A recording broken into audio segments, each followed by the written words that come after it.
Live. Hey everybody. It's Day of Giving.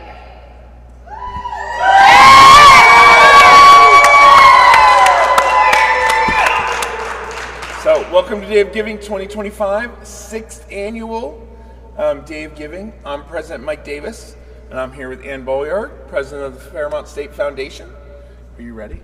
I am more than ready. So this is going to be an exciting event the next 24 hours. Our goal is $700,000, but we plan on exceeding that. Flying past that. Soaring. Absolutely. Soaring past it. Since 2019, we have raised $1.73 million for Fairmont State University, so maybe we can do that in one day. What do you think? Yeah, absolutely. Let's do it. All right. So what can people give their money to?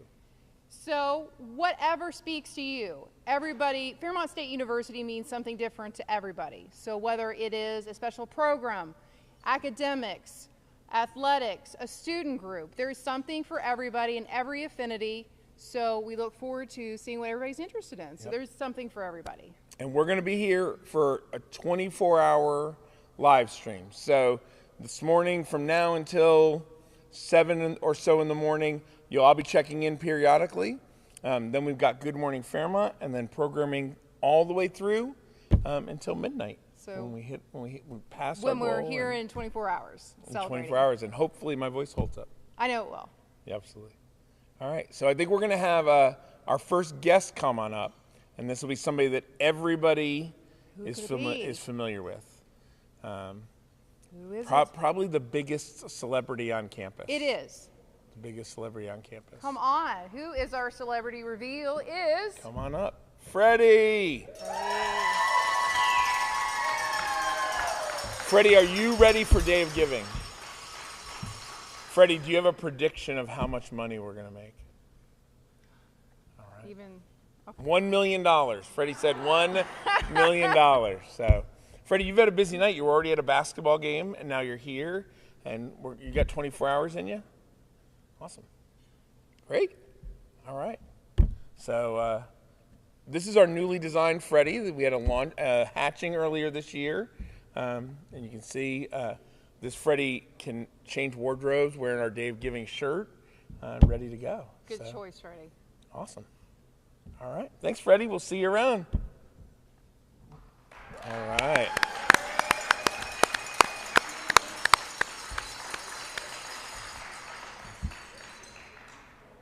So, we got some more folks coming up. Yeah. Come on up. All right, so I think we've got some members of our student government coming up. All right. So I'll let you all introduce yourselves and say what your position is with student government. Awesome.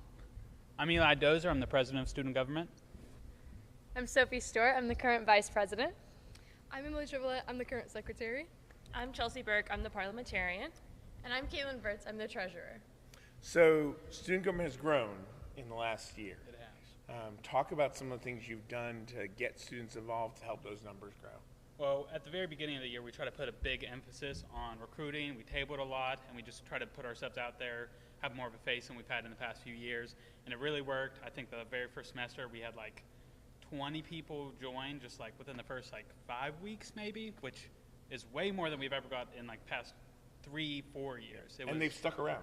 They've stuck around. Yeah, that's great. Awesome. So what does SGA do on campus? We host events. We help students whenever they need it. We have open office hours all the time for students to come in, ask whatever questions they want. We always have someone in there. We fundraise and we give funds to other organizations around campus. Just a little bit of everything. And you've got a fund for Day of Giving. We do have a fund set up for Day of Giving, yes. So let's hear your best pitches for why people should give to student government. The more money you give to us, the more we can give to the students. Yes. What are some of the student organizations you support? A lot of people in our group are also in NSIS. Is that NSISA, and we have a lot of national security, and we also have a lot of poli-sci history people. Okay. We draw them in a lot more than we would the more art crowd, but we always try to work with those kind of organizations that are kind of similar to us, but I mean they have their own little specialty. Yeah. The university has over 60 student organizations, so we're here to help all of them. We provide funds. We're here to host their events, help them with their flyers, help spread their words about all their events, and we are also the group that likes to go to all their events and hope that they come to ours so we can work with them and advocate for every student org that's on campus. That sounds great. Yeah. So if you're so inclined, give to student government. They've got a fund going, and you'll see them around all day, I'm sure. Yeah, we'll Awesome. be here. Thanks. Thank you. Thank you. So one of the fun matches we have, and you've only got a little bit more time to get your guess in, by 12:30 you have to get your guess in, but you can predict how much you think we're going to raise this year. Remember, our goal is $700,000, and where can they email their guess? They can email that to us at the foundation. You can send it to me. I'll make sure that email. So that is at Anne, A-N-N-E, at fsufoundation.org. So just email those guesses, and the person that's closest gets a special prize. Gets correct? $1,000 towards the fund of their choice. So I've put up $1,000 towards whoever's the closest. Last year it was Jesse Sharps, and we gave that money to the Concrete Canoe team. So you get to pick whatever fund you want at Fairmont State University. I will give $1,000 to whoever's closest. So, all right, I'm going to bring up some more folks. Let's bring up Lizzie Maurer and Chris Hoover from our SAC, which is the Student Athletic Advisory Committee. Student Athlete Advisory Committee. Okay. You had it, I was basically. very close, very yes. close. So, what sports do you participate in? Well, I'm on the acrobatics and tumbling team, and I'm currently a senior, so. I'm on the swimming team, and I just finished as a grad student. Awesome. Yeah. So talk about what the SAC does. Yeah, so like we mentioned, we're the Student Athlete Advisory Committee, so we're kind of a voice for the student athletes on campus. I kind of like to say we're the liaison between faculty and student athletes. We kind of call them the pillars of SAC. It's community outreach, so getting out into the community. We've done that this year by reading in schools, and individual teams have also done outreach programs through various things in the community. Make-A-Wish, for those of you that have seen my face and Chris's face anywhere, we're more than likely fundraising for Make-A-Wish. That's the Division II initiative, and our goal this year is pretty big, but we're about $1,000 away from raising 10 grand, which would sponsor one wish for a kid. And because of Dr. Davis being awesome, he managed to find us a matching donation. So once we hit $10,000, that will be doubled, $20,000, 2 wishes to kids. Yes. Yeah, I know. I could talk about Make-A-Wish all day, but that's not all we do. But we're really a voice for student athletes and just making sure Fairmont State Athletics is getting out into the community and doing great things. And then you had another really awesome project this year that got picked up by the D2 Ticker. Yes, Behind the Wings. the podcast, the infamous podcast. It's called Behind the Wings. We actually just dropped an episode today yesterday now, because today is Thursday. It's all the things. But check that out. It's on YouTube. It's posted by Athletics, and we have guests every other week. D2 Ticker did pick it up, which was super exciting, and that was our first episode, which was with Greg. So. And then we're putting you to work later today, too, tonight. Yes. So what are you doing tonight for us? Coaches panel with the football coach, both basketball coaches, and the acrobatics and tumbling coach. All right. So there are tickets still available. Yes. So you can go to the foundation webpage and you can buy tickets for tonight. It's going to be a great event. There's dinner, there's drinks. Should be a lot of fun. And me and Chris will be there. And it's only 20-ish hours away. Yeah, you've got time to 18 buy hours them, away, and something like it'll that. be great fun. I'm very excited. Jam-packed day. Awesome. Yes. Well, thank you so much for thank having you, us. Dr. Davis. Yes, Thanks for thank everything. you. Yes, thank you. Awesome.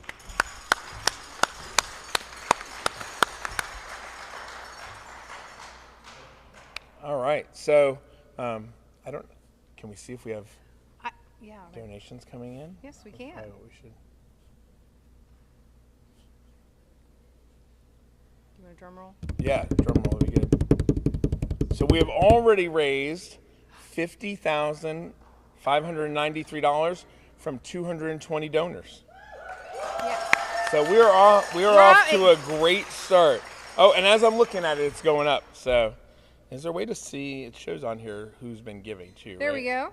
So the That's our leaders right leaderboard. now are athletics. Athletics have raised $26,000. And then Coba's up over $7,000 already. And we got some recent gifts. Dana gave $50. Or no, Dana's just said to cheerleading. It doesn't say what the donation is. Travis Hinkle, our volleyball coach, gave to volleyball. No surprises there. But people are giving, and people are investing in our students and our faculty and staff, and we couldn't be happier. So we'll check back in a little bit and give you another update. Thanks. Thank you.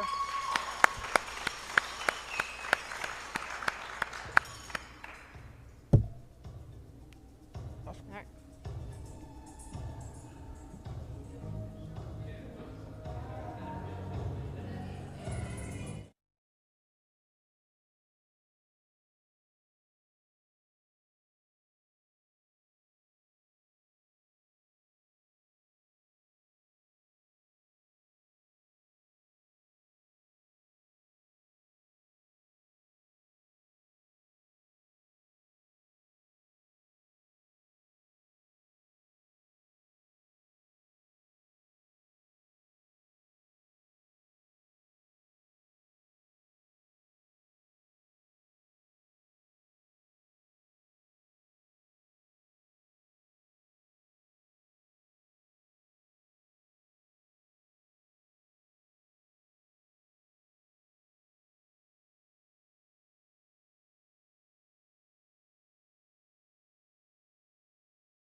So we're at our Aviation Center of Excellence down at Fairmont State University, and we were able to arrange a visit from VFA 106 and this beautiful F-18 Foxtrot model fighter jet. So you can see that pretty cloudy today, but they were able to shoot an instrument approach and get in here and get to talk to our students and just talk to them about the beautiful world of fighter aviation.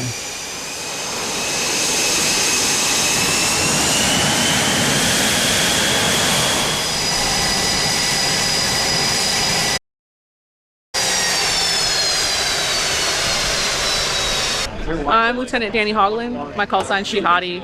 I'm currently with the VFA 106 Gladiators as an instructor pilot in the F-18 Super Hornet, which is behind me now.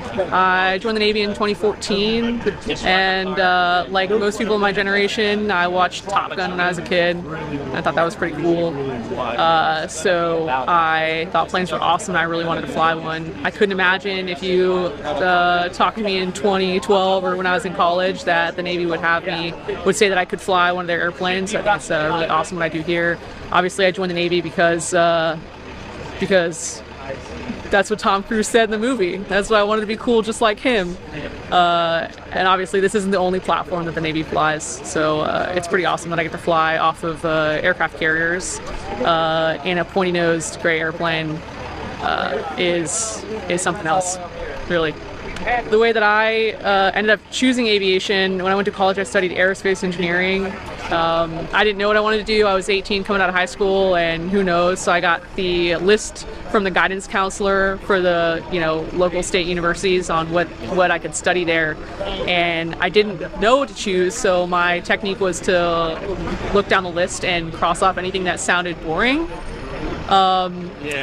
So at the end of that, I had several engineering options that were sort of available to me, but air and space, aircraft and spacecraft and satellites sounded really awesome, and so I studied that in college. You certainly don't need an aerospace engineering degree to become a pilot or to be good at flying. But I chose it because I thought it was really interesting. I don't know how to do Facebook.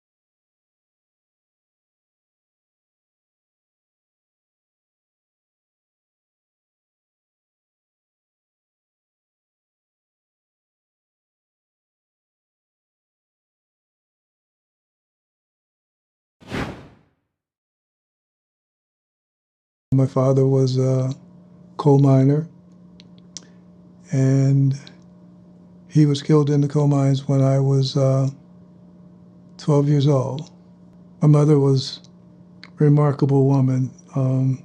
I could just imagine what it was like to wake up one night and find out that your husband is gone and you have 7 children to raise yourself. I just always wanted to go to college.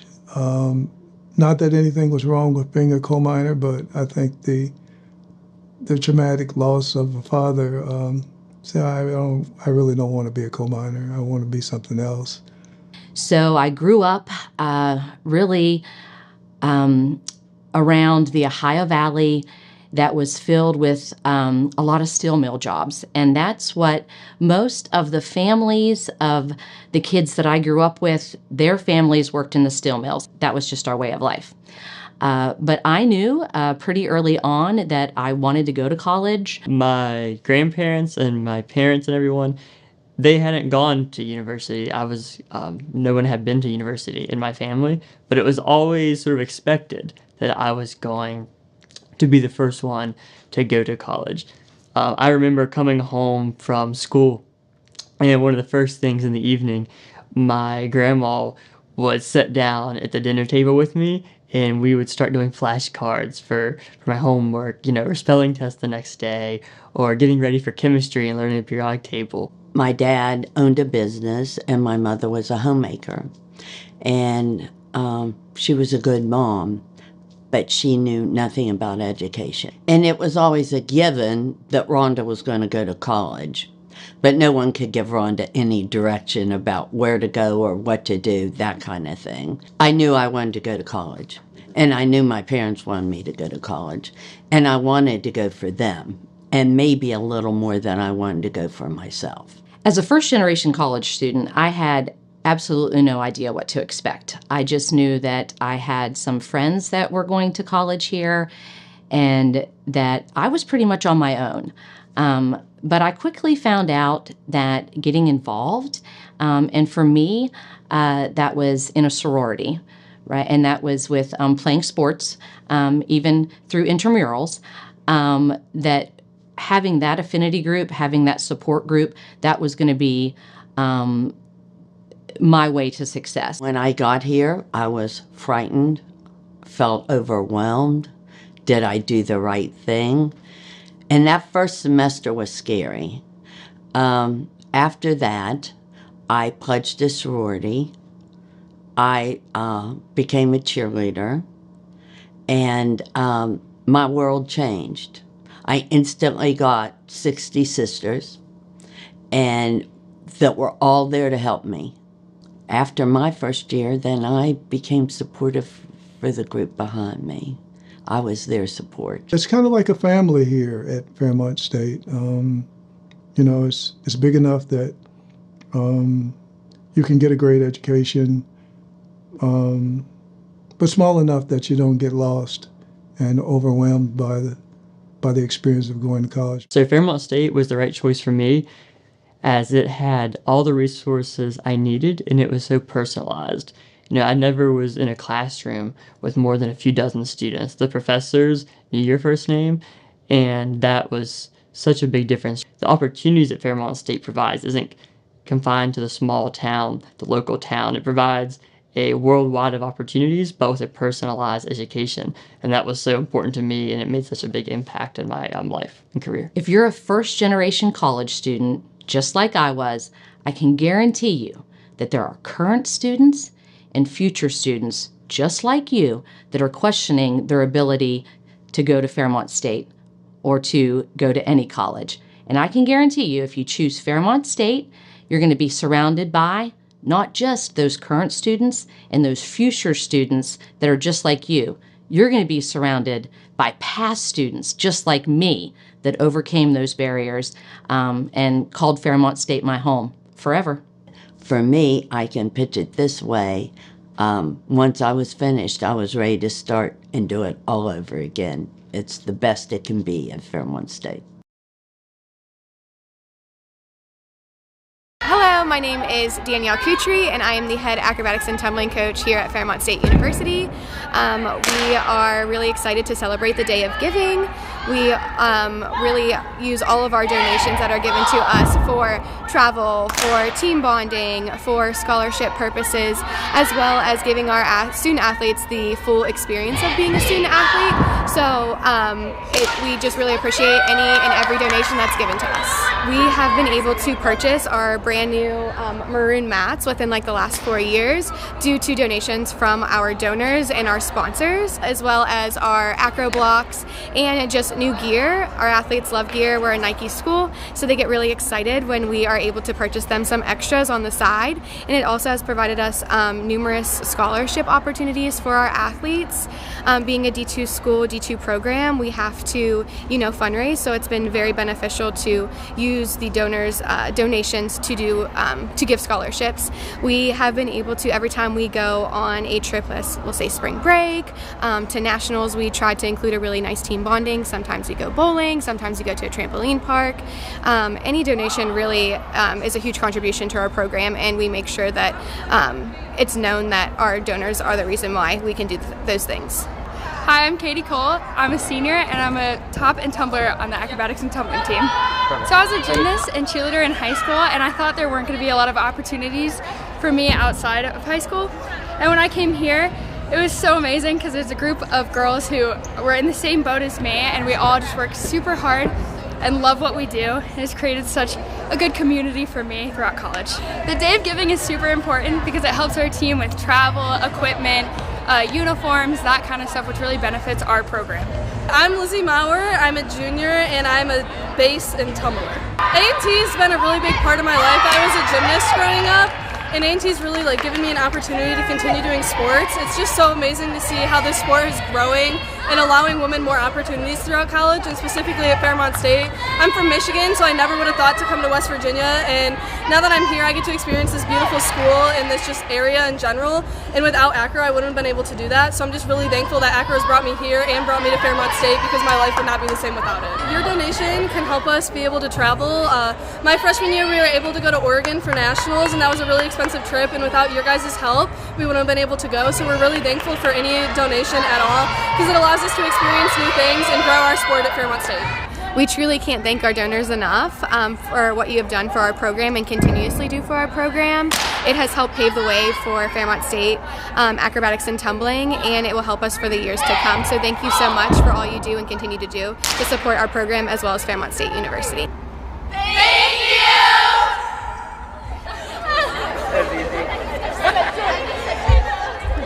Did you notice all the maroon around the Capitol today, Quite a bit TJ? of maroon, indeed. It is Fairmont State University Day here at the state capitol, and joining us is the president of Fairmont State University, Mike Davis. Yeah.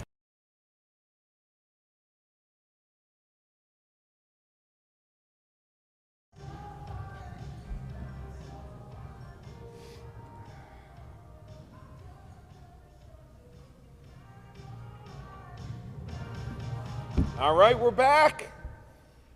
We've got some new guests. Ann, who do we have with us? So at the Fairmont State Foundation, we have the privilege to raise funds and support Fairmont State University, but it would not be possible without the dedication of our volunteer board members. So we're very privileged to have two of our outstanding board members with us, Ms. Aletha Moody Wise, and Dr. Jack Kirby. So if you'd like to share what's important to you about being a part of the Fairmont State Foundation and supporting Fairmont State. Everything is important to me Okay. about Fairmont State. As it turns out, I am the black sheep of my family. So out of the 5 of us, I was the only one that went down the road. We won't speak about them. But anyway, this is an amazing place. So by proxy, I feel like I am part of the family. So when I had the opportunity to serve and give back to not only just Fairmont, but to Fairmont State University, I said, absolutely, I am all in for that. It's been a great experience. I've been on the board now for 2 years, and I'm telling you, we do so many great things to help Fairmont State University. There's a diverse group of people that have put all of their talents and their strengths towards making sure that we get the word out that Fairmont State is more than just the college up on the hill. So anyway, I'm so very proud to be a member, and we thank Ann and also Dr. Davis for all that they're doing and working together to make sure that Fairmont State University can be all that it can be, and just excited for the future. Thank you. Yeah. Dr. Kirby? Well, I been hanging around up on this hill for a long, long time.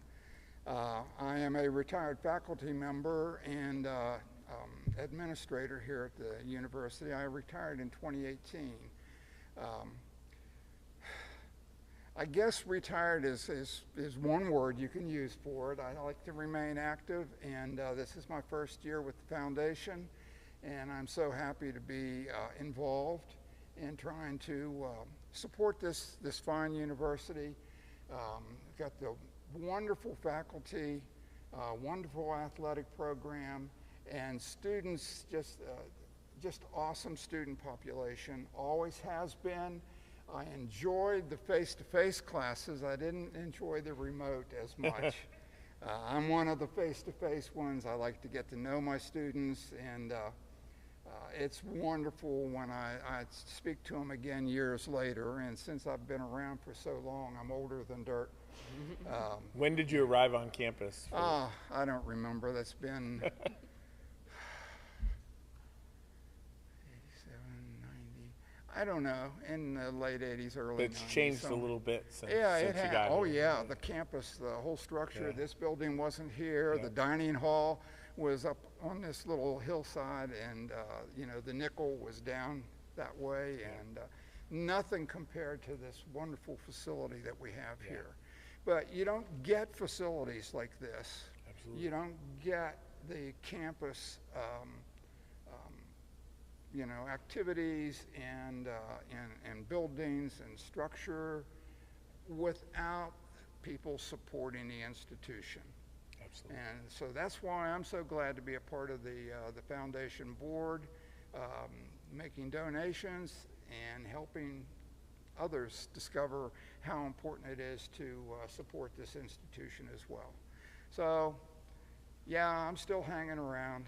I'll hang around for as long as I can and support this wonderful institution. Thank all of you for coming out tonight. And I know tomorrow is going to be well, it's tomorrow now. Yeah. Today, when the sun rises, it's going to be a wonderful and busy day.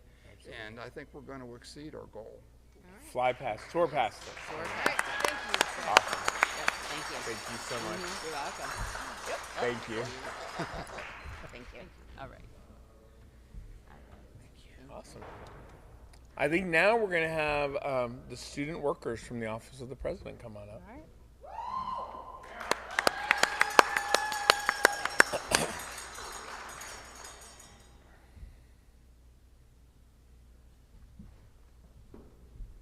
And Ashton is previewing the shirt from later today. So we have Gavin, Casey, and Ashton, who are the student workers in the Office of the President. So tell us, you're in school and your major first. Let's start with that. Oh yeah, so I'm a triple major here at Fairmont State University. I study national security intelligence, political science, and criminal justice. All right. I'm a double major here at Fairmont State University, and I study national security and intelligence and political science. I study social studies education, and I have a minor in music arts. So you only have one major. Yeah. So That's all right. Yeah. You're going to be a teacher. That's Yeah. a noble profession. Thank you. What sort of things do you do as student employees of the Office of the President? Yeah, so recently, as a matter of fact, we just got done with one of our other biggest events of the year, Fairmont State Day at the Capitol. And I was able to work with our Chief of Staff, Dr. Selmeski, with the logistical side of everything. It was a great opportunity. I was deputy chair of this committee, and I got to see how an executive team works here. So I can put that on my resume and take that into my future careers.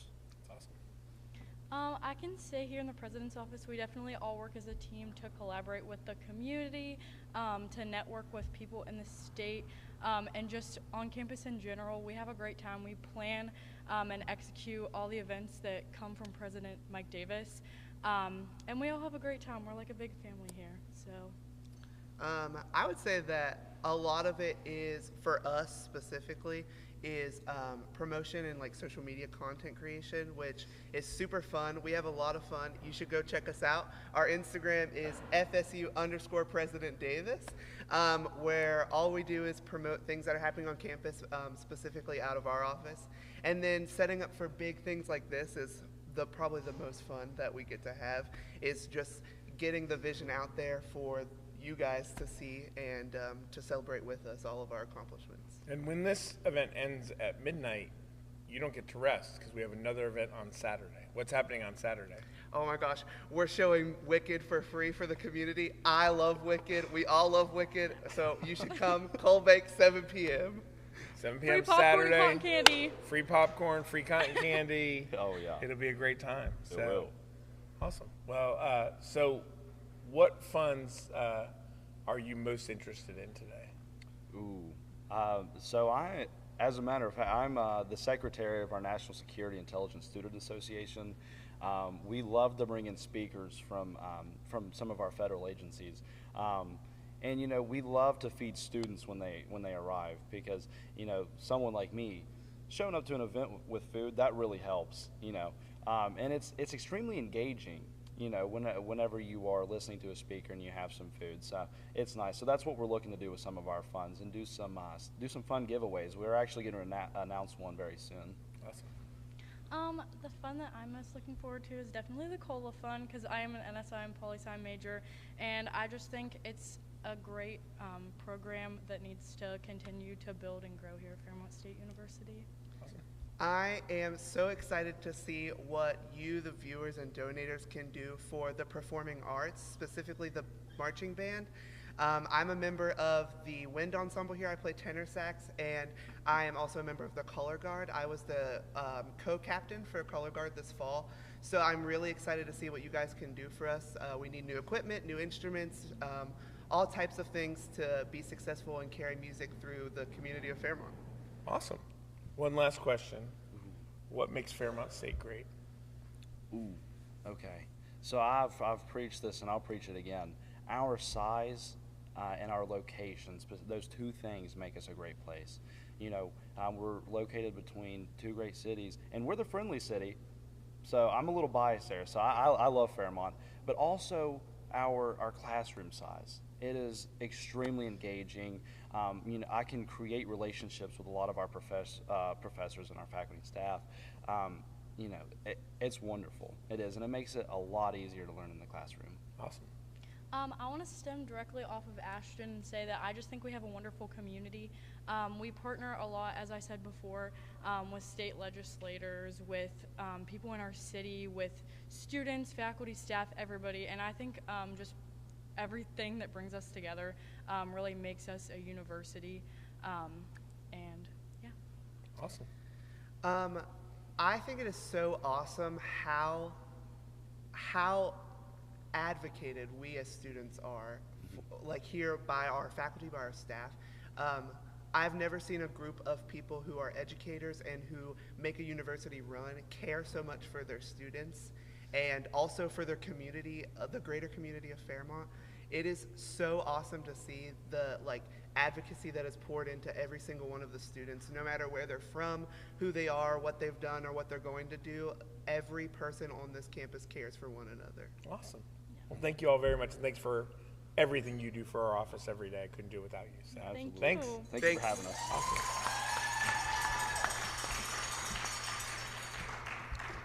I don't think there's any better argument for giving back to Fairmont State than when you see our students and what they're doing. Absolutely not. Yeah. Because that is truly what is the difference in the why that we're all here. And you guys are the great ambassadors, and you are the future and the present for this university. So thank you. Awesome. And we're up to $52,000. I was going to say, is it total time? Yeah, $52,479, 226 donors. So we are rolling along. We'll check back in overnight every 20 minutes or so, and I'll give you an update. Ashton will be hanging out with me here all night. We're going to let some other people go and get some rest, including Ann. Thank you. But you'll be back here bright and early. 6:30. Yeah, as soon as the sun comes up, right? Yes. Awesome. Thanks. Thank you.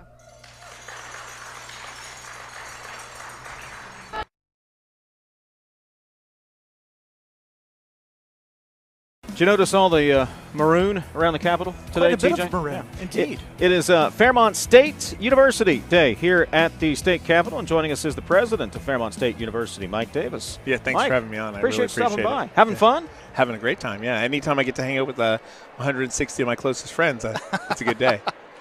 So what's been going on, first of all? What, about a year and a half? Yeah, about a year and a half. So far, yeah, been on the job? How's it been so far? It's been fantastic. You know, I tell people all the time I got to West Virginia as quickly as I could because I think there's a lot of exciting stuff going on in north central West Virginia and the entire state, and Fairmont State really wants to be a part of it. So that's one of the things we're down here talking about is how can we connect with folks across the state that are doing exciting work and really be front of mind for people when they're thinking about higher education partnerships. One of the things Governor Morrissey talked about last night was education. He talked about it with us today, education and preparing students, whether it's K through 12, higher education, for what is coming. So how's Fairmont State fit into that role? It was music to my ears when he was talking about it. I think we're the right size. We're big enough to get things done, but we're small enough to do things quickly so we can respond to the needs of the state, the needs of industry, the needs of our students in ways that sometimes the big places can't. And I think we have a unique place in the state as the third largest institution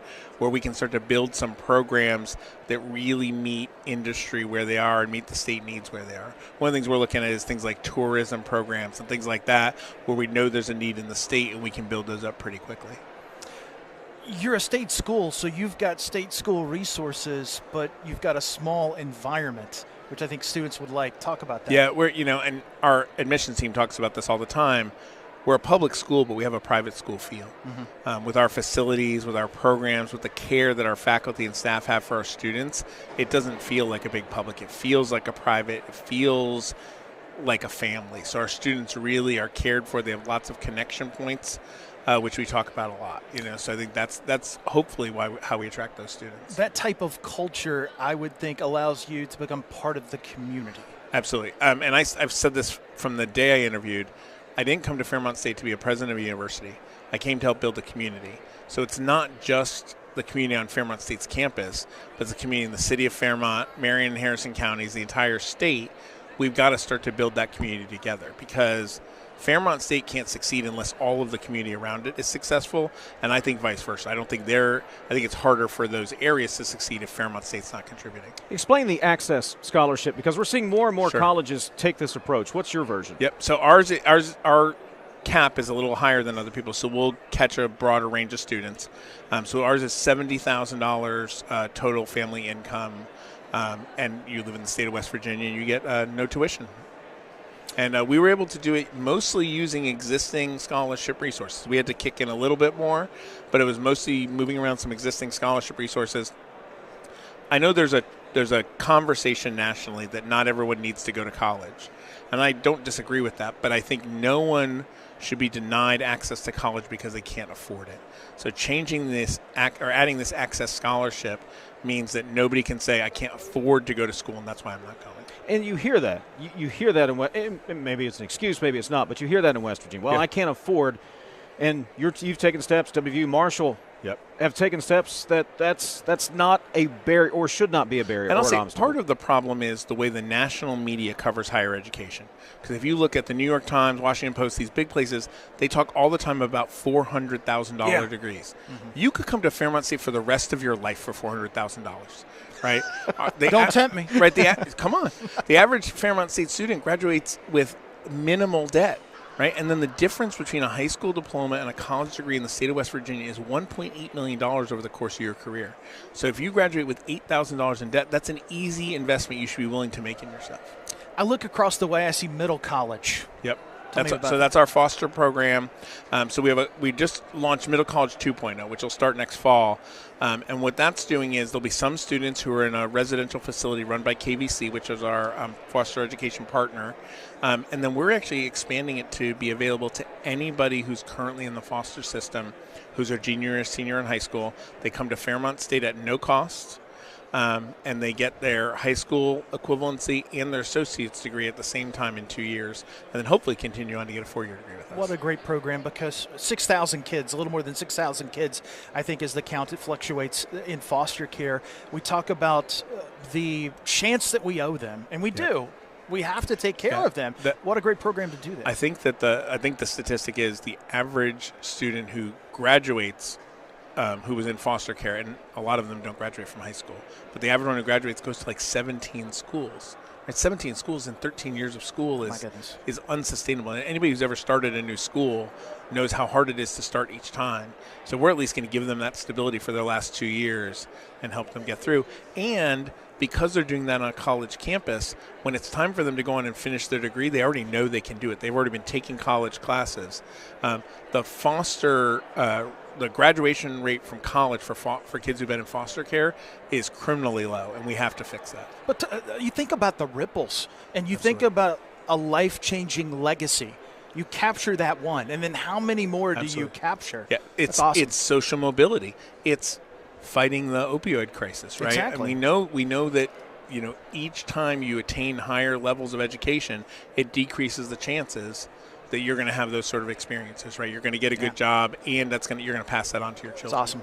Dr. Mike Davis, Fairmont State University president, joining us. Mike, we've got a declining population in West Virginia, declining student population. So how are you setting Fairmont State apart to attract not just students in West Virginia, but outside of West Virginia? Yeah, so we lowered our out-of-state tuition. So we used to have 3 rates. We had an in-state rate, a metro rate, and an out-of-state rate. We dropped that out-of-state rate to the same as our metro rate, which were the states surrounding us. So now we're less expensive than almost 200 schools east of the Mississippi. One of the things I said this to legislators yesterday, one of the things we need to do is we need to attract students from out of state to come to West Virginia, because then when we put them in internships and fellowships and things like that in the community, they're more likely to stay. That's how we start to reverse the population decline in West Virginia. You get people to come here, and they realize how amazing West Virginia is, and then they stay. So I think that's one of the things. The other thing is, I think for years, schools like ours tried to be little versions of WVU, right? And instead of that, I think there's a value to schools our size. Not everyone should go to WVU or Marshall. Some people should come to schools that are smaller. If you need some extra support, if you want that more family atmosphere, a smaller school is going to do that for you. So we're going to try and build a campus that feels like campuses did in the 80s and 90s, where students are very engaged and supported, because we think that's how we're going to compete in the marketplace, not to try and be a clone of WVU or another big school. Dr. Mike Davis, Fairmont State University president. Give the website. Where can folks get more information on Fairmont State? FairmontState.edu. All right, man. Enjoy it. Have a good day, man. Appreciate you stopping by. Thanks for having me. Thank you. Mike Davis, president of Fairmont State University. Coming up next, he's not a doctor. Well, he is to us. Brad McElhenney stops by, Metro News statewide correspondent. This is Talk Line from the state capitol on the AARP broadcast location. Good evening, everybody. Thanks for being here. Hopefully my voice holds out through the entire event. And we're really excited to have you all here. Talk a little bit about the format, and then I'll introduce our guests for tonight. So tonight we're going to talk about what it means to engage politically in the state of West Virginia and probably beyond. About what it means to have a conversation with somebody that you don't necessarily always agree with, that might be on the other side of the political aisle. I think it's part of the future of what we're going to be as a country, is how we're able to talk to each other moving forward. So we'll have about 30-minute or so conversation among the 3 mics. And then we'll turn it to you all to ask questions. And then there may be some back and forth. I may take a question during the audience question time. But the idea is to get you all engaged, get your questions answered as well. And then when the event concludes, we'll go out into the hallway for a reception where you can visit with the candidates and each other and continue the conversation. So without any further ado, I'm going to introduce our candidates. To my left is Mike Caputo, Democratic West Virginia State Senator for the 13th District, and he previously served in the West Virginia House of Delegates. It says when you were born and inspired, but I won't say that. Mike was born in Reevesville, West Virginia. He attended Reevesville Elementary School and Reevesville High School. A career coal miner, retired as the District Vice President for the United Mine Workers of America. And then he represented the 50th District in the West Virginia House of Delegates for 24 years. He served as Majority Whip for 8 years until Republicans took the majority in 2014, and he then served as the Minority Whip. In 2020, after Senate Minority Leader Roman Prezioso announced his retirement, Mike ran to represent the 13th District of West Virginia, the West Virginia Senate.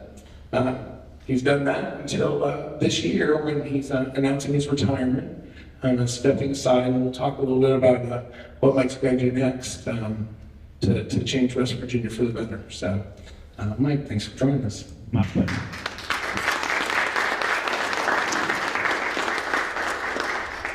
And to my right is Mike Oliveria, Republican, West Virginia State Senator for 13th District. He also previously served in the West Virginia House of Delegates. He was born in Fairmont, West Virginia. I won't say when you were born either. So, born in Fairmont, West Virginia, attended WVU and served in the United States Army, and is currently employed as a financial planner for Northwestern Mutual. Mike was first elected in public office as a Democrat representing the 44th House District in 1992. In 1984, he was elected to the 13th Senatorial District of West Virginia, re-elected in 1998, 2002, and 2006. And he served as the chairman of the Labor Committee and the vice chair of the Judiciary Committee. On February 1st, 2010, Oliveria announced his candidacy for West Virginia's 1st Congressional District seat. He defeated 14-term incumbent Alan Mollahan in the Democratic primary on May 11th, 2010, and then lost to David McKinley by an extremely narrow margin. Mike returned to the state Senate as a Republican in 2010, or right after 2010, or 2018, sorry. I should wear my glasses. But lost to incumbent Bob Beach, but then he ran again in 2022 for the open 13th district seat, and so now you're back serving, and we're happy here today. All right. Thank you. So I give a little bit of background about how you got to where you are, but I want to hear the story behind the story. How you got into politics, what motivated you to run that first time, and we'll start with Mike Caputo. Well, hey everybody, and thank you, President, for hosting this event. This is probably my last political gig of my career, because I'm retiring at the end of this year, and I was kind of trying to get out of this one, but Mike just let me do that. So here we are today. But I'm looking forward to the interaction with you folks and to hear what's on your mind. I guess how I got into politics is really a crazy story. I was working in a coal mine and just raising kids, and had a pretty good life. I was feeling pretty good about what I was doing. In 1995, Senator Oliveria will remember this. When I say we, organized labor got really pissed off at the West Virginia legislature for passing a bill that was to reform workers' compensation for injured workers. And we were extremely unhappy about that. And the leadership of all the unions were trying to recruit people from our own ranks to run for office, because we thought that we needed a voice in the legislature. And I was one of those folks that got recruited, and I didn't really think I had a chance of winning, but I stepped up because I had some people that I believed in and supported my whole career asked me to do it, and I said, well, I'll give it a shot. I never was interested in the political realm at all. I mean, I always paid attention to who I voted for, and paid attention why I voted for them, but I never, ever wanted to run for office. I was a city councilman of Reedsville, little town of Reedsville, for 2 years, and I did that because some guy bet me that I couldn't win. And when that 2 years was up, I quit and went on for, see, that was like 1981 or something. Then in 96, all this happened. And, you know, my first election, we didn't have any money. We just had a lot of heart and a lot of people who wanted to see me win. And we only raised like $7,000 between both primary and general, which today, as anybody knows, you know, we wouldn't leave the house if that's all we could raise is $7,000. But I just had so many volunteers, and my union brothers and sisters wanted me to win so bad, I just couldn't let them down. And when the votes were all counted, Nick will remember this, I won by a landslide, 10 votes. 10 votes. And my opponent, who was president of the Marion County Chamber of Commerce, a good friend of mine, we, you know, it came down to us two in the Democratic primary. And he had called a recount. So it was a couple weeks after the election before the winner was declared, and I was finally declared the winner after that. So that's how I got into politics. And then after that, it just seemed like, I don't know, things just started falling into place for my campaign, and the people of Marion County just put their faith in me and sent me back 12 consecutive times to the House of Delegates, and then the 13th time I ran for the Senate, and they sent Marion and Montague County at that time. I guess had enough trust in me to give me that Senate seat, but I always operated by, that's not my seat, that belongs to the people. And I'll respect whoever you want to send there. If you send me there, I'm totally honored, and I'll do the best I can for you, and I always respond. Constituent services, I think, is key to re-election. You got to return every phone call, you got to answer every piece of mail. When I got there, we didn't even have emails. You know, we were still receiving handwritten letters. We didn't have laptops. We didn't have anything. It was all just still handwritten stuff, and bill books were that thick. You were trying to find the bill you were voting on. But I had to learn the process really quickly because I had no knowledge of it whatsoever before I got there. I'll tell you the truth, I was scared to death. I really was. It was an experience, but you know, I just kind of tried to learn my way and found my way, and it just was an honor, quite frankly, to be trusted for that long by the people that sent me there. So that's my story. Senator O'Hara. I'm doing what I always wanted to do. A little different than Mike's situation. When I was 5 years old, my father had a meeting down at the state capitol. The Oliverio kids piled into the station wagon. We drove from Morgantown to Charleston before I-79 existed. And I think it took 3 days. But we eventually got there, and the older folks in the room might remember the Daniel Boone Hotel. We stayed in the Daniel Boone Hotel. Dad had his meetings, and Mom took us kids over to the Capitol. And we went into the House of Delegates chamber. And I was 5 years old. I looked around, and I told my mother, I said, "This is where I want to work." I told her I was 5 years old. This man came out and said he was the clerk. I had no idea what that meant. But he said, "Why don't you come over and sit down in this desk?" So I sat in this desk, and he said, "There's a very tall man that sits in this desk, and he's a delegate. His name's Rockefeller. He's part of the New York Rockefeller family, and this is his desk." So I sat at his desk. I thought that was pretty cool. And we left, and my mom said, you know, the famous quote, "You can do anything you want to do if you're willing to work hard enough and smart enough." And I set out to serve in the House of Delegates. And in high school, I was in the model legislative session, and I got a seat on the House floor. 17 years old, got to be in the model legislature, and a man came out to my desk, and it was his desk that I was sitting in. And he had a little key, and he unlocked the door, pulled out something, and he was the delegate from Montague. He was an Italian man named Schifano. And he said, "Well, you really seem like you're enjoying this." I said, "Oh my God, this is the greatest day of my life. so excited to be here, always wanted to be here. He said, well, I tell you what, he said, why don't you grow up a little bit, go to college, and about 10 years from now, you can run for one of these seats. I thought, all right. So I looked up at him and I said, okay. So that was 1981. They didn't have an election in 91, but I got elected in 92 and went to the House of Delegates. And I wanted to be there. I wanted to learn everything I could learn, wanted to contribute. But to be honest, I thought, you know, I just feel like I could do a better job than our state senators do. Oh, look at this. All right. Welcome back here. Let's move over so Spencer can come on in too.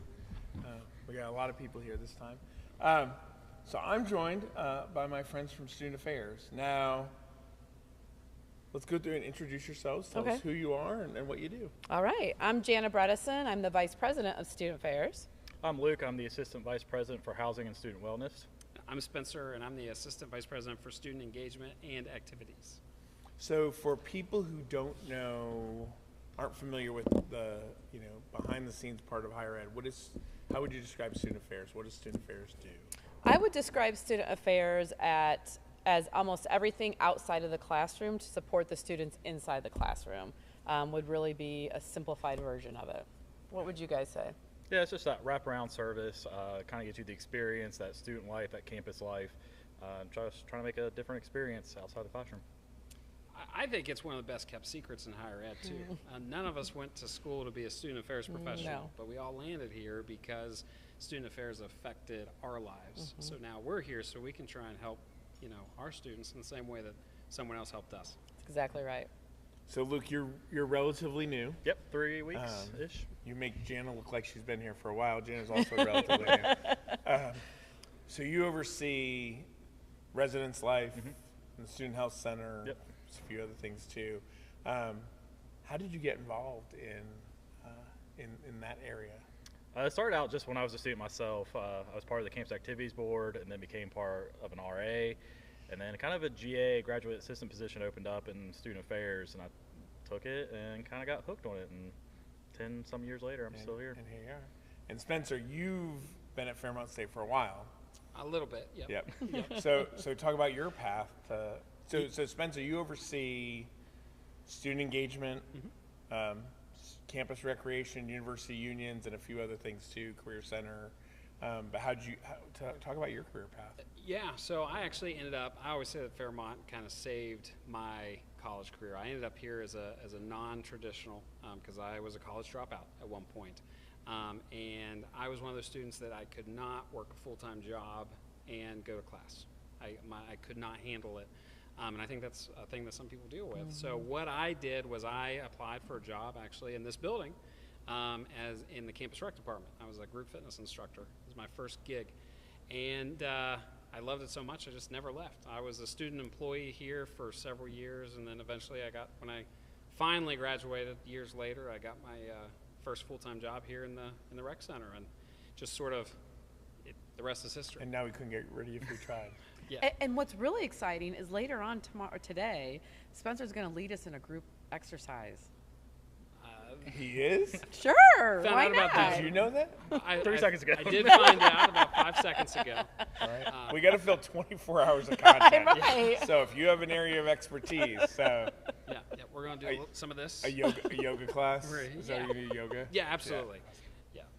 So I think a lot of times when people think about giving, they think about athletics and academic programs. Talk about the importance of giving to student life, to student organizations, to all the different funds that are available today that fall under the umbrella of Student Affairs. So I was just looking at the website, and there are so many things that I think people really don't know that are part of Student Affairs. So as we talk about the wraparound services, there's the Datha and Jean Fellowship, which is for our first generation students, to be able to help our students be able to acclimate that are first generation that might not have any family members or parents or brothers or sisters who have gone to college, and to help them be able to navigate that. The Nest, which is, we have a lot of food insecurity. A lot of our students are hungry, and they need food, or they need just the basic kind of the basic personal items. And so we're able to provide that. But it's only through the foundation and money through Day of Giving that we're able to do that. And it helps so many students to be able to actually go to class, stay in class, and not be hungry, which is a huge deal. And then there's other things from our Veterans Association to be able to help our vets. And then being able to help our student government. They were up here a little bit earlier, and to be able to help them give They're more really money to they're students. So impressive. They so are. impressive. We are very lucky to have such an impressive group. Awesome. All right, so in a little bit, when I come back, we'll tell you who won our first challenge, which was the first hour challenge. We'll have an answer for that. But I'm not going to let you get away without asking the last question. We'll probably have you all up later too. Oh yeah, we're gonna be here all day. Absolutely. A bigger audience. You're not gonna get rid of us. What makes Fairmont State great? Oh my gosh, Fairmont State is great because of the people. It's great because of the students. I had just moved here from Atlanta in August, and I've never been at a place that the students and the staff and the faculty are so caring and really believe in what they're doing and are good at it. They're amazing. I mean, kind of the same thing. Just being here, for a few weeks, it just instantly felt like family. And I didn't have any difficulty of transitioning and meeting new people, getting to know all the different departments and services and how they integrate with each other. So just having that vibrant culture of support just all around, whether you're student, faculty, or staff, has been something unique. I think it's a great place because it's home. Fairmont State has the unique ability to be really home for anybody at any time. It's a place where we all come together. I met my wife here. I know a lot of people who have met their wives here and their husbands here, and it's a place that when you leave, you never really leave, and you always find a way to come back home. And so I think my challenge and invitation is for all of our Falcons, future, past, and present. We hope you participate in the day, and we really hope that you find your way back home. Awesome. Thank you. We'll be back in a little bit. All right, nice job. Yep. Thank you. Chris Pop.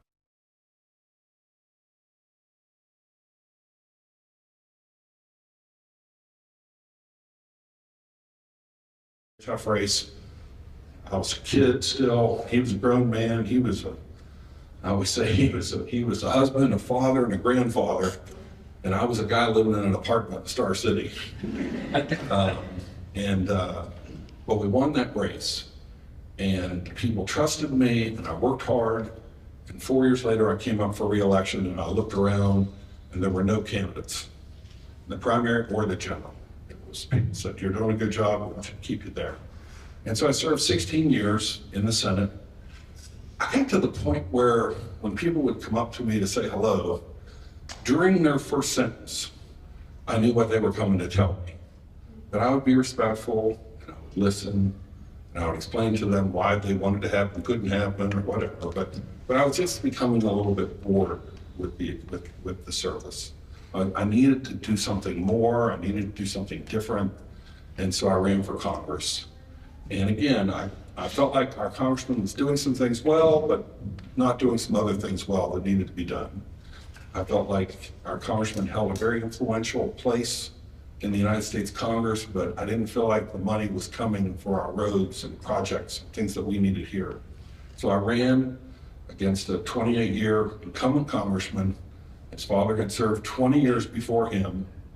This was the third time I was running against incumbents. And the same group of friends that told me I couldn't do it the first time and the second time told me that I couldn't do it this time. But we won that race, and it was an incredible effort. I got into the general election of 2010, and the world changed in West Virginia and nationally. And what changed was a Supreme Court case called Citizens vs. United.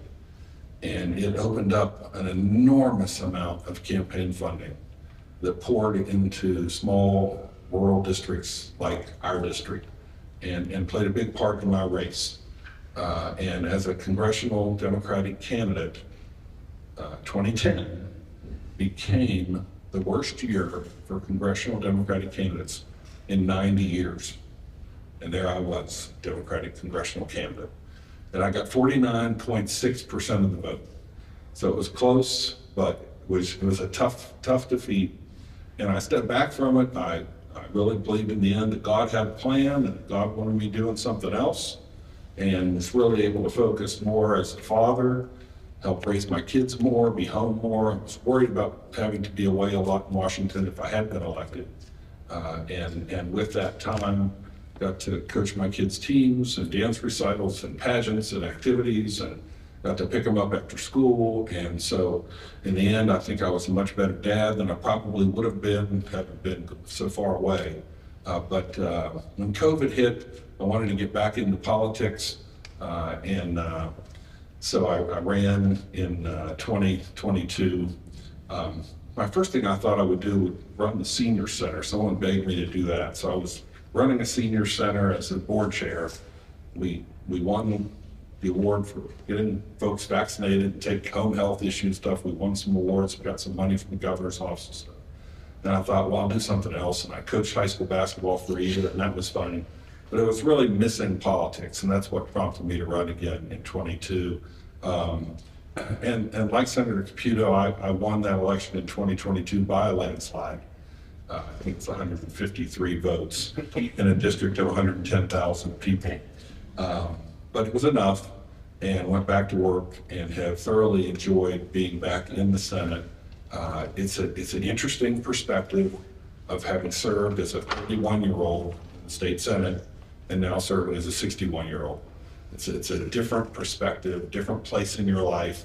Now I'm the husband and the father and the homeowner instead of the guy in the apartment. And you just have a different set of eyes on those issues. So I've enjoyed it. One of the things I've enjoyed most is this opportunity to have Marion County in my district. I was born in Fairmont. My grandfather, 102 years ago, came to Marion County from Italy as a coal miner. Mike and I, we have that shared history. It's been wonderful to be able to give back to this area that really created the opportunities for my family decades and decades ago. Great, thank you. I think it's interesting, both of you were called to do this work in very different ways, but getting to know each of you over the last year, I think the common thread about the work you do is service back to the people of West Virginia. So maybe you can talk a little bit about that, what motivates you to get up in the morning and get back to work each time. We'll start with Senator Alder this time. You know, I really enjoy personal interaction with people. I always get a kick out of politicians who complain about events and activities. You know, we'll be out of session, so I say, oh, I gotta go to this, I gotta go to that. I'm like, well, don't go. I mean, if you take the job, do the job, you know? Because at each of those different functions, you're constantly learning. And you're learning about all different kinds of things. And the legislature really touches all aspects of our lives. I was on my probably second or third date with my wife, and she said something about, she said, you just seem to have this enormous, knowledge base. I said, yeah, honey, I said, it's a mile wide, but in most places it's only an inch thick, and I say that because there's so many different areas that our lives touch as legislators, but then there are some of those where we really drill down and we get a real understanding of certain issues. And that's the fascinating part of this. I mean, in the course of the day, you could be on a healthcare issue, an education issue, an economic development issue, an environmental issue, an employment issue. So you're touching all these different areas. In fact, my wife jokes with me sometimes. She went to law school at WVU, and she's like, you have a very different legal education than I have. Hers was a textbook legal education. Mine has been a legal education of learning different chapters of the state code, one after another during the course of the day. So we have a lot of interaction with things because of that interaction. But I love serving people. We work together in the legislature. I know this Delegate Garcia is here from Marion County. I try to work with the area delegates from our counties that we represent. And I had the pleasure of serving with 3 Marion County senators during my service. My first 2 years, I served with Senator Joe Manchin, who was a state senator at the time. Then for 14 years, I served with Roman Precioso.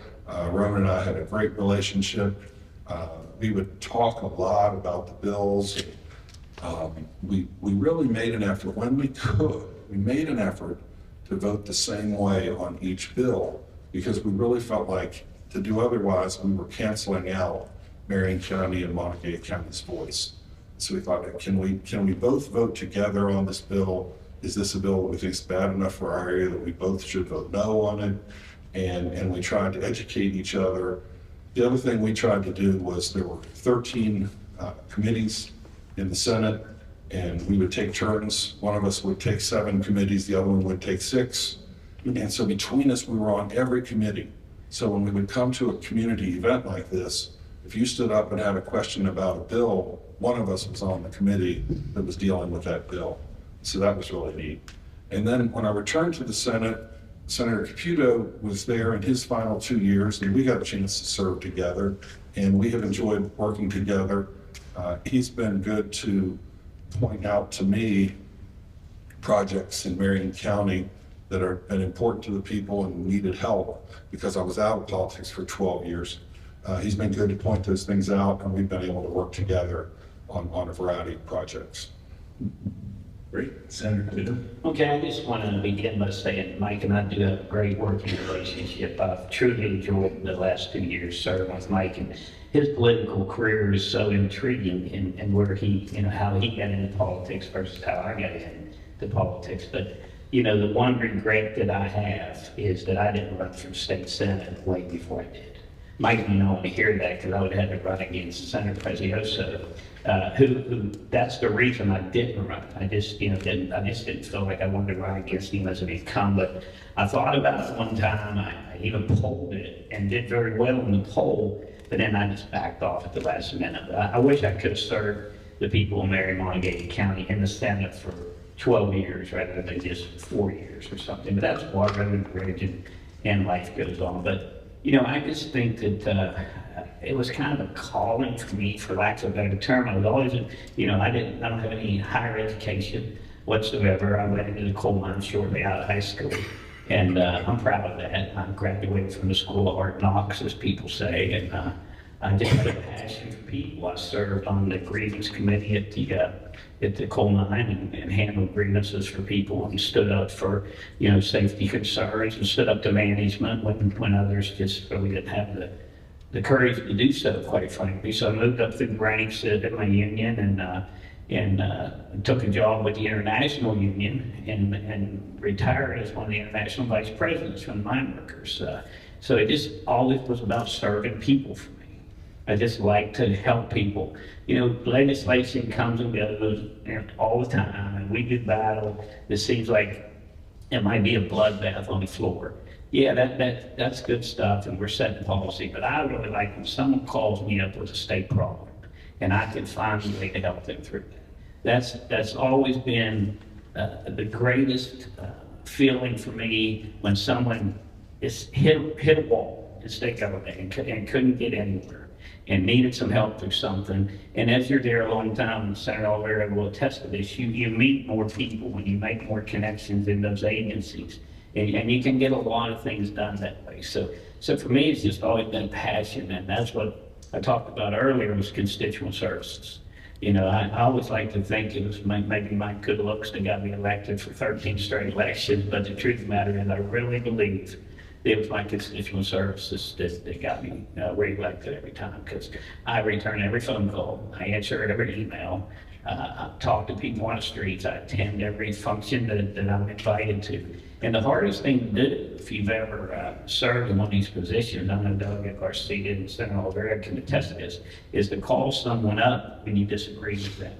They may have left you a message that they want you to support A, B, or C, and you totally disagree with that. And you got to call them up and tell them why. And you expect an argument, or maybe they might be a little angry. But I found that most people respected me for making that hard phone call and saying, look, I just can't be with you on this, and here's why. Some people like to avoid the hard phone. It's easy to call somebody up and say, yeah, I'm with you. Let's charge the hill. But when you're not with them, that makes it a little more difficult. But I've learned and become accustomed to doing that. And just, I saw it's the right thing to do. You elect someone You call them, you want to know their position on something and why they have that position. I think we have an absolute obligation and a duty to return a phone call. And I've had people tell me, well, you know what, I think you're wrong and I totally disagree with you, but I respect you for calling me back and you'll always have my vote. And that means the world to me, because maybe next time we will be on the same page. So it was quite a learning experience for me, believe me. I had to get directions to the state capitol when I got back, because I wasn't going to get it. Never a passion of mine, just kind of found my way there. So I had to learn the hard way. And I always said it took me 2 years to figure out where the bathroom was in that place. So I learned how to maneuver my way through legislation. But you know what? I spent most of my career on the very powerful Judiciary Committee.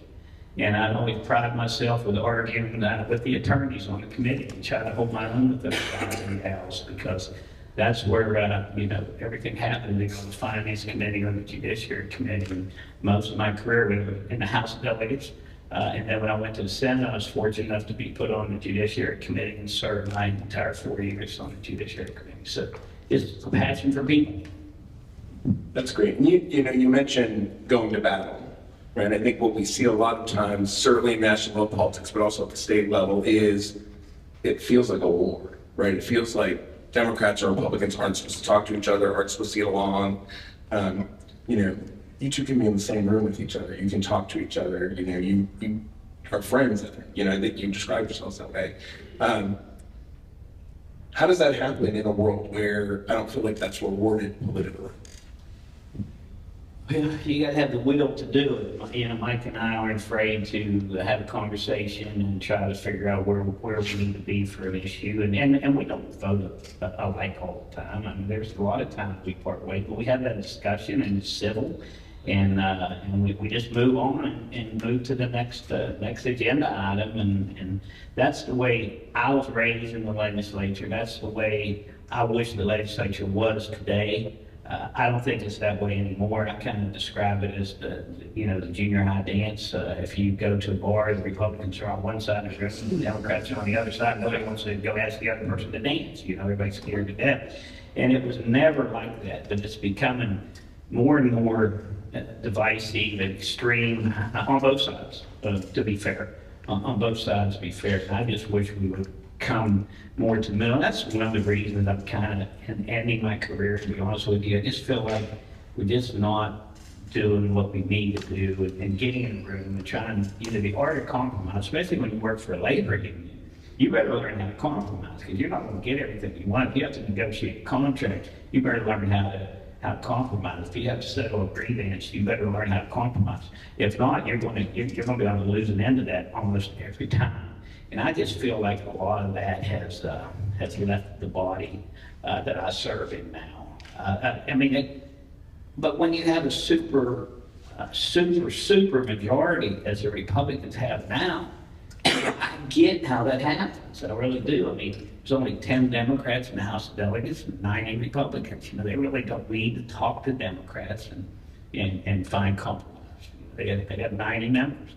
In the Senate, I'm one of 3 Democrats out of 34. They don't really need to talk to Democrats, but it was never like that with Mike. We always have the discussion. He's came to me with things he'd like to see in a bill that I'm working through the Judiciary. The magistrate for Mon County was one. And I said, heck yeah, let's get to work on it. It's the right thing to do. And I had a great relationship with the chairman and went and worked that, and I went to things with Mike and committees that he served on, and we said, yeah, let's do it. And he's been able to find ways to do it. But I don't know if Mike feels the same way I do, but I think super majorities are bad governing. I think it's a bad way to govern. I think you just lose sight of what our process was meant to be. Senator O'Leary, anything to add?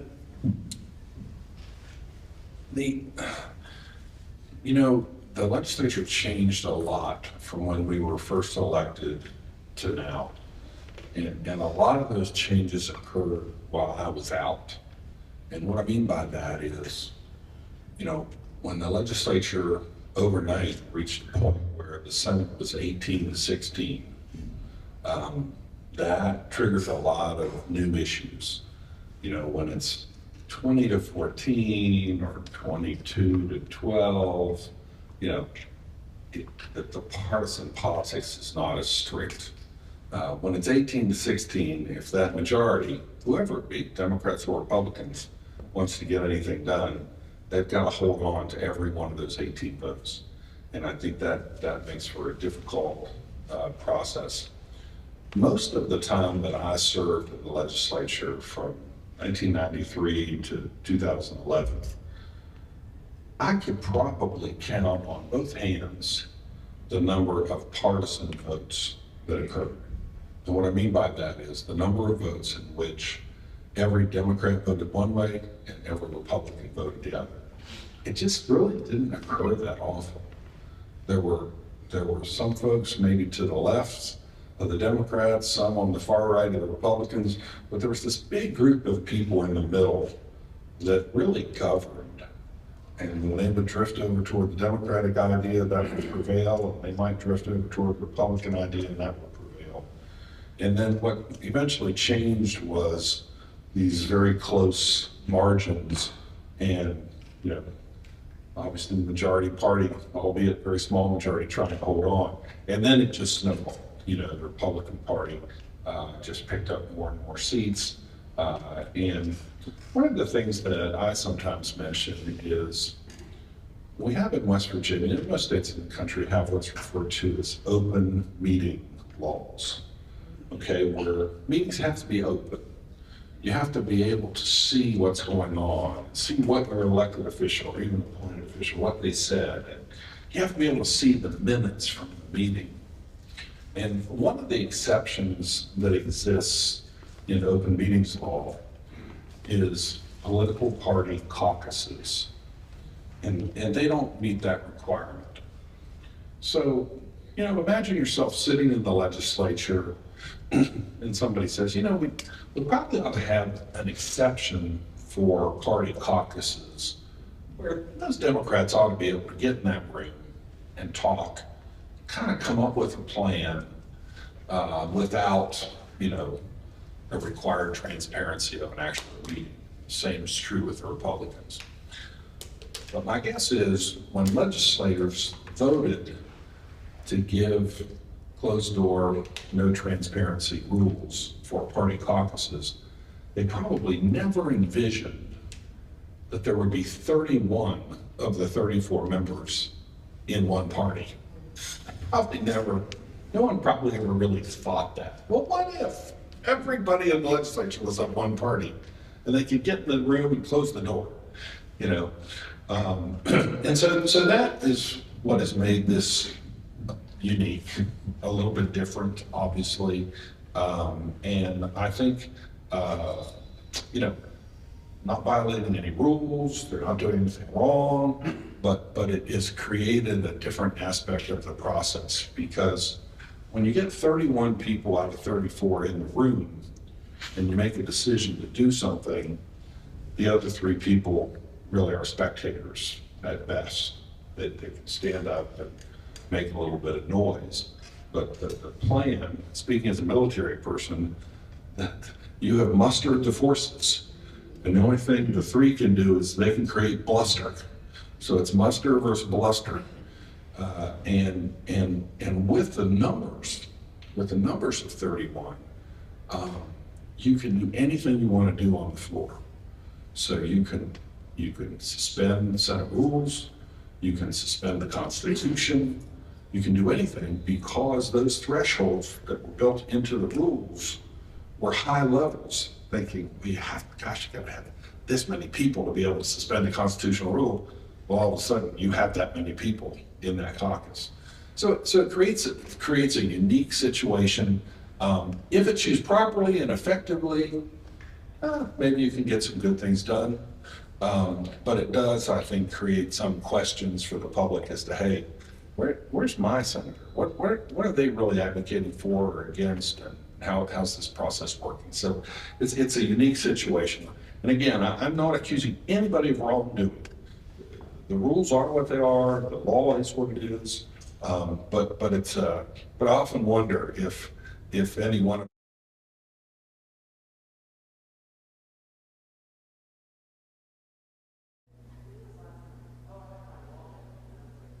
Hey everybody, it's about 1:25, so we're closing on an hour and a half in, and we're closing on $55,000 already.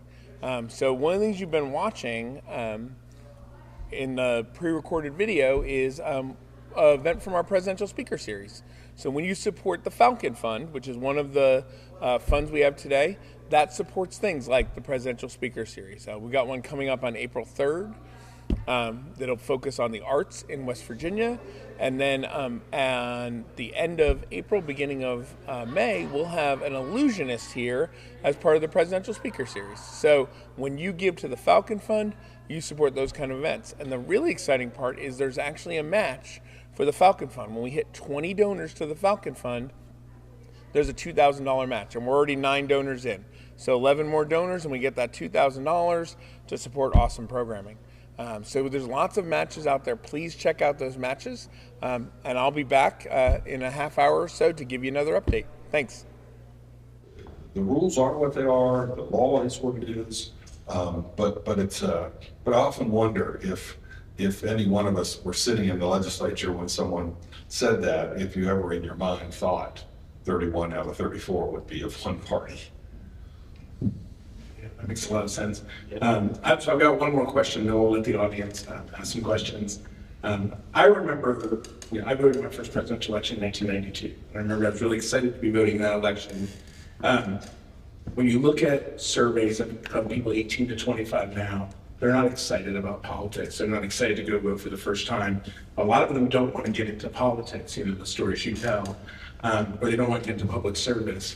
So I guess my question is, do you think there's something to be hopeful about? And what is that, right? Is there something you see that, there's a way to recapture some of that excitement and get people invested again? We'll start with Senator. I like to tell young people in West Virginia the story of Senator Jennings Randolph. And some of you may know the story of Jennings Randolph. He was elected to the United States Senate, took office at the end of 1958. And as Vietnam War came and progressed, he really felt strongly that the national voting age of 21 should be lowered to 18. And his theory was, at the time, we had the draft. And so, 18, 19, 20-year-olds were being drafted into the military. Today we have a volunteer system. At the time, so it was a draft. And they weren't allowed to vote in our elections. And it was a West Virginia United States Senator that spent about 40 years trying to change the law to allow 18-year-olds to vote.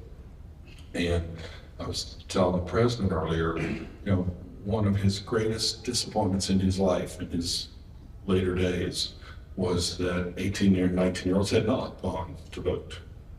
And so the fact that the essence of an 18-year-old being able to vote was done because of West Virginia, I think West Virginia 18, 19, and 20-year-olds ought to vote at a higher percentage than any other 18, 19, and 20-year-olds in the country. It was one of our people that created that opportunity. And it was something that he faced enormous opposition getting that done.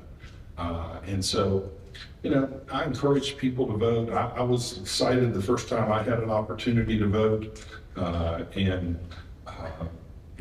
As young people, I hope you encourage friends, go vote together.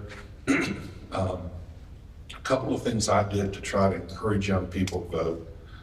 I passed legislation in the late 1990s that allowed grandparents, parents, and guardians to take children into the polling place, and all the way up until age 14. And the purpose of that legislation, in my mind, was that children often model the behavior of the people raising them. And so if at 2 years old, child was in the little cradle going in, and they went in at 4, and they walked in at 6, and they walked in at 8, they walked in at 10, they walked in at 12, they walked in at 14. They had grown up in a culture of voting, and they had seen it with their own eyes. They weren't intimidated by it. They weren't afraid to go in that room. They weren't afraid of the ballot box or anything.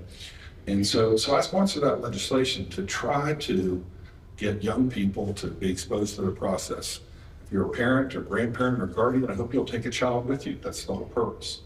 The other thing I did was, after the 2000 election, we were frustrated. You know, every election we were frustrated. So few people voted. We were trying to find that silver bullet. What could it be that could drive more people to come out and vote and more people to be engaged in civics? And so we passed the law to create early voting. And we tried to make it as simple as possible, create a window of time, give the county clerk and the county commissioners the opportunity to set some precinct locations. The goal was to set places that were easily accessible, that were handicapped accessible, where people could get in and get out. When they showed up, they could be given the ballot that they would otherwise receive at their precinct, their exact ballot. And we did that. And it really didn't help. It made it more convenient for people, but we really didn't drive up the number of people voting. So we'll leave it up to the next generation to maybe come up with some ideas to get more people to vote. But those were two of my efforts at trying to accomplish that. Yeah, I think Mike explained it extremely well. And I mean, I grew up in a household where voting was a priority. You know, my dad was a coal miner, and I remember him and mom sitting around talking about who they was going to vote for in the election as a little kid. And you just kind of grew up in a culture. Now, do they still have civics classes in high school? Do they still do that? You know, I thought that was really interesting. If you're not aunts and uncles that worked in county government, so you know, we was always interested in who was elected. I took my 4-year-old grandson to vote with me yesterday, and it was like, he just thought it was the coolest thing. You know, I said, there's our friend BB, vote for her, you know, and he pushed a button, and you know, he was really excited. He went home and told everybody, I voted for the first time, and he's 4.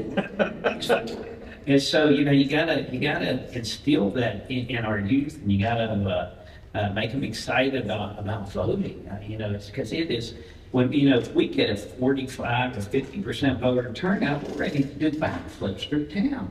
But if you think about it, that's pretty dismal. I mean, people in other countries wait in line for days to go vote if they have the opportunity to do that. Here in our country, we just, you know, we let 50% of people decide how, or 40% of people decide how our government's going to be run for the next 2 or 4 years. And we just need to think about that. I think we need to encourage it as much as we can, particularly on college campuses. Dr. Davis, I think it's wonderful what you do, and you know, bringing people together. And I hope that, you know, this crowd will grow, and you can go out and tell your co-students who, you know, that you just got to get out and vote. You just got to make it a priority. It should be a priority. It's the future. You know, everything hinges upon whom you elect as the leaders, whether it's on a local, state, or federal level. And I think it's very, very important now. You know, I think, you know, getting people involved is really a key to finding new leaders and finding people who want to run for these offices and encouraging others to vote. So, you know, it's certainly, it's got to be aggressive, and it's got to be constant, and it can't just be 2 months before the election. It's something we should be talking about year round. And I do warn a lot of young students who want to run for office, particularly political science majors. You know, when I started, I had a full head of coal black hair, and I was 6'5". I used to look like a lot of you guys up there. So this is what, you know, what happens to you. But it is as rewarding as anything I've ever done. And you know, I do encourage you, and I like to joke about that, but I encourage you that if you're even thinking about it, start out somewhere, whether it's student government or some club in the institution, or even the first step might be city council or something like that if you live in a small town. It's as rewarding as anything you'll ever do. It's as frustrating as anything you'll ever do. But at the end of the day, you look back and say, you know, maybe I made a little bit of a difference. Maybe I helped someone along the way. And but you know, I agree with Mike on the early voting. Man, I thought we hit the home run. When we passed early voting, I thought we hit the home run. This is going to increase voter turnout tremendously. And the only thing it really did was make it more convenient for those who want to vote. Those who are going to vote are going to vote if you have the election on a Sunday from midnight to 6 a.m. or you have it 2 weeks ahead of time or you have it on a Tuesday. Those who are going to vote will vote, but it did not increase voter turnout. We were all saddened by that legislature. We really were. So. But let's get involved and you know, we got to start somewhere. We got to start somewhere. Before we keep the audience questions, I'll use that as an opportunity to give a plug to, we have a new Civic Institute on campus, led by Dr. Samantha Godby, who's back there. So if you're in the room or you're watching this video later and are interested in getting involved, it's a great way to get involved. You know, sort of come and, you know, we do voter registration tables. We do events like this, election watch parties, debate watch parties. So we're trying to make it, you know, we talked about beforehand, the university is supposed to be the center of civic engagement for society. So we're trying to bring that back. And in that vein, we're going to turn to audience questions. Tiffany's got a microphone, so raise your hand and she'll bring your microphone to you.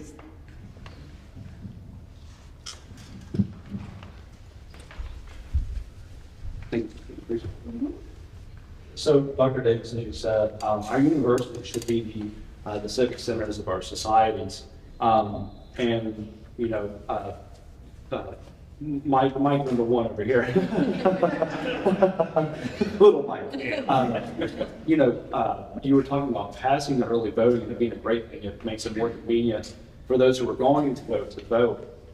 And I was just looking to see if it would be logistical if, you know, our polling stations able to be, like, for example, if we held a poll here on campus, if that would make it easier for college students to vote.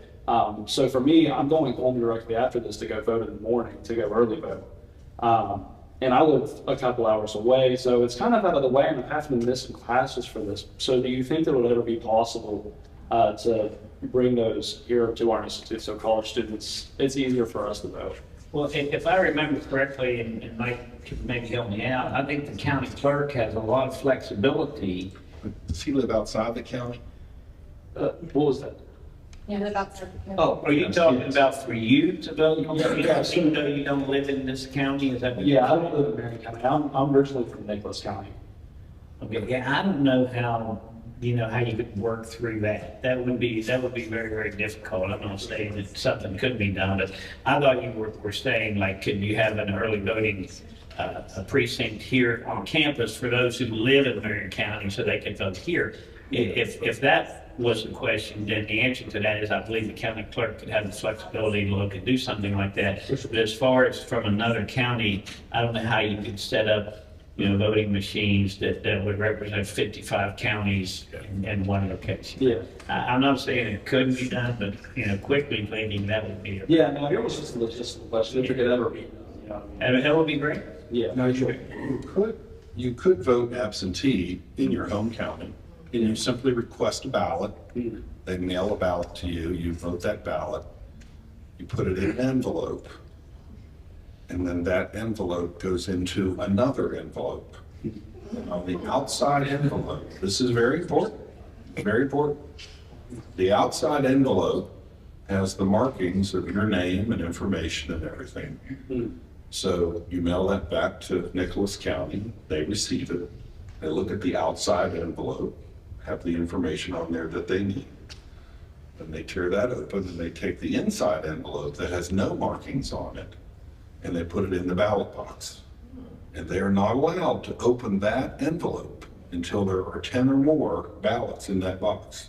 And that protects the privacy of your ballot. I spoke to a high school civics class today. I have 2 more classes tomorrow. And what I found was, as I talked to the students and went through the whole process of how what I did was I talked about how we got to the election. So I went all the way back to the children being able to be taken into the polls and found that some of the students, their parents had taken them in. I talked about the early voting. I talked about the 2018 legislation that Senator Caputo helped pass that created the single member delegate districts, how that has changed. I talked about the decennial census that occurred in 2020. I talked about the federal reapportionment that occurred in 2021. I talked about the legislative redistricting that took place in the fall of 2021. And I just kind of walked them through a series of dates and events that led up to, including nonpartisan judges, that led up to them going to vote now. And then I led up to it with the local activities, the things that the county clerk had to do, each of those steps of registering voters and all those things. And it was my experience today, they were very interested. They were curious, they didn't know much about any of this. I had some maps of the district, kind of able to show them where they live and how that causes them to be in this House district and that Senate district. I appointed one kid as the calculator. I said, he's the calculator. So I would go through and I would say, you know, the decennial census, and I would ask him, you know, what does the prefix of decennial mean? You know, what does a decathlon mean? 10 events. What does a decade mean? 10 years. What do you suppose a decennial census is? 10 years. And I just went through everything, kind of laid it out for them. And I felt like that exposure was good. I encourage our civics professor to do the same. But I just don't think kids get much exposure in that area. And I think that's important. Thank you. And there were actually a couple kids in the class that were old enough to vote, and they were going to early vote. I got to say, we have a lot of students come to the Capitol, and Mike always comes out on the floor, and he's giving them that talk that he just kind of touched on there, and I'm in the back. Like, I go to the back, I'm like, I'm so interested. I just want to hear it. And there's a lot of things that you know, I never realized or never learned throughout my career, but Mike does it so well with students. He's able to touch students, and usually you can tell when they're not listening, but when we get a group of students in the Senate chamber in the middle of the well, and Senator Oliveira is talking to them, they seem very interested. So we got to keep doing it. Just got to keep doing it. I've got a couple of senators that have nicknamed me Professor. It's a two-part question that I kind of know the answer to already. Can a student in Fairmont State who only lives here for part of the year register to vote in Marion County, and why should they do that? Of course, I mean, if you're a student, you're going to be here 9 months or more of the year. Of course, you can register to vote here, and you might feel like the decisions made by local city council members and local elected officials don't impact your life those 4 years. So I wouldn't see anything wrong at all with a student registering.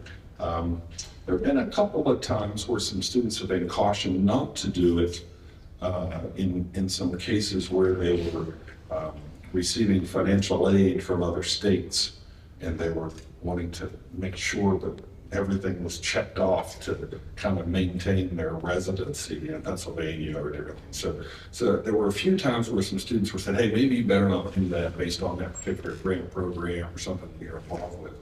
But generally speaking, sure, I think they should get involved, register to vote. I think, you know, I've seen some great campus voter registration drives in the past. And I think those are super, you know, I mean, we used to have a lot of constraints with, you know, had to be signed by a notary and all that kind of stuff. It was all a paper exercise, and all that's changed. I mean, it's just a lot easier to register to vote, and I think some voter registration drives on campus are a good way to get students involved. Yeah, I totally agree. If you're going to spend 4 years of your life here, you want to think about it. A lot of decisions are going to be made in the 4 years you spend here at the institution.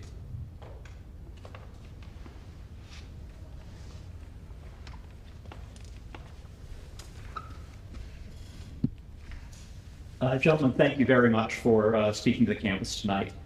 I have a two-part question as well, but I don't know the answer. We don't need it. Senator Oliveira, you mentioned earlier that Citizens United was a sort of a seismic shift for politics, and it had a significant impact on the complexion of politics in West Virginia. I think with that, something we've seen is a shift in the sense that West Virginia went from being deep blue, if possibly somewhat purple state, to being a solid red state. So my question for you is, has West Virginia changed or have the parties changed? My second question, related to that, and relates to this issue of voter turnout, what impact do you think the perception that statewide races are no longer competitive, what impact do you think that is having on voter turnout? Okay. The competitiveness of statewide races, all it really did was it just flipped.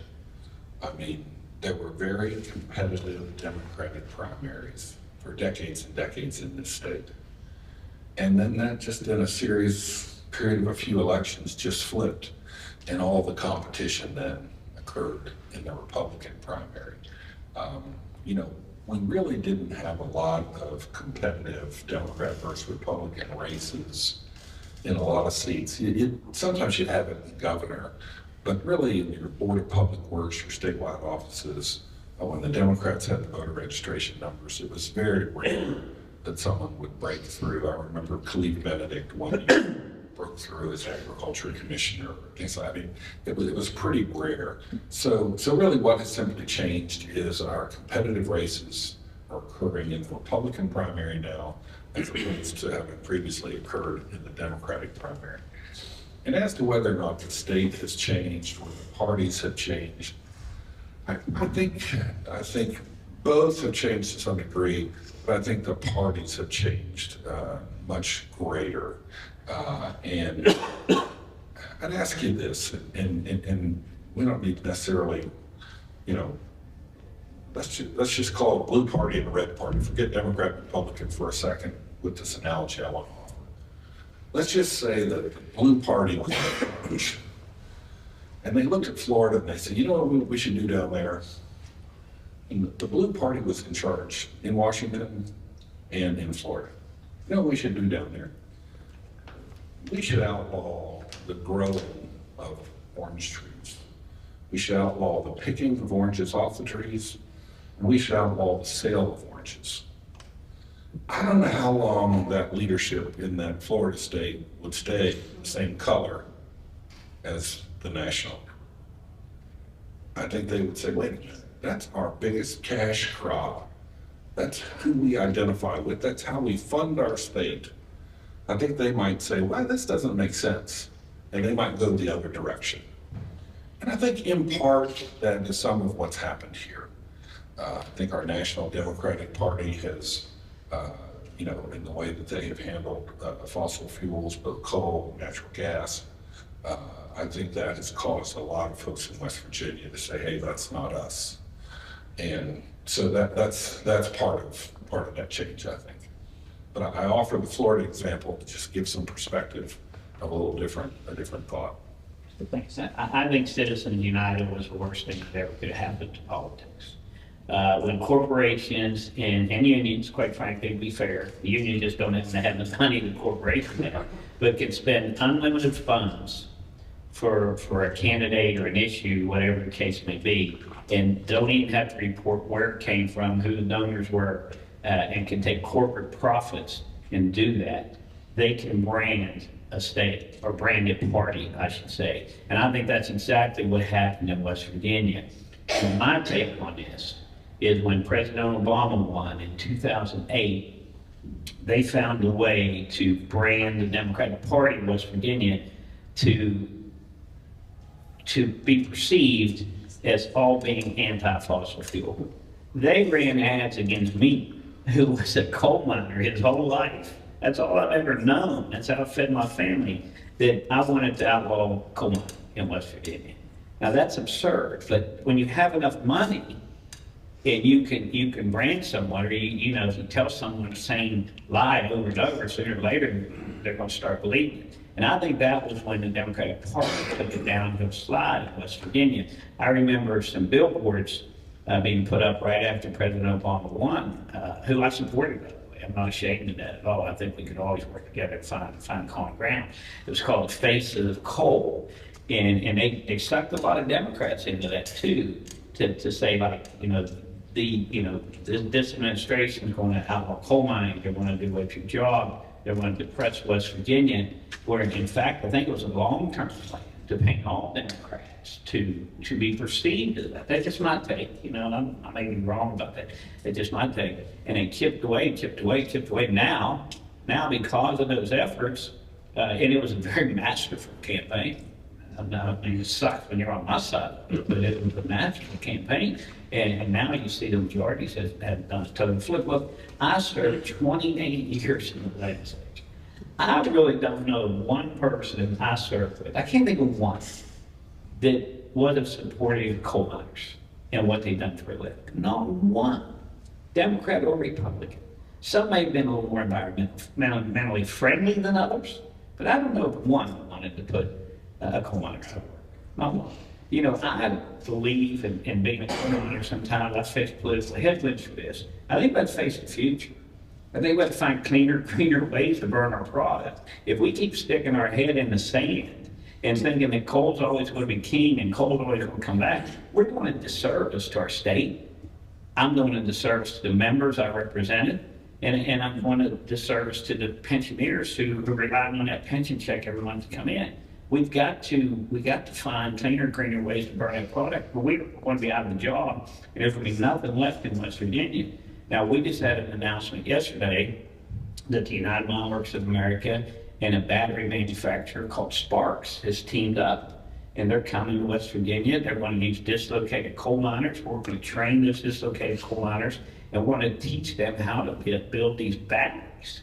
And they're going to be good paying, union jobs with benefits. Now, that's a just transition. I've been through, I started in the coal industry in 1977. I've seen the ups and downs of this industry. And usually what happens when we hit rock bottom and mines are doing bad and everybody's laid off, we get a bunch of federal retraining money comes down to West Virginia. Well, let me tell you what happens. We train a laid off coal miner to become a laid off welder because they're still in jobs. But this, if we bring this back, I think West Virginia could have been the battery hub of the East Coast. But I don't believe, and no offense to our friend Mike, that the leadership, particularly in the governor's office, had the political will to go after those jobs and bring them in because they would have been perceived as being anti-coal. Batteries don't make energy. They only store energy, right?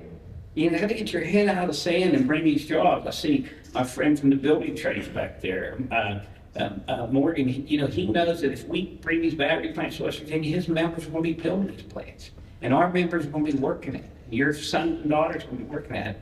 That's what we need to do. We need to get our head out of the sand. Coal's been very, very good to me. The union's been very, very good to me. But I'm also trying to look at the future. We haven't built a coal-fired power plant in 40 years. Let's face reality here. We're not going to build any more coal-fired power plants. It's not going to happen in this country.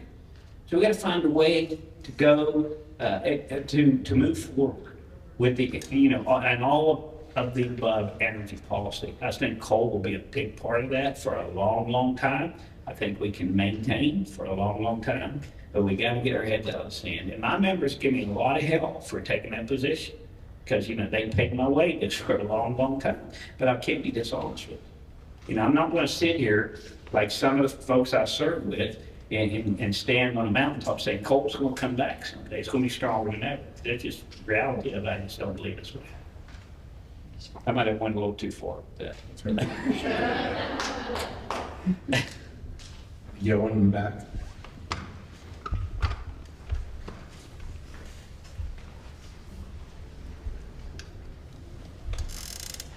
President Davis, Senators, first off, thank you for being here and doing this.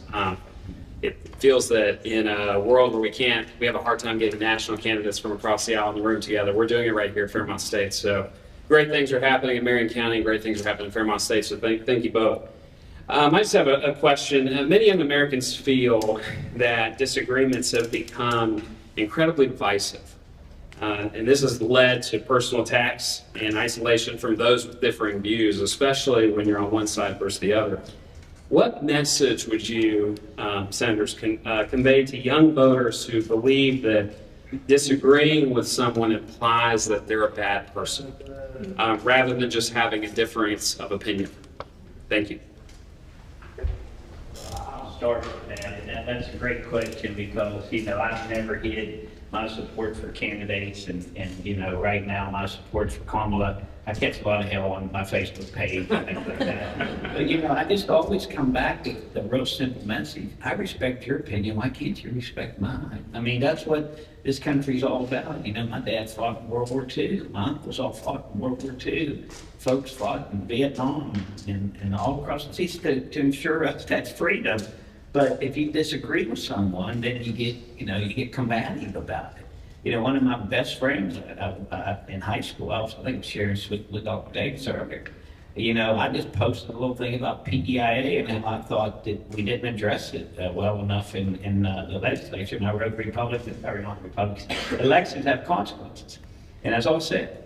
And I love her to death. We was best friends in high school. We're still best friends. She went from PEIA to Benghazi in two replies. And I'm like, my God. You know, get a grip here. You know, we gotta respect each other. I don't care who you support. I really don't. I'm glad you're passionate. I'm glad you go about it. But you gotta give me the same courtesy. I mean, my goodness gracious. And, you know, I know family members who quit speaking over elections. I mean, friends who quit speaking over elections. You know, what have we become? I blame it all on 24-hour day, 7-day-a-week news and the talking heads. And, you know, back to if you hear something long enough over and over, you start believing it. You know, if you listen to MSNBC, you believe that side. If you listen to Fox, you believe that side. And it's really, we got to remember those aren't really news channels. They're entertainment channels. But we lose sight of that. And then, of course, if it's on Facebook, it must be true, right, Nick? I mean, it's got to be if it's on there. And so, you know, it just inflames people. I just think to answer your question, we just got to get back to the days of respecting each other's position. Mike and I vote against each other, not against each other, but differently on the floor. I don't have any time but several. And we still, at the end of the day, we have our conversations, respect each other. We might even laugh about it. That's what it's supposed to be. We vote together about 90% of the time. The 10% that we don't vote the same, we're in agreement. I agree he's wrong. So we're in agreement. Now, I wondered how long it would take you to use that one. Yeah. To answer your question, though, what I would recommend a young person do, I would recommend a young person go see the movie about Reagan that came out about a month ago. And in that movie, it highlights the relationship between Republican President Ronald Reagan and Democratic Speaker Tip O'Neill. And two men that, in a way, were both of Irish ancestry and had some things in common, but in another way, were two very different men. And that movie and a few vignettes of that movie really highlight that relationship that existed between them. And it would be nice for the next generation to maybe see that, because maybe what they saw was Nancy Pelosi, a Speaker of the House, sitting behind Donald Trump while giving a State of the Union, and her tearing up copies of his speech. And if they were maybe to see that relationship that existed between Tip O'Neill and Ronald Reagan, maybe they could see an example of maybe how it's supposed to be done. Any other questions? Well, thank you to both of you for being here tonight and for a lifetime of service to the state of West Virginia. And I'll say personally, as somebody who's been here a little over a year, both of you have welcomed me to this community and to this state. And I honestly, I say so all the time, I think our best days are ahead of us. I think we have to start figuring out ways to talk to each other, ways to work across the aisle, way to not see everybody else as an enemy. And I think you all modeled that, which is why we want to be as part of this series. So. Well, thank you for having us. And also, I just want to say thank you for the leadership that you've demonstrated already. And I've told the President before, one of the benefits of serving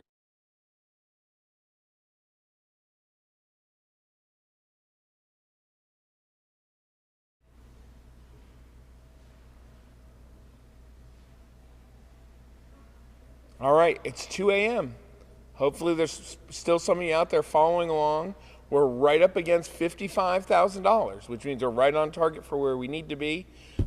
Some interesting things I've noticed overnight is volleyball, aviation, and then the performing arts seem to be the things that are doing the best overnight. So we're excited to see that happening.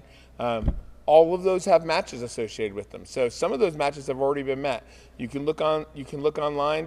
One of the aviation matches has already been met.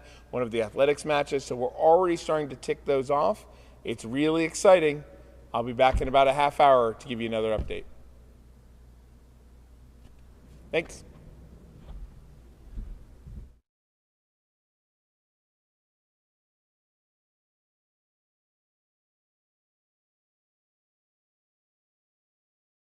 Is you get an opportunity to work with people in the same role. You know, you get an opportunity to work with, in my case, 6 governors I've had an opportunity to serve with, 5 Fairmont State presidents, Dr. Dillman, Dr.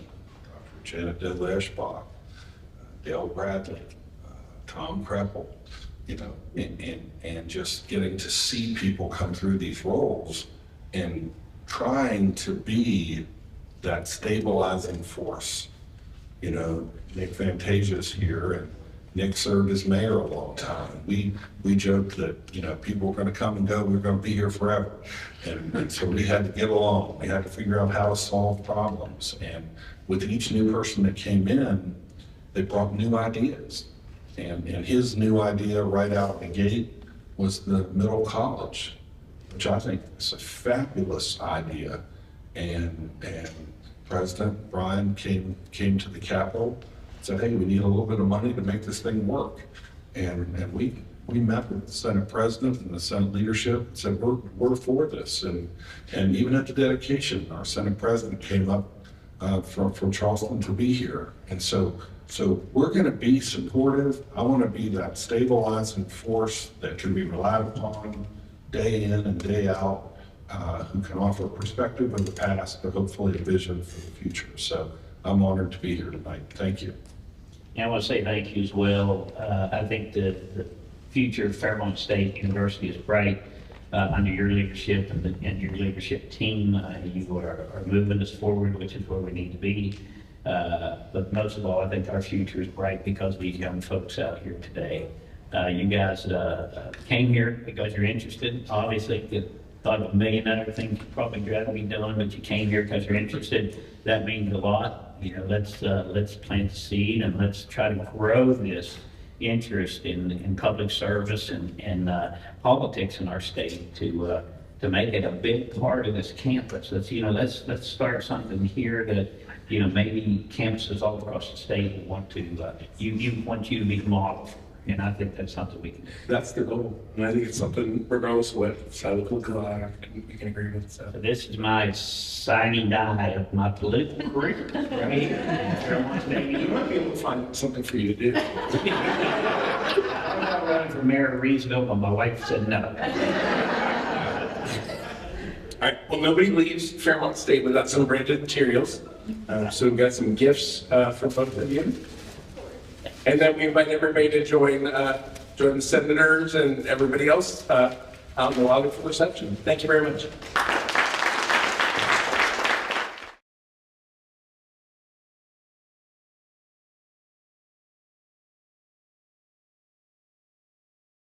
My name is Justin Jones. I'm a junior here at Fairmont State, and I'm dual majoring with civil engineering and surveying.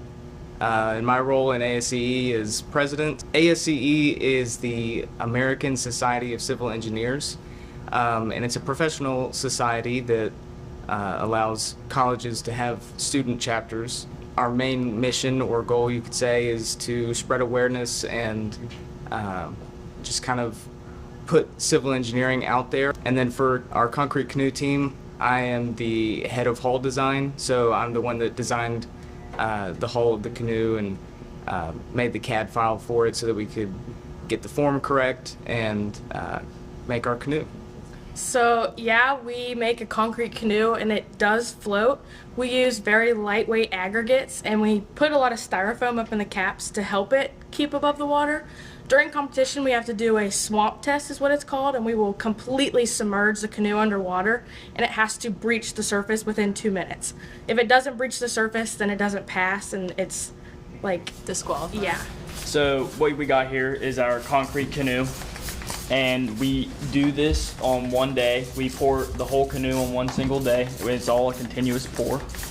So we start by doing one layer, and then once we get one layer pretty much down to one side, then we put another layer of reinforcing on it to then keep the line moving along. The longer we keep going, the more people come and they keep placing to keep the continuous flow going as planned and to get it done as quick as possible. So the mix is already tested before pour day, which takes a few months, and then it's pre-batched in a Ziploc bags, so whenever they request another batch, I make it for them. There's a total of 75 bags with 3 different colors that were used in the canoe. So what they're doing here is we got to keep the canoe wet so the canoe doesn't crack. And as you can see, like the burlap here, we have to keep this piece of burlap wet, and this keeps it nice and moist 24/7. We paddle like at least once a week. We try to during the fall and the spring. In the winter, we try to go into the pool that's at Fairmont State and practice turning and stuff like that. There's a few different types of races that we do. Well, there's 2 men's races. Those would be the sprint race and the slalom race. Those each have only 2 men in them. Then the same thing goes for the women. There's a sprint and a slalom. But then there's a co-ed race. We put 4 people in the canoe. So there's 2 men, 2 women. And we have to, it's like the sprint race, but there's 4 people. So in our regional competition, we go up against pretty big schools. Don't know if you've heard of them. West Virginia University, Virginia Tech, Virginia Military Institute. You have to place first in our regional competition to move forward onto our national competition. So we have to beat out those big name schools, and we've done that consistently over the past 20-ish years. Donations help a lot with our funding here because we're a very small school and we're a very small team. A lot of the teams that we compete against in the national competition have budgets upwards of $40,000 that they can basically do anything with. So we have to take that upon ourselves to do a lot of fundraising and really put ourselves out there and do the best that we can. Last year we had an elimination dinner that funded our trip to nationals. We raised around $15,000 to fund our plane tickets, travel, transportation of the canoe, lodging, hotels, and that sort of thing, registration for the competition as well. So that kind of fundraising and donations really help us compete at the level that we do and continue to compete at the level that we do. Hey guys, welcome to our practice. 3, 4, 5, 6, 7, 8. Any donation, big or small, can impact our program in a great way. 5, 6, 7, 8. 1, 2, 3, 4, 5, 6, 7. Yes! 1, 2, 3. 1. February 27th. Make your impact.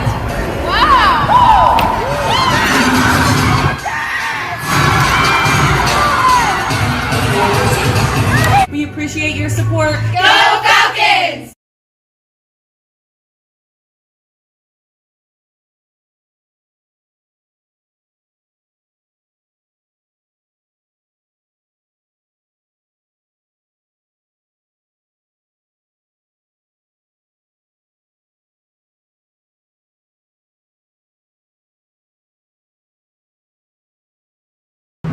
Hi, my name is Leanne Riley, and I am the Director of Performing Arts Outreach and Development in the Academy for the Arts here at Fairmont State University. Day of Giving is coming up on February the 27th, and we would love it if you would consider giving to the Academy for the Arts here at Fairmont State University. This helps provide scholarships to students that have a financial need. It helps us produce large-scale musical productions that we have here on stage, and it also helps us to bring in high-quality artists to work with our students for master classes and workshops to really hone their skills and hone their craft. The Academy for the Arts has provided me with opportunities that haven't always been readily available at my school. It's taught me how to be a better public speaker and how to be the best performer that I can be. The Academy has given me a place to befriend people who enjoy the same interests as me. I've been influenced by many people at the Academy of the Arts, and it has helped me to be the person I am today.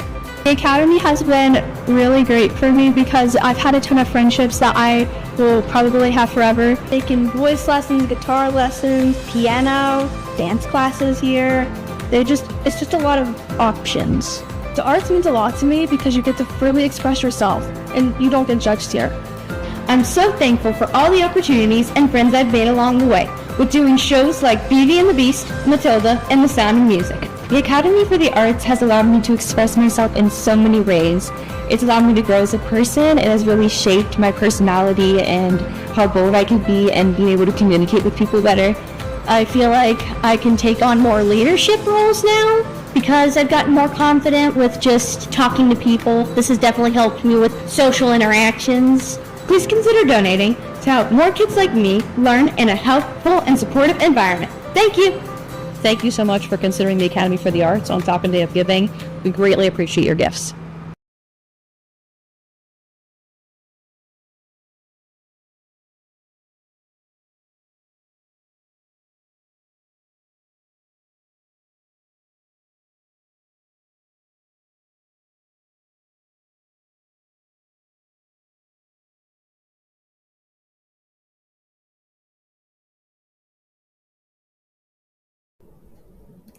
Hello, and thank you for considering the AIMS program on Fairmont State's Day of Giving. The AIMS program at Fairmont State supports neurodivergent college students with academics, social, and employment goals. And this is one of our favorite places to spend time, in our sensory room, which was partially funded by generous donors from the community.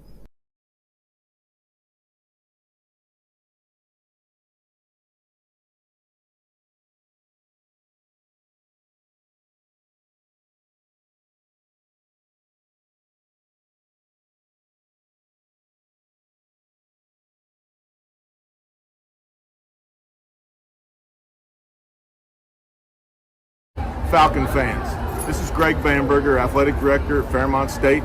Just want to come talk to you just a few minutes about this year's Day of Giving on February 27th, 2025. Can't thank you enough for what you guys did last year, where we had over 600 donors give us close to $260,000. This year we want to try to push that number close to 300. There's a couple reasons why we need these resources.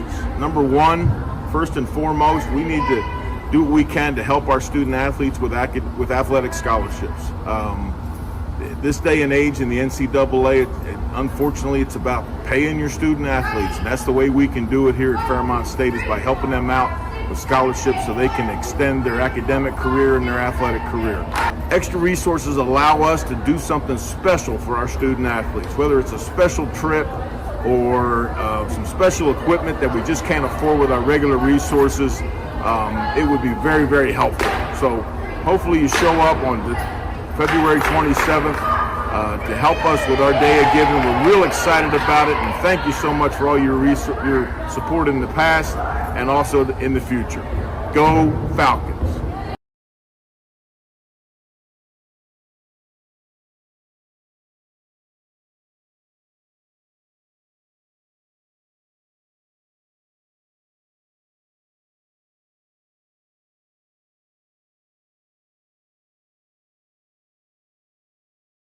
Hey everybody, we're here with our Flying Falcons down in Harrison County, and I'm here with our chief, Joel Kirk, and we're going to talk about our flight program. Joel, tell me about the best flight program in the state of West Virginia. And no doubt, I think it's the best flight program in the Northeast. I would extend it past West Virginia. But selective program, we have a very selective process we go through to pick just the best students, and we've got the highest qualification pool at Fairmont State for their GPAs coming out of high school and their test scores. So we have a really elite program here, and our goal at Fairmont State is that small niche market where it's very intimate, and that we have a small group that we train. So we're into the quality of training more than we are the quantity. We're not a pilot mill. We're not just pushing people out the door to get them done or take their money. So that's a little different from a lot of flight programs in this pilot shortage, in that our goal is to make the best aviators we can, not the numbers of aviators. And talk about their success after they're done with our program. What have we seen with our graduates? Yeah, so all of our graduates are 100% job placement. As a matter of fact, we tell our students, don't take the first job you're offered. So starting pay, once they hit the ATP men's, you're looking at $100,000 a year up from there. So it's a pretty good starting pay. And you've been here since the beginning with the program. I have. So talk about the history of the program, where we've come from, what you think the future looks like. So this was what we call the ACE, the Aviation Center of Excellence, was really kind of rebirthed in 2017. There was a program here, but the university didn't own it. So one of the things when I came aboard was, hey, we're going to own this thing from the top down. So we were the first university-owned, top-to-bottom flight school, and so that's kind of the way it was. Like I said, it was contracted out by a third party that was not university-related. So we're the first, oldest, and were for the longest time the only Part 141 flight training program in the state of West Virginia. Now we've got a lot of people trying to mimic us, but they got a long way to go to catch us. Right, imitation's the greatest form of flattery, right? That's exactly right. Yeah, yes, sir. absolutely. So let's talk about the future. What do we need? We got a lot of donors out there who are interested in our program. I hear all the time, how do I support aviation? What would you tell them? So hang on one second, we got a plane coming in.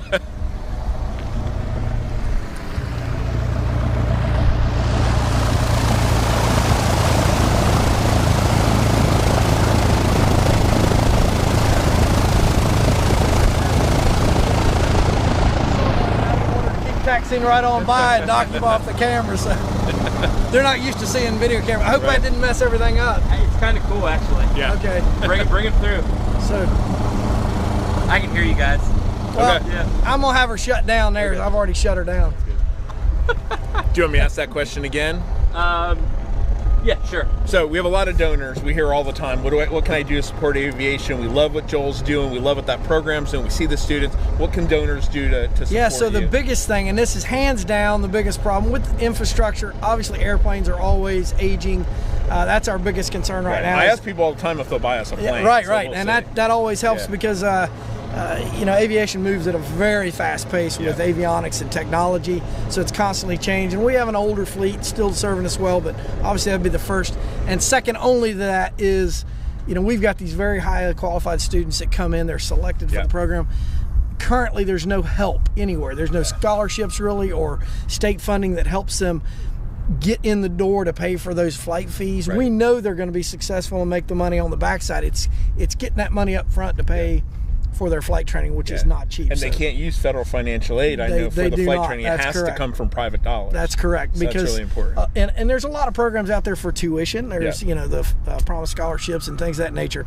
But flight fees specifically, even the GI Bill really no longer covers that for us. So. And what are the flight fees for a student to go through our program? About $60,000 in addition to tuition. Right. So start to finish to the commercial rating and maybe flight instructors. About so any amount that people could give towards that would help a lot. Especially, you don't want it to be a barrier for any student who's going to be great up in the air. We don't want it to be that barrier. That's right. Even their check rides, just at the end of their syllabus events, a check ride's $800 with the FAA. They got 3 of those. Right. Commercial rating is $30,000. So you're going to a student his junior year and saying, "Oh, it's $30,000 more dollars to get to a place where you can actually earn money." So absolutely, student fees are extraordinary for flight. Yeah. So what is it you think makes our program the best in the Northeast? Number one, I think it's my team. Most of all, I think the level of talent that I've got here with the upper level. Most all of our senior instructors are ex-military instructors. Then the staff from there on down, we pick, because we're selective, our flight instructors that do the line flight instructing are the best of the best of the best. Yeah, absolutely. So we are selectively through that screening process. And then lastly, I think it's the economy of what we do.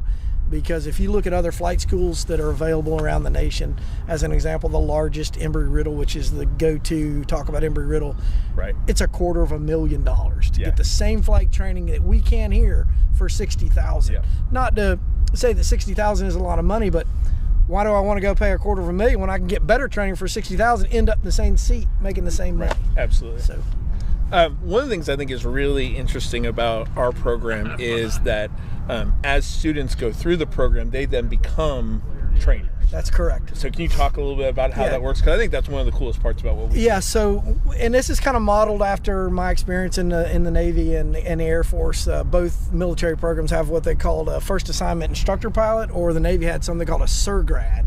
And say a very exceptional student gets picked to roll right back into the program and be an instructor. Why is that advantageous? Because he just came through the program. Yeah. So if he excelled at that, I don't have to teach him anything. He already knows, because he was instructed under us, what the program entails, what worked, what didn't work. You've already done your screening. Already done it. Yeah. And so we don't even hire instructors from the outside because we take the best of the best of the best to be our instructors here. And it allows students, even in their sophomore year, we've got a student now, first one ever, that actually finished everything through CFI, and he is now an instructor his sophomore year of college. That's great. You're truly growing your own.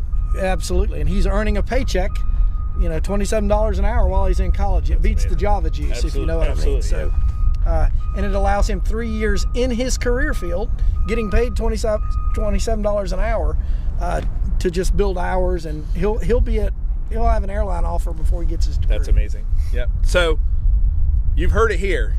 Best aviation program in the Northeast, one of the best in the country. As far as I'm concerned. Yeah. We just need more support. So if you're out there and you're excited about our aviation program, first of all, you can come down and Joel will give you a tour, show you everything we've got going on here, show you our amazing pilots, and then you can help support us. So visit the Day of Giving webpage, look for aviation, and give when you can. And I'll add one more thing to that. We fly billboards for Fairmont State around the country here with our Falcon airplanes. Absolutely. And we got to get some painted up on the roof. That's right. So I want to paint one right on the end of that building right there, so everybody that flies in here sees it. Awesome. Well, thank you, Joel. Yes, sir. Yep.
Thank you so much for supporting the bands. We're hoping to buy some really great new percussion equipment for both our marching and concert seasons next year. Thank you.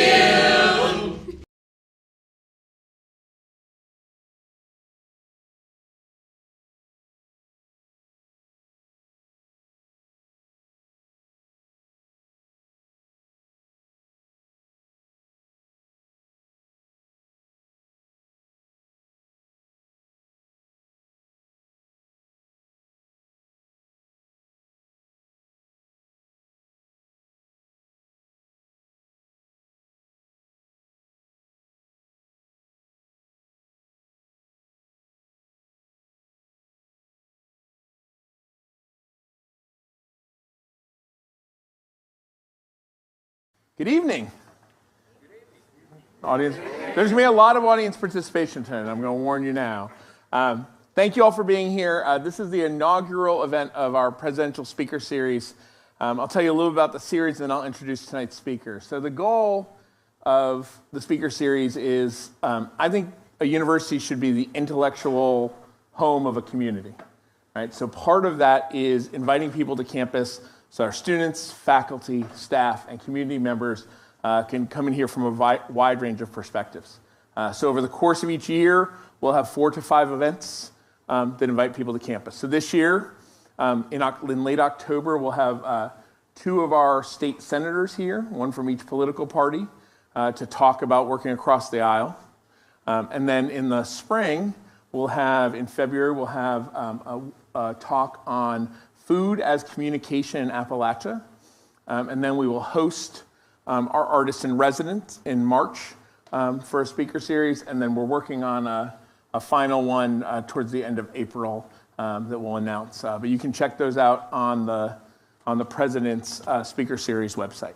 And then starting next year, we'll announce some more, but then we'll start to reach out to the community too to see if you have ideas for additional speakers. So thank you for being here tonight. The format of each of these will be some remarks by our speaker, a fireside chat with me and the selected speaker or speakers, and then audience questions. So as you're listening to tonight's speaker, think about those questions you might want to ask, those topics you might want to engage. So without any further ado, I'll introduce tonight's speaker, Dr. Chris Phillips. I've known Chris for about 10 years. I saw him speak in an event very much like this. And the goal for the speaker series is to get conversation started. And I don't know anybody who's better at getting conversation started than Chris. So he's written several books that talk about the Socratic method, that talk about how to engage each other. And then he's experienced in some of the best ways. He started his career as a teacher. Right? Then he worked for newspapers, upgraded to magazines, and then started writing books. So you'll see, as he talks about his experiences, we talked during the fireside chat, there's been a lot of engagement in his life. Right? So he brings engagement to everything he does. Through Socrates cafes, democracy cafes,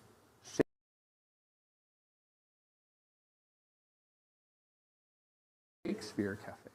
We'll talk about all of those tonight.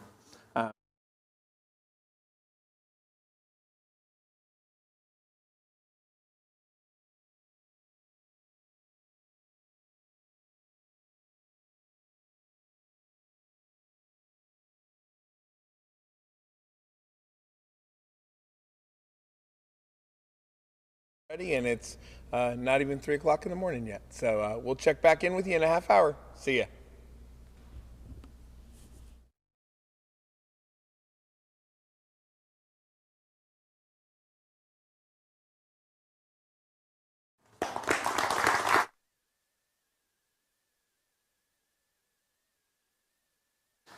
How are y'all doing? Thank you for coming. I started a group called Socrates Cafe in August of 17th, 1996 in Montclair, New Jersey. Anybody heard of Montclair? Anybody heard of New Jersey? Okay. And I asked for this bench because that's what I did. At a little coffee house called Collage 2, I perched myself here, not to be above the fray, but to be in the middle of it. And we, participants of many many different perspectives gathered round, and we inquired together into timely and timeless questions. Questions that, in a way, helped us further articulate, who am I? Who do I still want to be? Can I be some of the change that I would like to see in the world at large? Did we always articulate it that way? No. But just the mere fact that at a time of great division in the United States, unlike today when we've come together as one, people rose to their higher angels, and we inquired together in ways that showed that we could discover uncommon ground sometimes. It exceeded my expectations. I think I started at Socrates Cafe for very selfish reasons, because I was a pretty impatient guy. I was too much like what you would hear on TV and radio, browbeating, one-upmanship, not really listening, because you wanted to get your point. You wanted to get your zinger in there.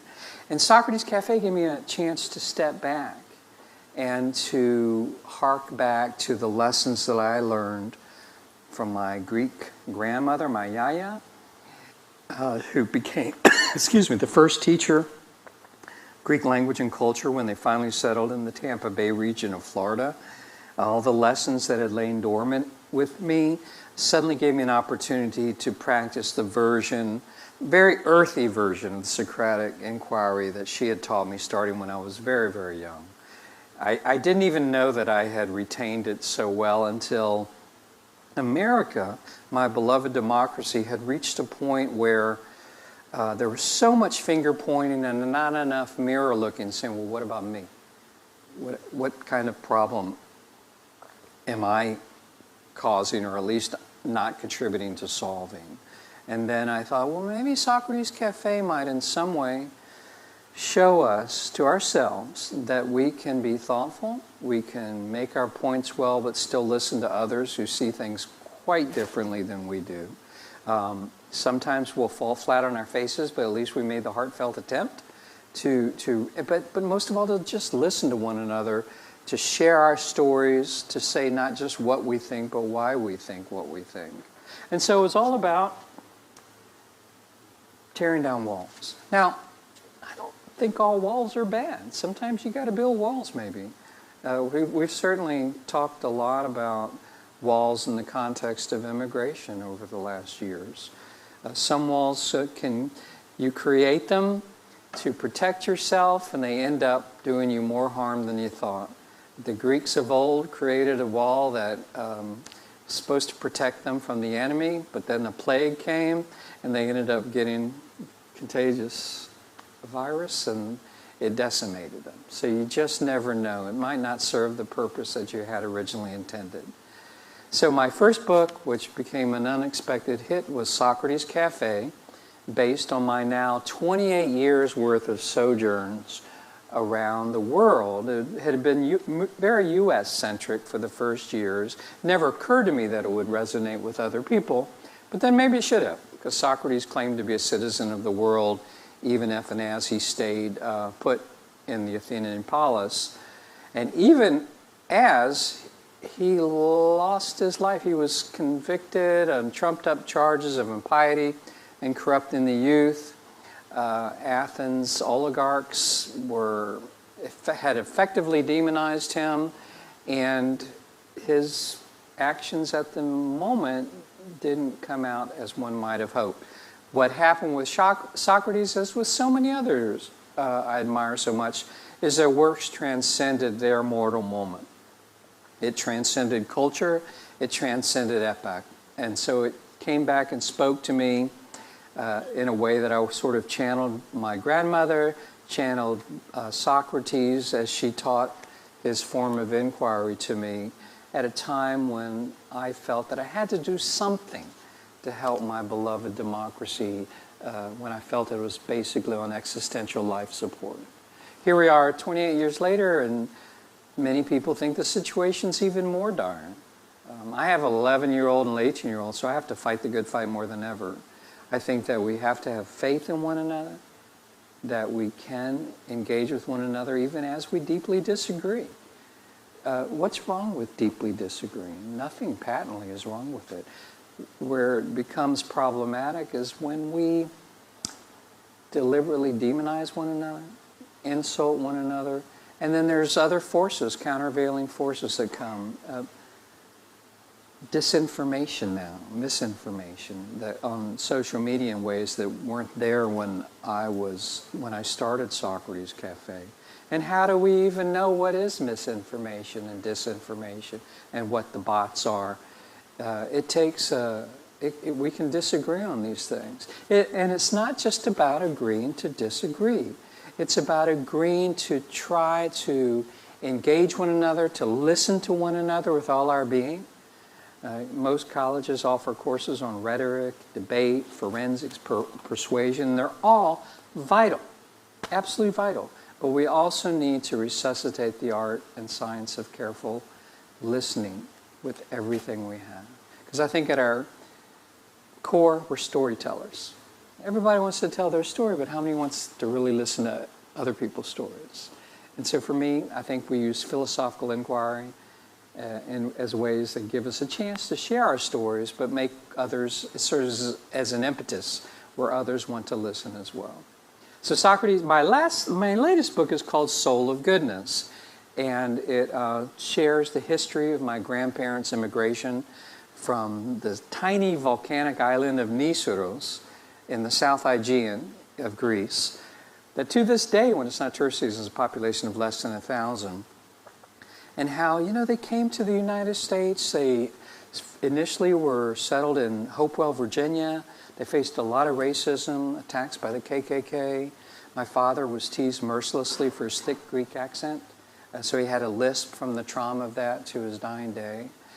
But they also appreciated so much. They came to America just months before Congress passed a law. It was a nativist time when there was a sort of an anti-immigration tide.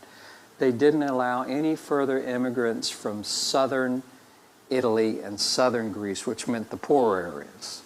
I write about that in my book, Constitution Cafe, initially.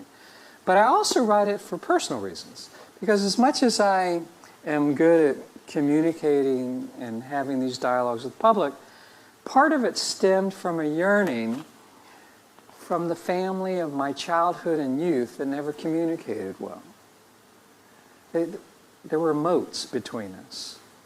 And I always longed to be able to engage in healthy communication.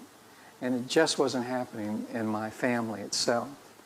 So I began holding these in my intermediate school, Carver Intermediate School in Newport News, Virginia, at the height of the desegregation era, holding these types of dialogues. I wouldn't have even thought to call it Socrates Cafe back then between 1972 and 1974.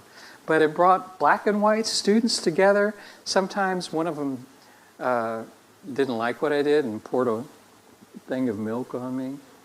It was really not, it was pretty humiliating. But people rallied around me. They rallied around what I was doing. I just got together last week with somebody I've been friends with since the very first one I held, who stood up for me. He's a really big guy. And we got together last week in San Antonio. And he recalled our first gathering. And he said, this is what we need. And after a while, what happens when you engage in real dialogue, you forget about time, you forget about place, or you zone in and zone out. You're no longer doing this, but it's transporting. It transports you. So you forget about walls of certain kinds, And at the same time, I think of I carry my grandmother on my shoulder. I carry my late father on the other shoulder. It's also a rather tenseless affair, where at Ephesus time, present, past, and future, it almost becomes beside the point for a little while until you emerge from the discourse. So for me, it's magical. It's fun. It can be intense. It can be passionate. But it's thrilling and humbling that I can still get up on a stool and have some people, 5 people, 10 people, however many, and we can have at it and leave more thoughtful. Believe it or not, that's my main goal. is just to be more thoughtful. If we can become more thoughtful, that's can be earth-shaking. Just more thoughtfulness. Well, you made me think about something in a way I had never thought about before. And so that's the ultimate goal, is just greater thoughtfulness. And then I leave it up to sort of other complementary initiatives. There's so many civic dialogues, worthy civic engagement initiatives, that once we feel a greater sense of connectedness from this thoughtfulness, we're more willing to engage, more willing to debate. You need to debate. You know, sometimes you win, sometimes you lose. You brush yourself off and you get back in the fray. As our Right and Constitution Cafe, when Jefferson and the other would-be revolutionaries were plotting revolution, they met in the Apollo Room, the Raleigh Tavern, not far from where I was born and raised. There's pictures of me being pushed in a baby stroller on Duke of Gloucester Street in Colonial Williamsburg. But they all probably had somewhat different reasons for why they wanted to have a revolution against the king. But nonetheless, they all wanted it. But they were like Greeks. They got passionate. They told each other they were full of this and that. But they also had what the Greeks of old would call philia, a sense of communal love, a sense of shared duty, risking their lives, their fortunes, and their sacred honor. And it takes a lot of guts, and you don't know how things are going to turn out. These are not scripted events. But you do it with the sense that if society is not going to have a shelf life, if open societies are not going to meet with the same fate that they did with flourishing Florence and Athenian polis, where collaboration and competition coalesced in ways that led to extraordinary accomplishments, art, governance, and such, then we have to recognize the pernicious patterns that are repeating themselves in our own time and climate. And we have to look at ourselves as the change that we want to see. We can't point the fingers at politicians or anybody else. Or at the very least, we also have to ask ourselves, what is our duty? Succeed or fail? For me, it's the heartfelt attempt that matters the most. So that's what I try to do, understanding through just cultivating thoughtfulness, sort of breaking down the kinds of walls. So I have a tattoo. That's my tattoo. And it's based on two of the teachings from my yaya in Greek letters. I have dual U.S. Greek citizenship. I took the family full circle.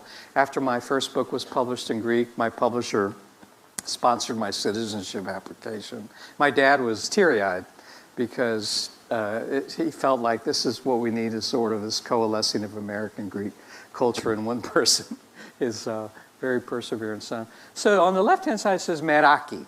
Live a life filled with soul. You wake up in the morning, you give it everything you got. Soul and passion, even when you're meditating, whatever. But you do it fully. Fully embrace it. And the other one is arete. Arete is to live a life of all-around excellence in which you sort of don't break down knowledge disciplines unless you also want to build them back up. That enhances our metaphorical thinking, our poetic thinking and doing, so that we live a rather musical, poetic type of life that leads to more love, empathy, and understanding. So here's how I met Mike.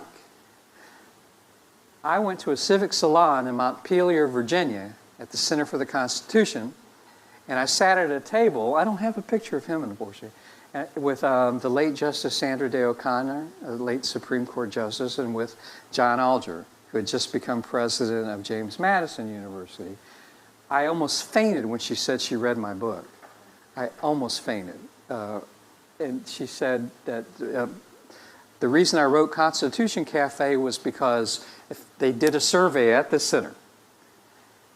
They asked this question: would you change the Constitution if you could? Most people ages 36 and up said they wouldn't. Most people ages 18 to 36 said they would. But here's what both groups had in common. They hadn't read it. I mean, maybe they could recite the preamble because they had to do it in high school or something. They could even do it to a song or a jingle. But they hadn't read it yesterday or 2 years earlier or 5 years earlier. And so I thought, well, maybe I went around and held offbeat constitutional conventions, asking people what they would change if they could, based on Thomas Jefferson's idea that we should have enough faith in ourselves to just build it from scratch every 19 years. Yeah. Have we done that?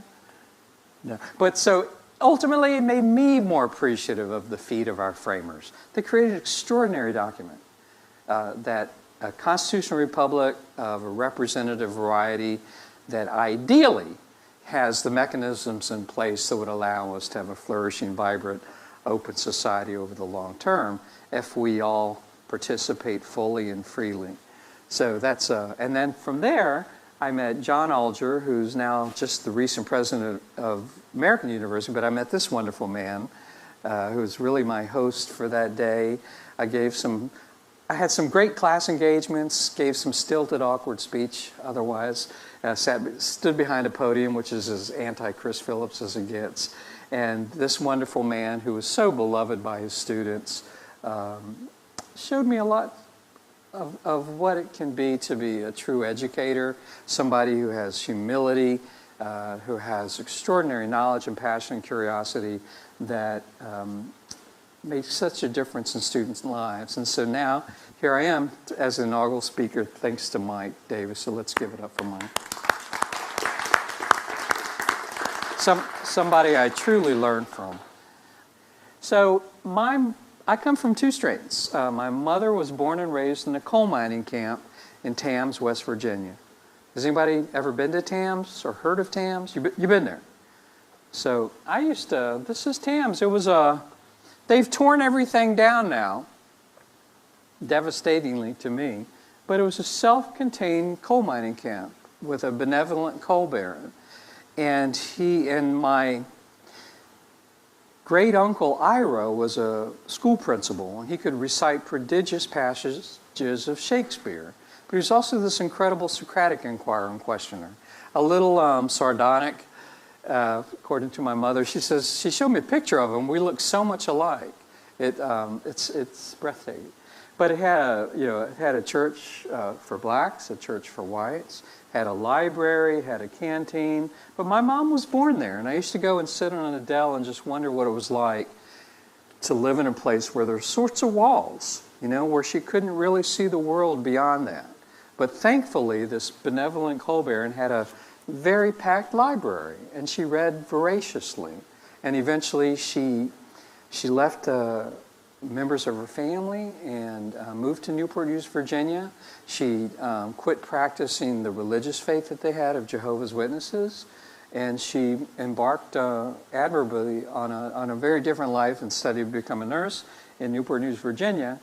So that's one kind of wall that she somehow managed to transcend, I think largely through reading, which gave her the moral imagination and existential imagination to create a life of her own. And then next slide is this is my mother and them at Tams at the coal mining camp. She was the oldest daughter, and that's my mama. So I had a mama and a yaya. It was really cool. I don't think anybody else had a mama and a yaya. I never had a grandma or grandmother. I had a mama and a yaya. It was awesome. All right, next one. And so here's my other strain, Niceros, Greece. And the Orthodox Church is actually carved into the mountain. It's just gorgeous. It's a long trip to get there. You have to fly to Athens and take another plane to an island and then take a boat a long way. But that's where my family is from. It's surrounded 360 by the Aegean.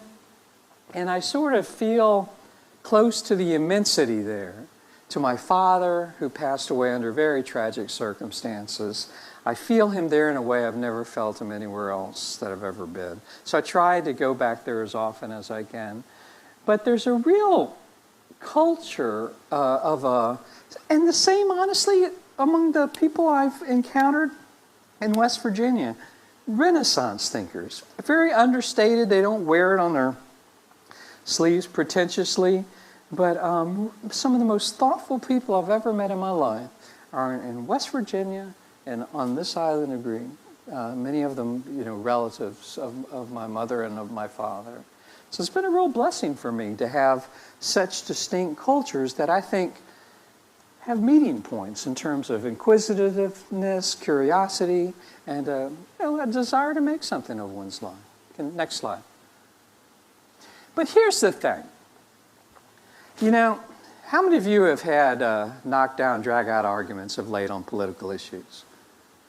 Tell me about it. Tell me about it. Mostly just healthcare type of stuff, and you know, it's easy to get cut about some of these things because that's what you see. Yeah, but tell me a little bit more. Come on. Yeah, so it's you know, mostly just like healthcare things. You know, like what? Especially when it comes to like the IVF treatment, especially both parties take very strong stances. So it's very easy to get passionate about what you're arguing about and kind of lose sight of the love that we should really have for one another. Why is it so easy to lose sight of that?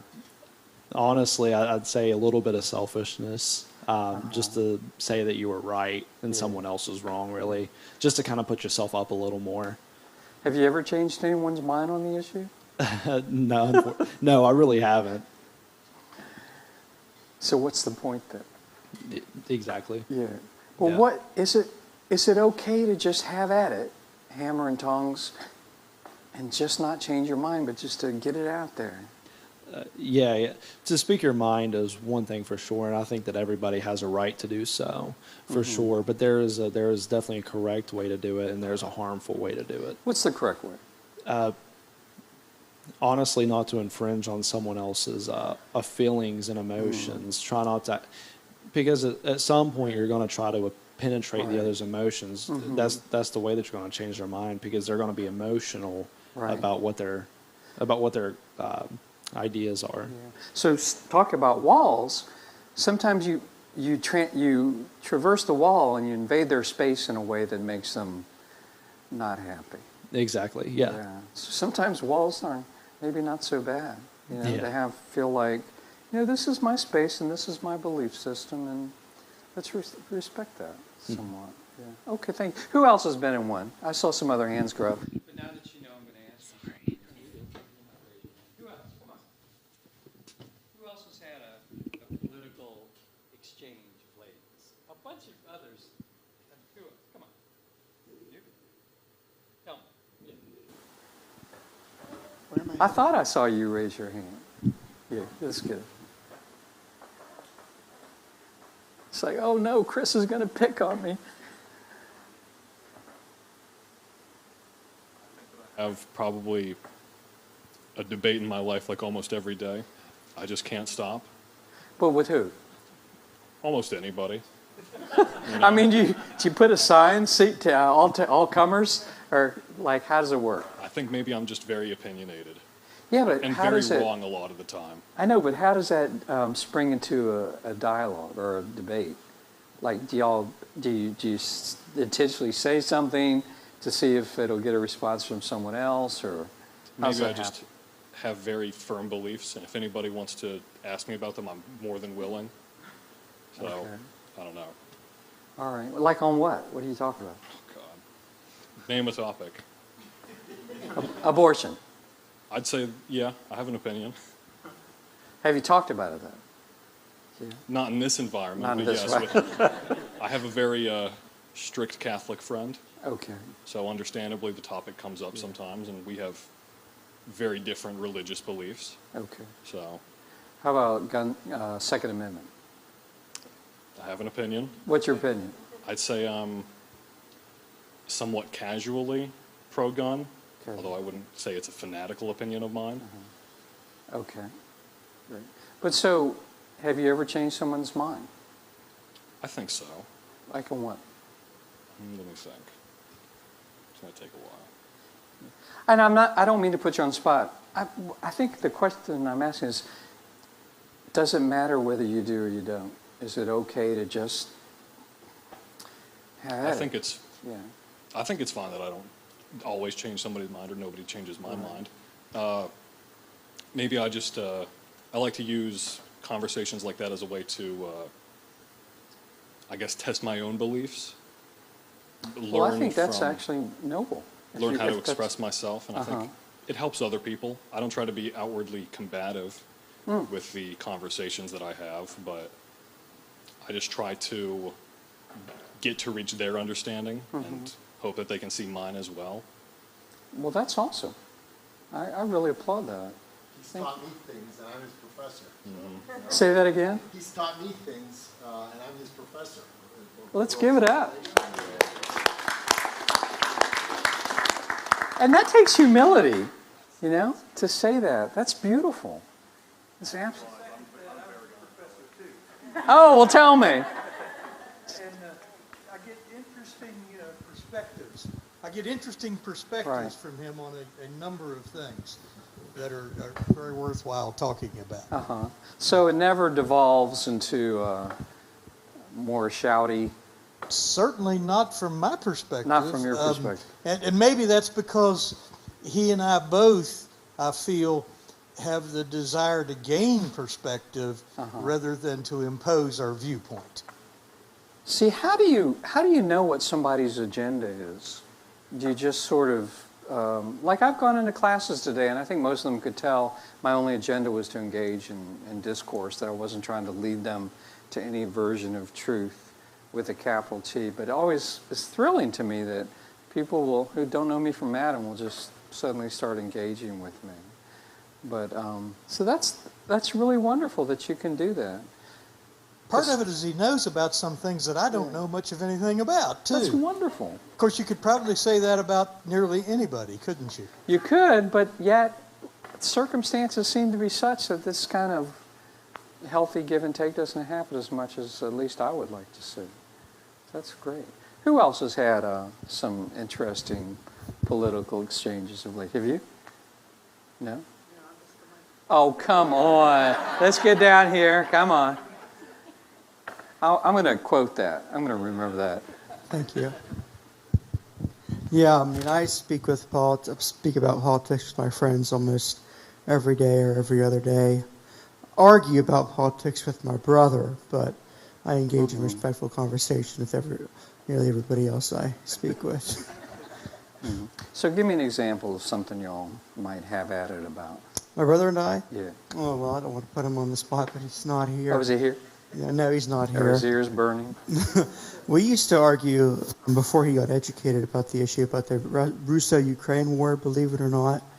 I wouldn't call him a Russian apologist, but he wasn't very educated about the subject, about the topic. Why? What makes you say that? Because that can tick people off if they're ever told, you're not very educated. That's okay. He would go out of his way to make up reasons as to why Ukraine brought the war onto themselves. I mean, it's being recorded, so he has to release a statement later that I'm just a big old liar. But well, don't worry, I'll share it on my YouTube channel. He would just. Now, is that the only person that you sort of? I speak passionately about politics with my friends, but usually it's just very cordial. You know, keep the same attitude that we're here to learn about each other's perspectives on different topics, and oftentimes we disagree more than we do agree, which I think is good for political discourse. Does discourse, a civil discourse, always have to mean speaking in modulated tones, or can you sort of get passionate? It depends on. I would say it depends on who you're speaking with, and it depends what you're talking about. That's interesting. It depends on who you're speaking with and what it is that you're talking about. Interesting. Thank you so much. Anybody else? Anybody else have any? I mean, do you think that? Yes, over here in the cheap seats. That's a joke, brother. Thank you. Me and my two friends, so we live together in the same dorm, and I'm not going to say like there's one specific issue where we're like, oh my gosh, we completely disagree, but like we'll have political conversations, and we might disagree at the start, but then by communicating, we figure out where each other's ideas align, and we realize, okay, we might have a different approach or a different perspective, but we kind of want the same thing. So it just allows you to think differently in that aspect. So it's like, while there's maybe not one specific issue that we're like, oh, we have strong opinions, but it's like we bounce off of each other and try to gain each other's perspective, because we know that we have varying perspectives on certain things just based on our life experiences. So. Wonderful. You guys are my role models. Let's clap for all of you who've shared. That's really amazing. I think some of the biggest culprits of division are people more my age, skewing my age. I've had some intensive travels these last 2 weeks. I do this Constitution Cafe activity every Constitution Day. And the dialogue itself went fine until somebody said something about COVID. And he thought more people were dying from the vaccine than those who were, than lives were saved. And all of a sudden it became, this was after the formal exchanges, it became incendiary. And there was, I said, well, they clearly weren't even really listening to each other at that point. But it was triggered, and that was that. The same thing happened when I went to my alma mater, the College of William and Mary, about how to overcome political polarization. And somebody made a comment about the governor that another person took umbrage to. And they forgot about the 300 rest of us. And they just clashed. They forgot about me. They forgot about that there was a moderator or anything else. And I finally had to get them to stop and say, what's the goal here? What are you up to? And I didn't solve anything. I think it shows, but I do think that young people are the ones that are going to show us the way. And I'm not just talking about college students. I've seen more thoughtfulness from elementary, middle, and high school and college. The students themselves that have set an example for me whenever I tend to go too far in another direction. Obviously, there's exceptions to every rule.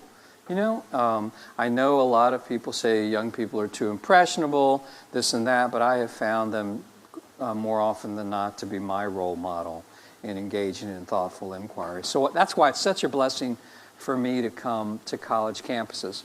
Because for me, Mike, how much time do I have? Okay. So let me just stop here then. For me, the issues aren't between pro-Second Amendment and sensible gun control measures. It's not between pro-abortion or anti. It's between being able to love someone, even if you find their viewpoint rather repugnant. Can you still love that person? Because I've had friends from high school from 47 years ago who I've noticed have suddenly unfriended one another. Been friends for almost half a century. And I said, well, what's happened? Well, we disagreed vehemently over abortion, and I just couldn't tolerate it. We disagreed over Trump. Couldn't tolerate it. It's happened 3 times in the last, 6 or 7 months. And I don't have that many Facebook friends to begin with, so I notice these things. These are people who have almost a half a century of shared history who quit speaking over a president or presidential candidate, or over a single issue. And it's like, can't you still love each other? In spite of that, can't you disagree passionately and still love each other? So that's, for me, the bridge that we need to cross more than ever is from hating an opinion to not letting that make you hate the person. Maybe even loving the person more than ever. These are not easy things to do. They're not easy things to do when you find a viewpoint so reprehensible, but they're necessary things to do. Now, of course, there's no absolutes in these things. Some people do cross lines. You have every right to find something so abhorrent, whether somebody says something outrageous about children or about immigrant groups or whatever it happens to be. You have lines to draw, but maybe we're drawing them too quickly and for the wrong reasons. And so if I can get any point across now, it's, test your own limits. Use dialogue as an opportunity to challenge yourself to be more patient, to be a more careful listener. But you don't have to go, there's times when you do have to take a stand. when somebody says something that you find so abhorrent. But maybe it's not, maybe we're too quick to jump at somebody else and too quick to unfriend somebody, and we forget the investment that we have in one another in our shared history, but in the shared history of America itself. You know, go to the Apollo Room in the Raleigh Tavern and think of our founders and how deeply they disagreed and yet came together universally to plot revolution and risk their lives, fortunes, and sacred honors. And maybe what we need to do more than ever today is to stand up for one another and our right to disagree at times quite vehemently, and that can actually be an act of love. So thank you so much, everybody.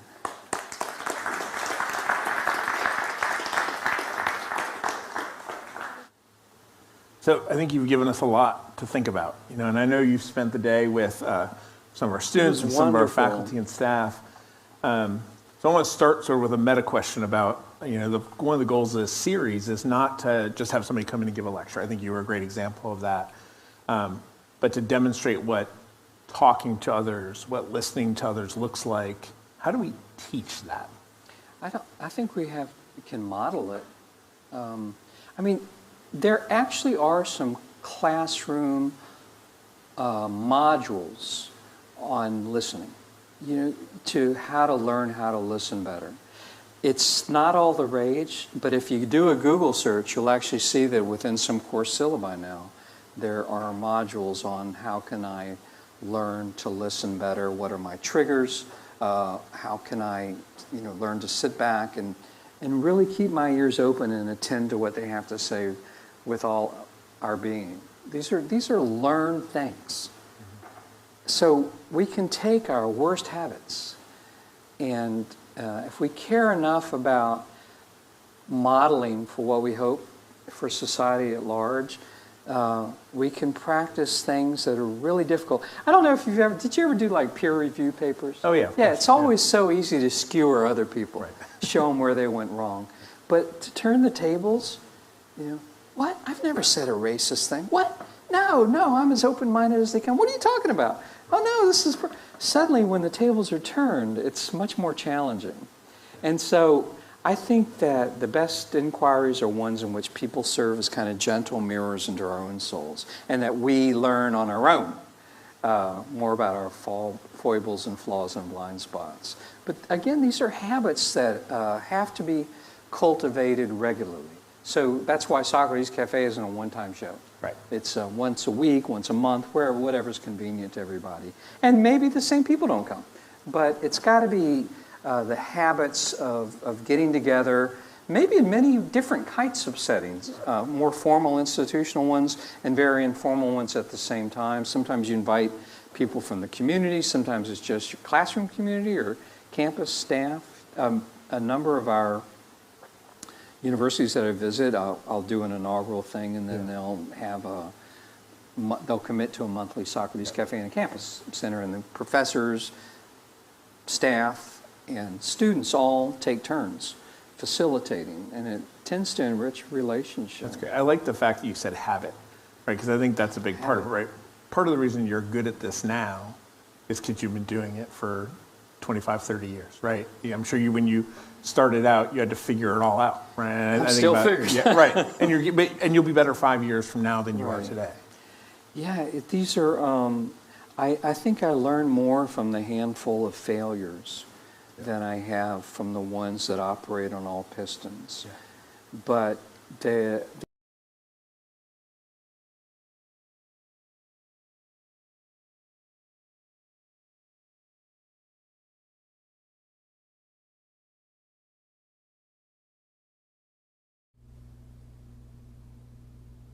All right, so we're a little bit after 3 a.m.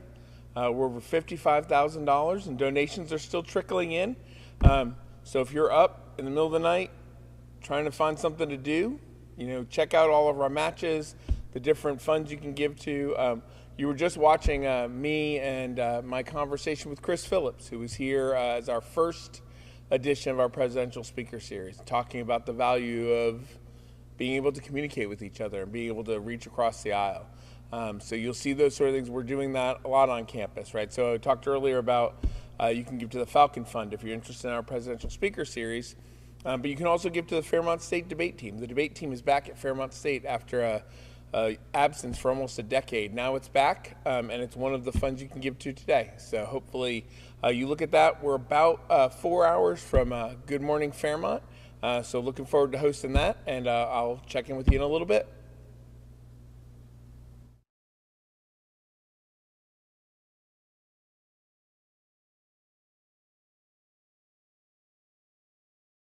The idea is that it's as much as I did say that I started also to become a better person myself and to try to be a little bit of the change, is that habits like this can be cultivated. We have to maybe have a sense of history and a sense that, well, the first Western democracy, the Athenian polis, the people began to silo themselves. So what do you do if you know that little tidbit? You unsilo yourself really quickly, and you get some other fellow Americans unsilo themselves too. And you may be awkward, you may not have any idea quite what you're doing, but you know you want to unsilo yourself. And we talked a little bit about this earlier, is that lack of understanding of history is really interesting, right? People will say, we've never had a moment like we're having right now in American history in terms of the division. Right? People Look say at stuff the like that all the Jefferson time. Adams presidential campaign. It was vicious. It was absolutely, I mean, they went at one another, demonizing deliberately one another. What's happening right now in comparison is arguably pretty mild compared to that. Yeah. It actually can sort of tamp down your anxiety a little bit, knowing that these patterns have occurred before. But what shouldn't happen is that you feel a sense of complacency. You should feel more motivated than ever to get in that public square. And by public square, I mean, it could be here. You know, we're engaging with one another face to face. It doesn't always have to be everybody's invited. It can just be a group here and there.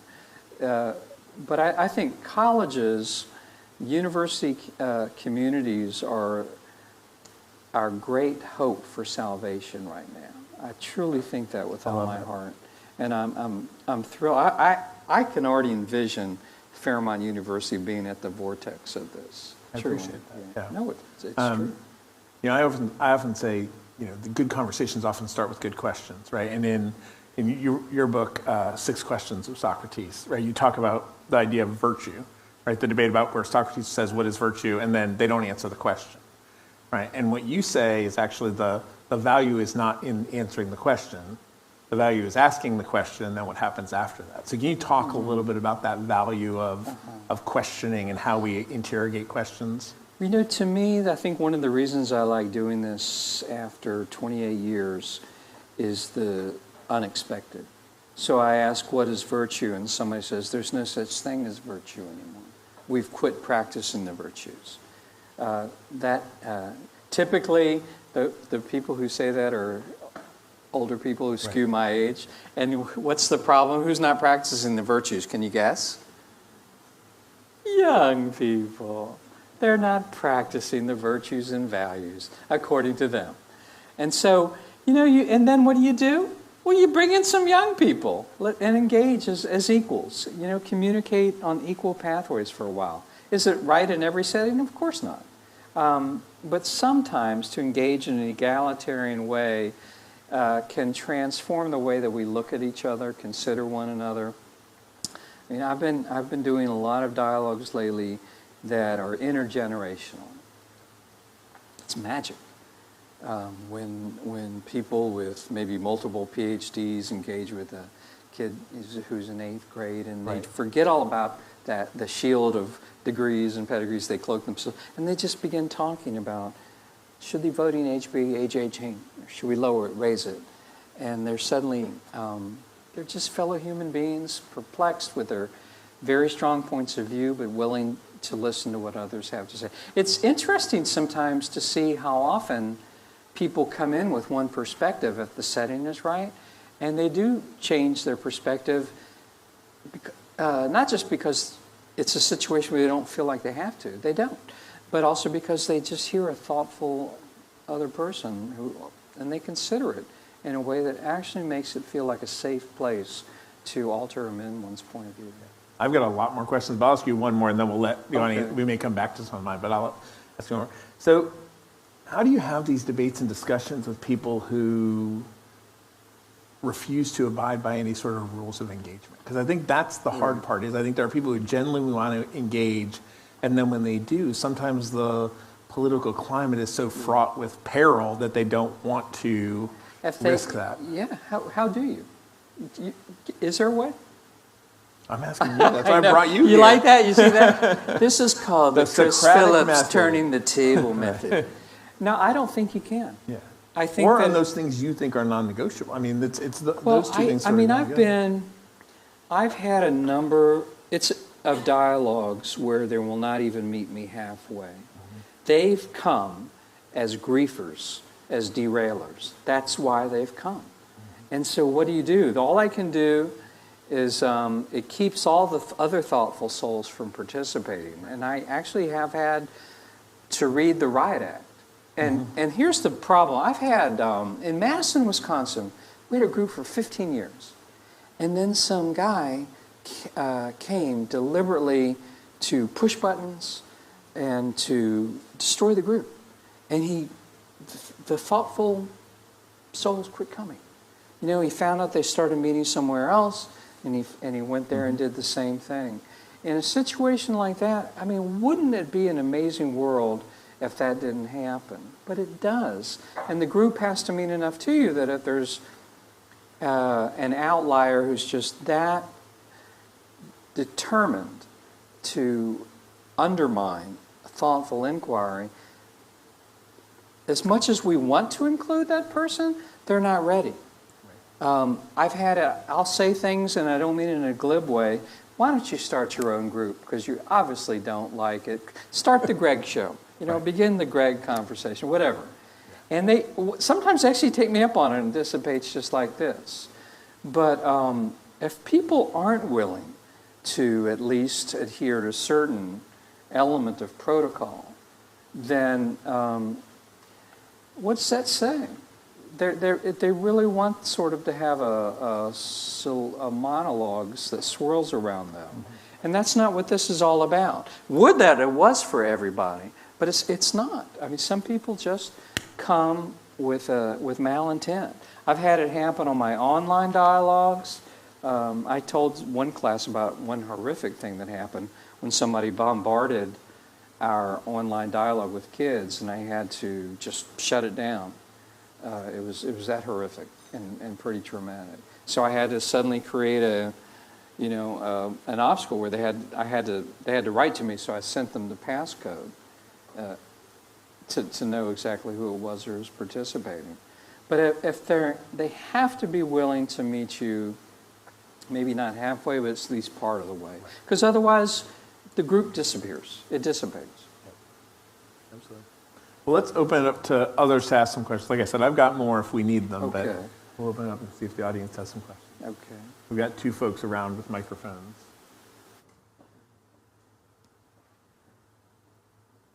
I had a dialogue once, I'm sorry. It was in San Bruno, California. It was a senior center, and the question was, why don't young people practice our values? That was the question. And they totally forgot that I was there. And they started screaming at each other, telling each other they're full of SH. And it was like, I finally said, thanks for inviting me, gotta go. So luckily it's like 1 in 1,000, but it does happen. And when it does, what's the point of staying? It's not gonna work. It's not gonna happen that particular time. You can come back, try again. Maybe they just had a bad day. There's all kinds of reasons that somebody might not be willing to engage. Maybe they're really insecure, but I can't take the time, unfortunately, to psychologize about it because everybody else is left and they're not going to come back. Sometimes you have to chalk it up to it's more about them than it is about you. Well, it's more about their relationship with the to world. Somebody else. Quite often it's because as much bluff and bluster as we portray as facade, we're not as sure about our views as we would like others to think. Right. But not even as understanding and empathetic as I am about that, it still derails the dialogue. Is the problem. If you have such conflicting ideas that there doesn't seem to be a way to thoughtfully have any sort of discussion, what is something to always keep in mind that will, kind of almost tell the other person that there is room for thoughtfulness. Well, that in and of itself, if you can have conflicting ideas and just be thoughtful in sharing them. I mean, the problem occurs when you feel that you need to alter that person's point of view, at least right away. I found that people are much more amenable to altering or even overhauling their point of view if they sense that there's no obligation to do so. But again, you have to understand that the gatherings of the kind that I hold are on a regular basis. So somebody, you can probably almost predict what somebody's going to say sometimes before it comes out of their mouth because you've gotten together with them so many times. And then something surprising happens. They do change their mind or offer a different perspective that you hadn't been expecting. But again, these are ongoing gatherings. And I think that if there's any attempt over the short term to try to have, you have conflicting views, that in and of itself isn't a bad thing. So you have conflicting views, so what? Where the interesting time comes is if you feel the need to change that person's view.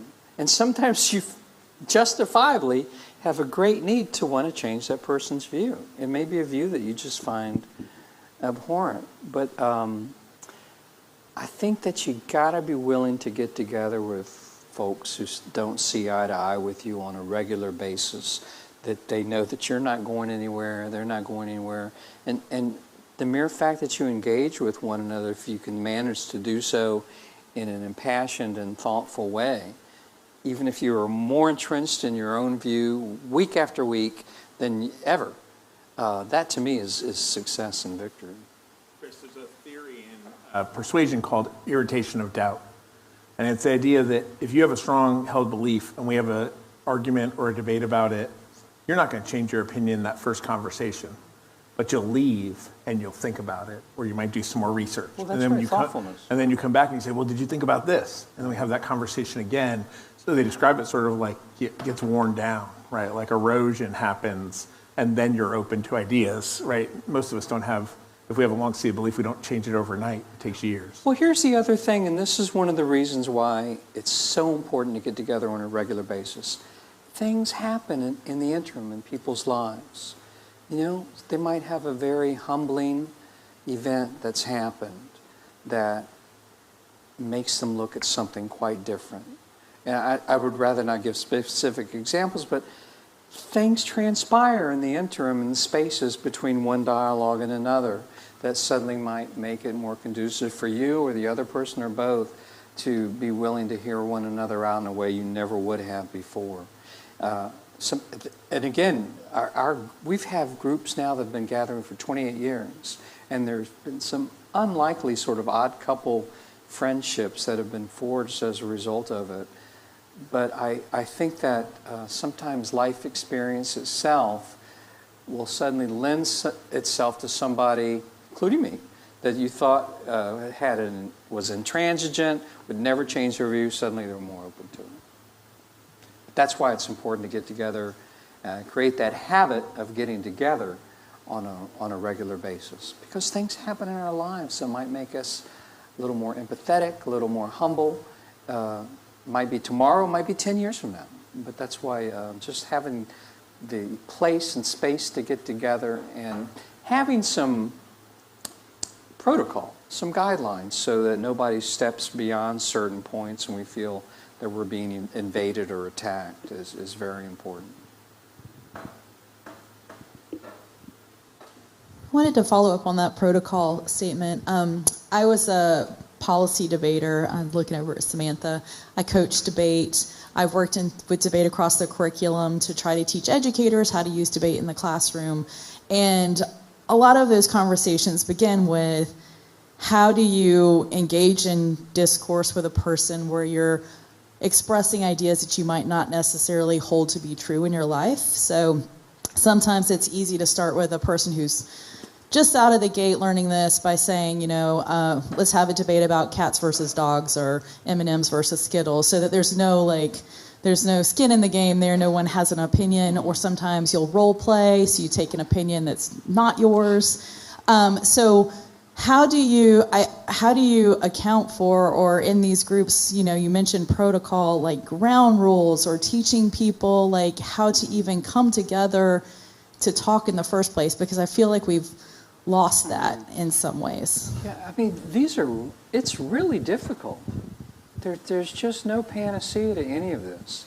And some groups that never had to have a protocol suddenly did, because one obstreperous person just suddenly started to participate, saw himself as the devil's advocate, pushing people's buttons. They didn't want to kick him out, but it changed the whole tone and tenor of everything. That happens especially with public groups. They might be going really fine for years, and suddenly one person can show up and derail things. That suddenly makes it possible for the organizers to create a protocol that had not been necessary beforehand. I mean, I would think most everybody has their limits on certain things. I remember once when I was on Whidbey Island, Florida, some guy came out with a stance about children and what should be allowed with children that I found so obscenely outrageous. I drew a line personally. I would rather not go farther than that. But I think I'm far more open than I was, but I still have my limits on certain things. My wife, Ceci, is Mexican, so when certain ridiculously stereotypical things are said about Mexicans, that tends to push a button with me. And I become more aware of my own sort of failings in those areas. But isn't it okay to be painfully human and say that's enough? But, I think most of the groups over the longer haul have had to establish some sort of criteria, even read them out as reminders, like a preamble at the beginning. Because, again, these are typically, not always, even if it's in a college, new people typically comes, some of the regulars come, and some people just don't know how to behave. Their models are what they see on TV. What model is that? Or what they read on Twitter. And some of it, for you, for me, for others, is self-preservation too, right? If you're going to engage in this work on a regular basis, you can't always just take hit after hit after hit. Some of it's self-preservation.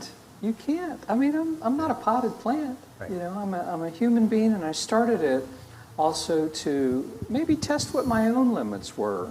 And there's nothing wrong with having limits, but they might sort of shift over time.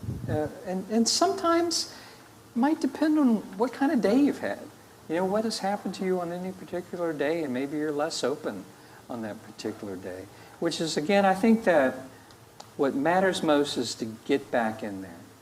And maybe to give people second and third and fourth and 10th chances. And at some point, maybe you just have to read the riot act and say, this isn't for you. I wish it was, but you have just refused in any way to engage us thoughtfully. You're just here to push people's buttons. Because that is, we can psychologize about the reasons why, but it leads to the dissipation of the group. If they can ever come back and be at least somewhat civil, somewhat thoughtful, then welcome back anytime. But these are difficult things. Dialogue can be messy. There's no real paint by numbers. I do believe that I love places that, like a college campus, that offers a multiplicity of approaches. Plurality is good in most cases, and Socrates Cafe is, there's no one size fits all. What surprised me after 28 years is how many groups we have. And now they are everywhere across the world. And it never would have even occurred to me. And in settings that would never have occurred to me. It's really opened up opportunities for women and youth, and Saudi Arabia in particular. Now some of the women have been absolutely ostracized by their families for taking part. They're really brave. Most of the groups are facilitated by women. Again, this is a society where there's no such thing as voting. There's no school board. There's no anything. They're all appointed. And yet there's a breath of fresh air where this is being permitted. And once the window of inquiry is open, watch out, baby. It's gonna transform things. They might have innocuous reasons, but people want more rights and more autonomy. It's empowering. Yeah. I've been thinking about how to word this question for the last 5 minutes, so if there's any clarification needed, please ask me. Could you clarify that? Yeah. But every student I've ever talked to would rather talk with somebody than be talked at. So when it comes to the education system, when there is right and wrong answers sometimes, how can we encourage this dialogue amongst students and among teachers and professors when there is a right answer? But, I still think it's important for students to share their opinion because that's how you can become educated. Well, one way outside of the classroom is to have a Socrates Cafe type gathering where you can discuss that very thing and make sure that there's profs and staff members there. So you're all talking as equal human beings, And some might take that back into the classroom and be more thoughtful as a result. I was at, I don't know if I pronounced it correctly, Quinnipiac? Yep, that's correct. Yeah. And I was there the first week of the semester. And an 18-year-old who just matriculated said, "I'm afraid to ask questions." She said, "When I was in second grade, I asked a teacher a question. She gave me an answer, and I led to follow-up questions, led to follow-up. And she finally got upset with me and basically told me to shut up. And she had to move on. She said, "I've been traumatized ever since that experience in second grade." She says, "I'm afraid to ask my professors questions." They ask a question, well, what are they looking for? What's the answer that they're looking for? Is this a genuine question, or is he just trying to see what I'm... So that's a very good question. And I think that's why it's important at times to have the kinds of round table or circle groups that necessarily include some profs and some staff members and a really open-minded, hearted president that can enable you to address these things, because it'll impact and influence the rest of your life. Yes, we all have our areas of knowledge, and there's time. It's wonderful to create places and spaces where students can show their stuff. They have areas of knowledge. I see some amazing professors who tell me that they learn from their students.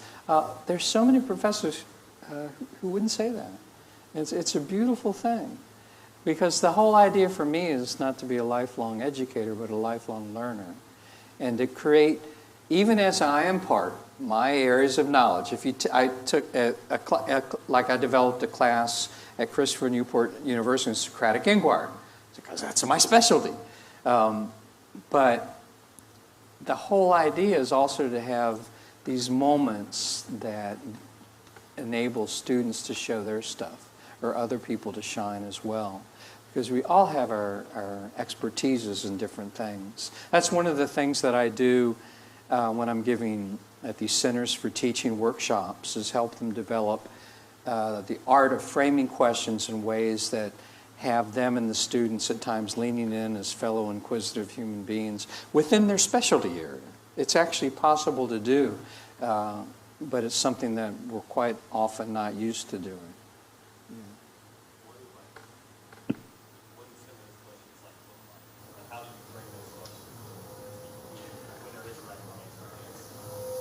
In a classroom for teach. So what I do is actually a question exercise where I'll first say, I should be charging you for this because I usually get paid for it. I'm kidding.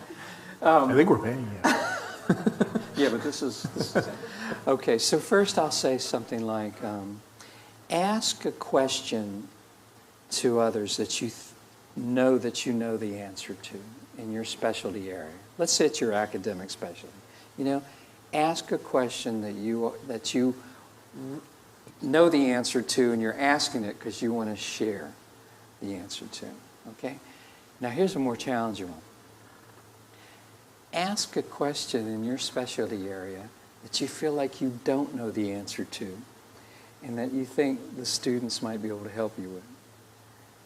Now, 7 out of 10 will rise to the occasion, and 3 out of 10 will say, Dr. Phillips, I just don't have a question I think they could ever help me with.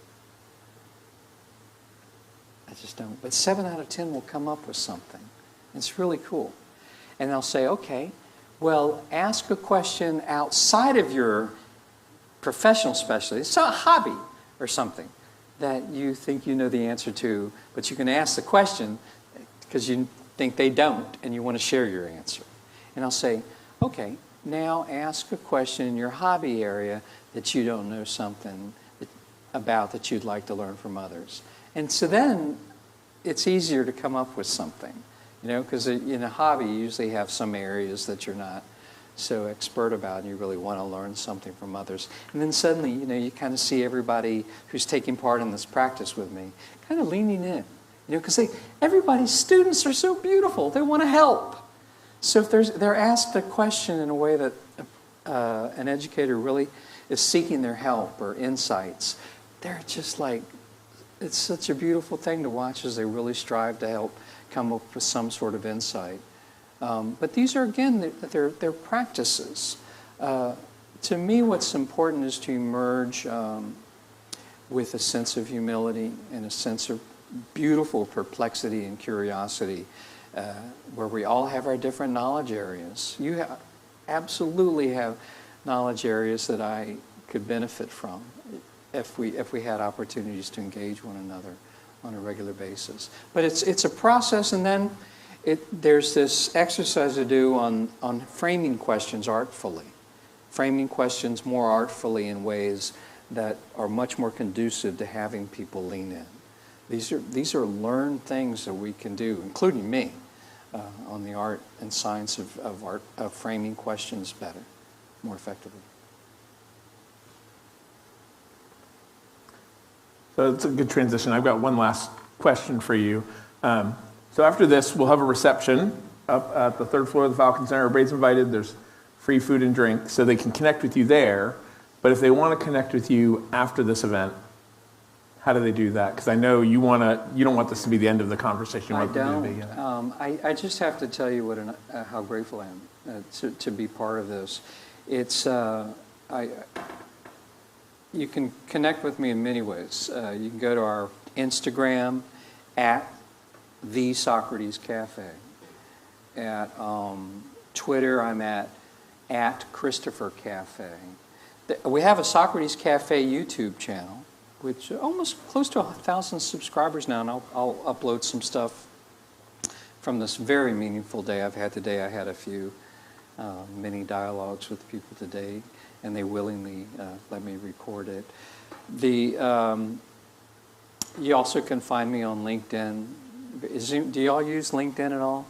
Yeah. So I'm on LinkedIn, and Mike is one of my LinkedIn buddies. On Facebook, if you go to Socrates Cafe, there's many, many, many Socrates Cafes, which is really cool. But then mine says, I think, Facebook, like Socrates Cafe Founder, and you'll see me. I can't remember what the image is anymore. And from there, again, just message me. And if you go to our nonprofit website at democracycafe.org or socratescafe.com, my email's right off of that as well. But I would welcome continuing the conversation. I'm going to be doing the week after next a online Zoom on the question, how do we become an informed citizen? I think it's a vital question at this time, right before the election. And I'll post that on my various sites, and I would really welcome your participation in that. I'll hold it in an evening so that it's more likely that people can take part. But yeah. Well, thank you very much, Chris. As I expected, you're a perfect kickoff to what we're trying to do with this speaker series, right? You're getting that conversation started. I think that's really important, and hopefully you come back and visit us often. Oh yeah. We've got a little gift for you on your way out. We'll give you some Fairmont State swag. Nobody goes away without some maroon. So we'll send you on your way, but I hope you come back often, and hope everybody joins us at the reception afterwards to have more to continue the conversation. I do too. Thank you so much. Thank you, Chris.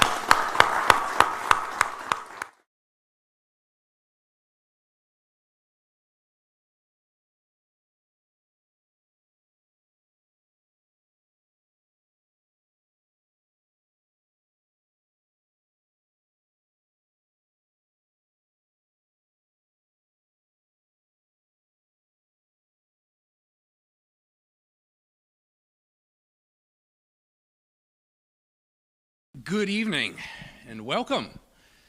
This is the kickoff to the Spring 2025 Presidential Speaker Series. And as you probably noticed, the President is not with us. President Davis is under the weather.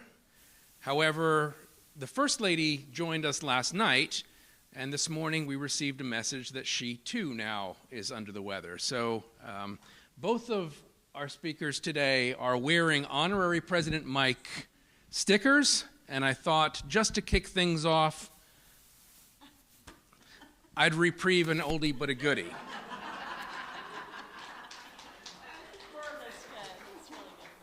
For those of you who did not attend inauguration, not surprised that those props walked away at the end of the night. So, no, I am not President Davis. I'm Brian Solmeski, the Chief of Staff, and it's my pleasure to introduce our speakers tonight. Dr. Ashley Queensberry Stokes is Professor of Communication Studies and the former Director of the Center for the Study of the New South at the University of North Carolina at Charlotte.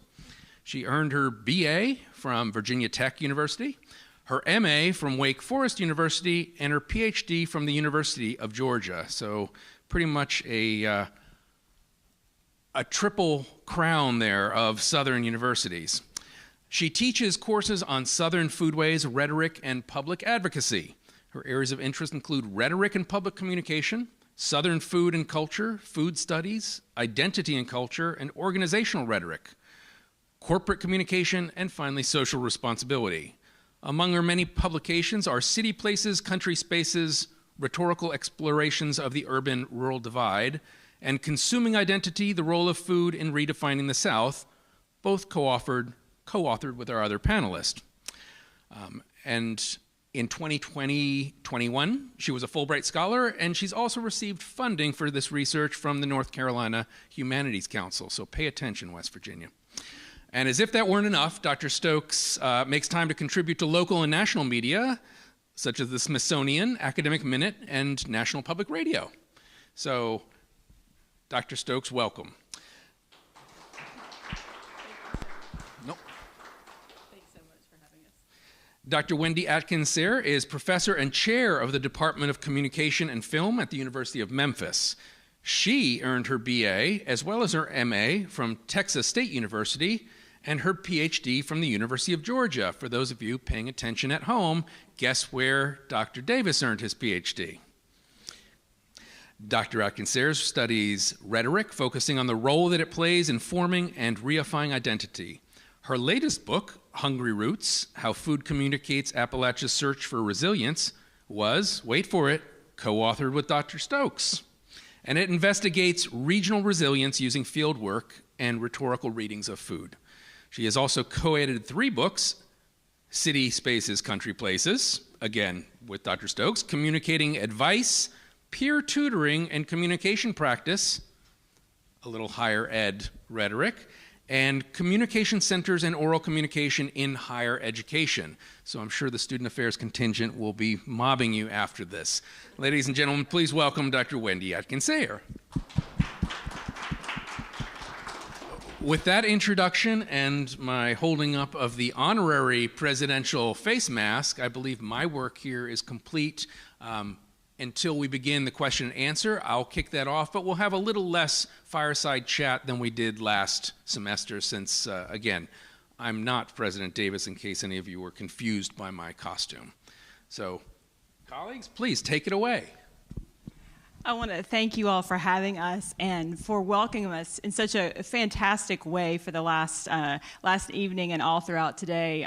You all really make a honorary Falcon, I guess, feel very much at home, and I really want to thank Dr. Davis and his team for all that they have done to welcome us to campus and the great students we've talked to and the tour that we got to go on this afternoon and the Folk Life Center we got to explore and the food that we've gotten to eat and just a little bit of checking out the surroundings of the town that we're in. But it's just been a fabulous opportunity, and I really want to thank Mike for having us. And you had a clue that we did meet at we met Dr. Davis at UGA, and he was part of a really wonderful cohort of people. And it's the connections you make in graduate school that lead to really cool things like this. So thanks again for having me today. So we want to note that, this book came out, we did some of the research for it during the pandemic, so largely we did a lot of this, and Wendy will talk about this in a minute, but research during 2019 through roughly 2021, and then we got to the writing process. But some of the themes that we're going to talk about tonight that were sort of happening at that moment of time, I think you're going to see the themes of resilience and communication happening in this region and very, kind of the moment headlines and things that we're experiencing now. So, for example, in Western North Carolina, which is about, 90 minutes from the University of North Carolina at Charlotte, we're still dealing with the outcomes and the effects on the region from Hurricane Helene. And so you're seeing some of the resilience work in food there, ongoing right now. And then on the way here, some of the flooding that you're seeing in Kentucky and different parts of West Virginia and into North Carolina and Southwest Virginia, you see those elements of resilience as well. And so we're going to kind of highlight on some of the things that we observed about food and resilience during our research period, but we think they have a lot to say about how communities respond to challenges and the need for community building in whatever sort of historical time and weather event that we might face. And so what I'm going to let you start with today is Wendy's going to tell you a little bit more about the background of this project. We're going to kind of set up some of the work that we did and then take you through some of the examples that we drew from our archive of field research to talk a little bit about what we mean when we say that food conveys and communicates the area's resilience. So Wendy, for the background. I echo everything that Ashley said. Thank you so much, everyone, for welcoming us. It's been fantastic. We just need to come back and eat for at least a week because we have so many great recommendations. So background on how all this started. It did start in grad school. We were, as many grad schools have, there's one big room for all the GAs where, you cry together, you laugh together, you frantically have each other edit papers and such. And we had talked about doing research together, but just hadn't made it happen for a long time. So this whole line of research started from one paper where we would define some similarities. And what we discovered is Ashley, at the time, was doing some work on the slow food movement in Italy. And I was writing my dissertation eventually on animal rights rhetoric, and they had food in common from very different, directions, but they had food in common. We're both from the South, and so slowly we decided we should write a paper about how food communicates, and especially in the South, and what it says about the South. So then finding the text was a little bit tricky, and so I want to start with just talking about what is rhetoric, because that's the big approach that we bring to this research. That's our training. So rhetoric, in its broadest sense, is the study of persuasion, and so traditionally, in the kinds of ways that we were trained, you might do things like pick up the big speeches, look at the big movements. Maybe look at campaigns and those kinds of things. But in every case, it's picking something up and it's looking at it and it's reading it. How do you do that with food? And how in the world does food communicate? Well, we'll keep talking about that. But like a lot of disciplines, our discipline was starting to move away from just looking at words on a page and paying more attention to symbols in all kinds of ways. And so we knew that we could do it, but at the time, there's just not a lot of people doing this in our field. Studying anything like food in particular was a little different. And then we had to go out into the field to do field research, which just didn't happen in rhetoric. The funny thing is we sort of made it up as we went along. We didn't know that at the exact same time there were researchers writing books about field research in rhetoric specifically. And so now we have all kinds of great resources. In fact, I'm teaching a class about it as we speak. But we really just kind of wandered through the fields for a while until we figured it out and what we were gathering, and we'll talk more about that as well. So the first book was Consuming Identity, and that was the role of food in redefining the South. It looked at the South more broadly. And we covered so much ground with that. We knew that we probably needed to go back if we could and focus in on a more specific area. And if we did so, then we could really see what the food was saying specifically about that region. So why Appalachia? Ashley is from Appalachia. I am from Texas.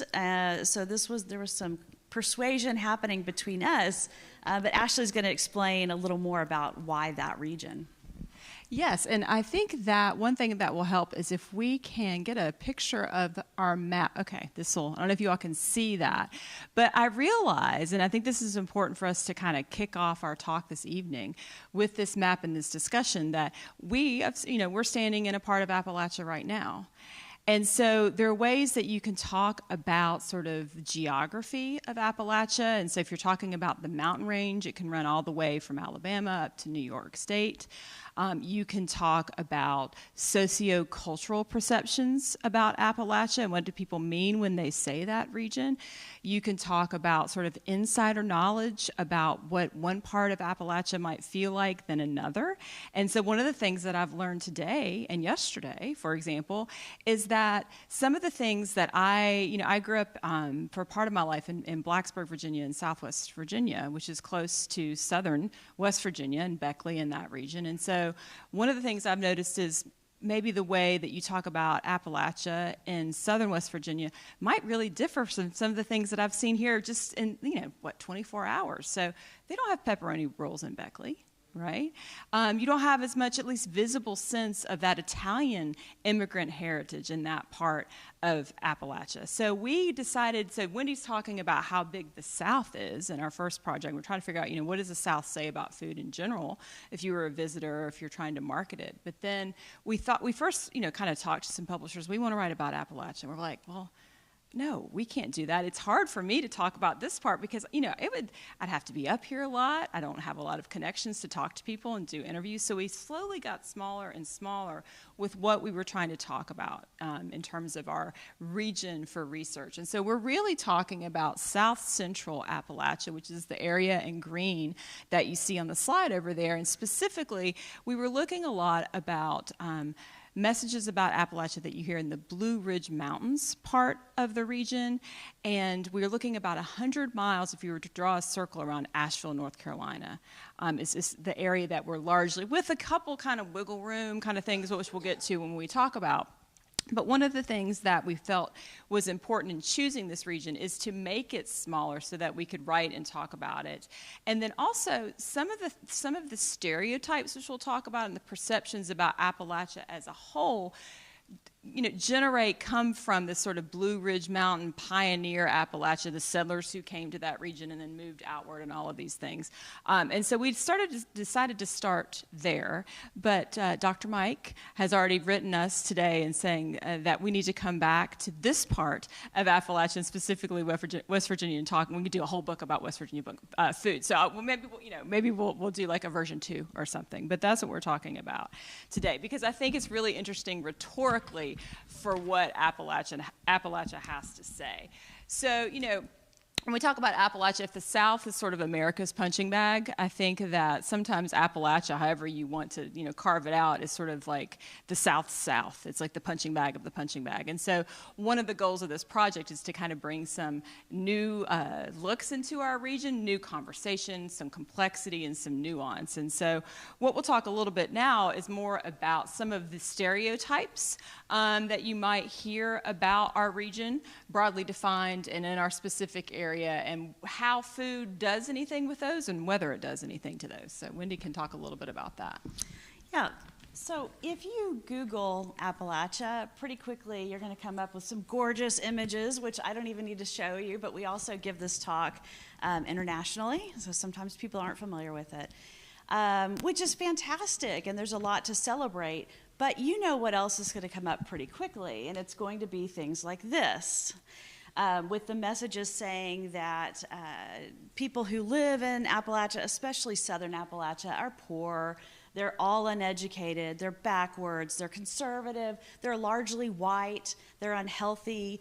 I mean, it is really the stereotype of the hillbilly, which is oddly, embraced in many ways in tourist areas, even when it sort of hurts the region. But there's also, there's more to it, and it's partially the Scots-Irish pioneer myth. So anytime you travel throughout this region, you're going to see a lot of the imagery here. For example, there's the Tartan Inn in Linville, North Carolina, and some of the menu items we loved included tartan toast, Scottish jigs, those were drinks, the Loch Ness fish sandwich. I mean, they were fully embracing, this idea. There were Scottish clothing stores in the same area where you could buy kilts and tams. You could look up your own family crests and tartans. There were monuments, as you can see here, to Scots-Irish settlers, and even the Grandfather Mountain Highland Games, which we were fortunate enough to attend, so that you can go see the log throwing and the sheep herding and all the, and we had Scotch tasting, which was fantastic. But at the same time, there's also just this general pioneer myth imagery that you see everywhere. So, and it's the idea that the region is made up of, hardy people coming to America to find new land. They're struggling against the land to survive. They're fighting those elements and sometimes the natives. And they're surviving despite all of these challenges. So a little closer, maybe, to what was actually experienced, but still a problematic image of the region. So the stereotypes play a really big role. And that's partially because tourists, I mean, there are so many tourists to this particular part of Appalachia, 13 million visitors in 2022. And as they're traveling through the region, they're going to see all kinds of images, and it could be eating at restaurants where there's locally made Appalachian-inspired food. There could be the hokey hillbilly food, like the Hatfield and McCoy's restaurant in Gatlinburg, where the poor food is served in a rustic environment. Or it could be that you see really back to the land high cuisine examples. So in one day, traveling through one little section of Appalachia, you could see all of these images of Appalachian food.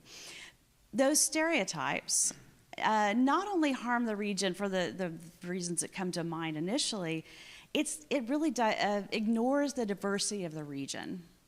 It really silences all the people who made up the region itself. And so that's part of what we want to focus on through Food and Foodways, because it provides us the perfect opportunity to talk about the major influences.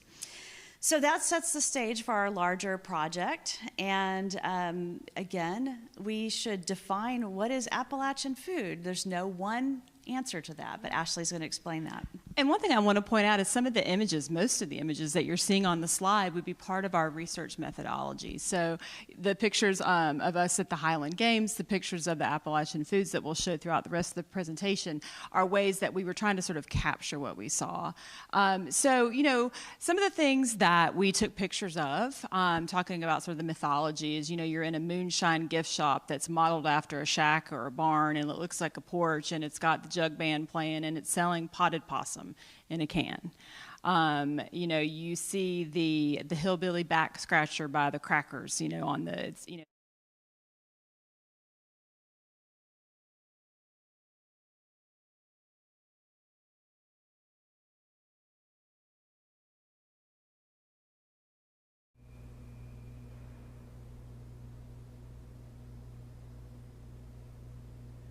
All right, it's 4 a.m.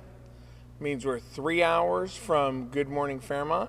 There's a few of us here in Gym 1, and we're up over $55,000. Those donations are still coming in, so we're excited. Coffee's brewing. We're ready to get going, so we'll see you all in a couple hours.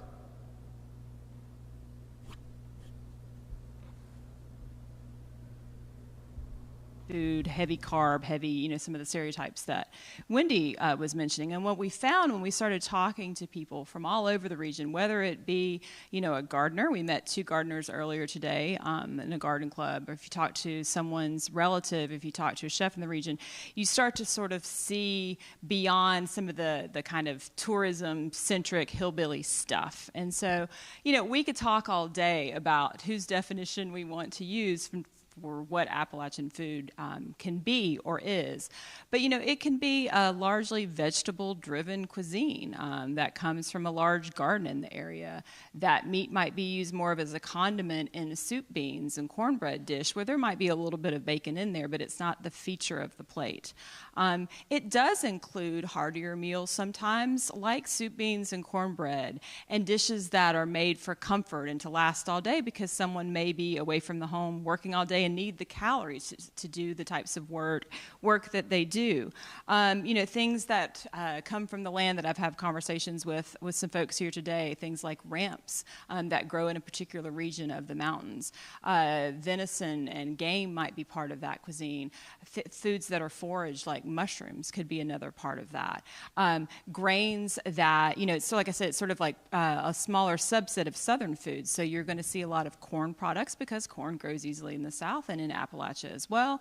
You might see a lot of pork because pigs are easier to graze, especially in terms of history over time, than having a field lot for cattle, right? You need less space. They're more subsistence kind of animals that are easier to keep. I talked to someone earlier today about, you know, growing up having chickens on Sunday, you know, is a special kind of thing. So what we're trying to do with this project, I forgot, I should mention moonshine and whiskey, right? That's also part of the story. And one of the coolest things I got to do on this project is trying to figure out the Scotch-Irish settlement patterns into Western North Carolina, and then go to Scotland and see kind of like what comes over and why. And whiskey is definitely one of them. And it comes into moonshine and tastings. And so there are all of these things that are analogous to the larger Southern food tradition, but also specific flavors and tastes like a ramp, you know, like some of the mushrooms that you might see that are specifically, you know, of this place. And the things that we were talking about here of this place may be a little different than what you might see in Southwest Virginia or North Carolina. But one of the things that we wanted to do is, and this was kind of hard at first, is we wanted people to tell us what they thought Appalachian food was. We wanted not our words to shape. We wanted them to kind of tell us what they thought it was. So that's a big part of what we're trying to do here. And then the other part that rhetoric allows you to do, we're not historians. So if you asked me sort of the history of the ramp in Appalachia, I mean, I could do that for you and go back and, you know, and figure that out. But what we do instead is we're interested in how people talk about that ramp and how people talk about what they consider to be Appalachian food, right? And so we're interested in the messages that people share about it. And history is certainly part of that, but maybe in a different way than sort of like a fact-finding project. So sort of almost like a meta, what do people say about Appalachia through their food?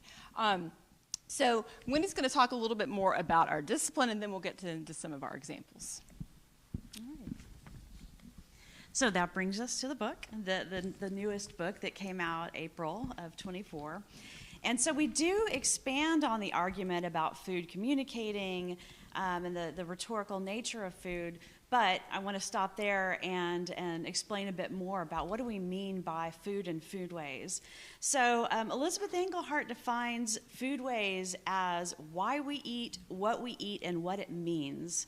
And in that definition, you pick up on the symbolism, that we would try to get at through our research. But those symbols, so go back to the traditional definitions of rhetoric and what we study, that a lot of times speeches, for example, are very overt, vote for me, support this legislation, those kinds of things. Obviously, food is not doing that, but it does influence our identities, and that's a large part of what we study through rhetoric as well. And we talk about the constitutive nature of rhetoric, and all we mean by that is that the symbols influence how we see our identity, how we view ourselves, how we see ourselves connecting with others. And so food is a natural symbol that we would focus on because everyone eats. We may not eat the exact same thing, but we might, and usually we have these stories about the regions, and we find this influence that ties us together.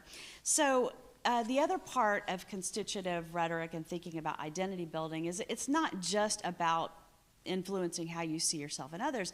It often then leads to action. So if I see a connection to you, we might pull together and act in a particular way. And so we're always also looking at actions and how it influences us. So looking at how food is used in your family, in your community, it tells you a lot about what's important, what you emphasize. So we get to the methods. How in the world did we go about doing this? It did involve a lot of traveling.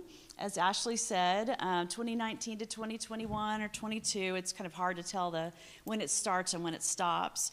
But we obviously traveled through that part of Appalachia as well as Scotland. Not me, just Ashley. But we gathered text through that field research. So we traveled, we observed, we did interviews, we paid attention to informal conversations, and then we also gathered texts that were a little more traditional. So, for example, public texts like speeches and campaigns and media and websites, social media, menus, blogs, magazines, travel brochures, all trying to see how others talk about the food, about the region through the food. We looked at public spaces like restaurants, farmers markets, grocery stores, museums, tourist shops, distilleries, and festivals. And again, looked for the symbols, talked to folks, did interviews, and also just in conversations, again, so that we could really highlight the voice of the residents.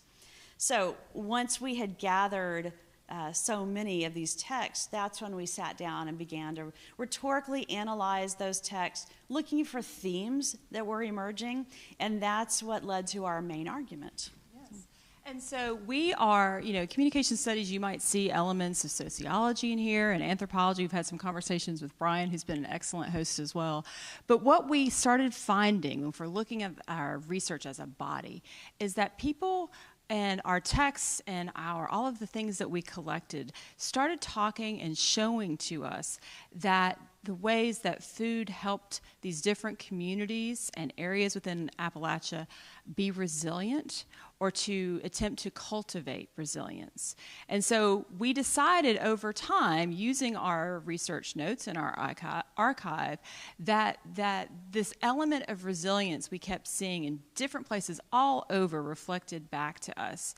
And what we began to see is that all of these food traditions and community festivals and histories that we have of a food in a particular place, like the Country Club Bakery or whatever, those symbols within a community both cultivate and reflect resilience. It helps bring maybe Fairmont together, for example. But there are also ways that sometimes that resilience rhetoric, when you see it with food, can pull you back. and you want to stick to the old ways and how we do things, and kind of we're going to be resilient and keep doing it this way. And sometimes those messages are, stymieing communities and maybe preventing communities or peoples from moving forward. So it's a term that both moves forward and to leap back. So on the slide now, you'll see sort of a, kind of a dictionary level definition, but we started to see this across communities and across our collection of research, that we are both moving forward and then this tendency to kind of come back to where you are, a sense of stasis.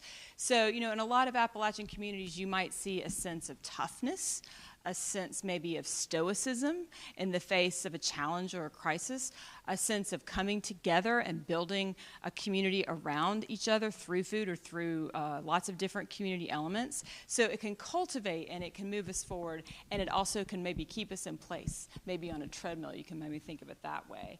So what we'll do now is kind of give you 3 themes that we saw in our research that talk a little bit about this. So again, these are kind of across our body of years of field work in the area. We had the 3 themes of food helps us preserve our community traditions and habits. It helps fortify our sense of community-ness, maybe. It brings us together. It creates that community.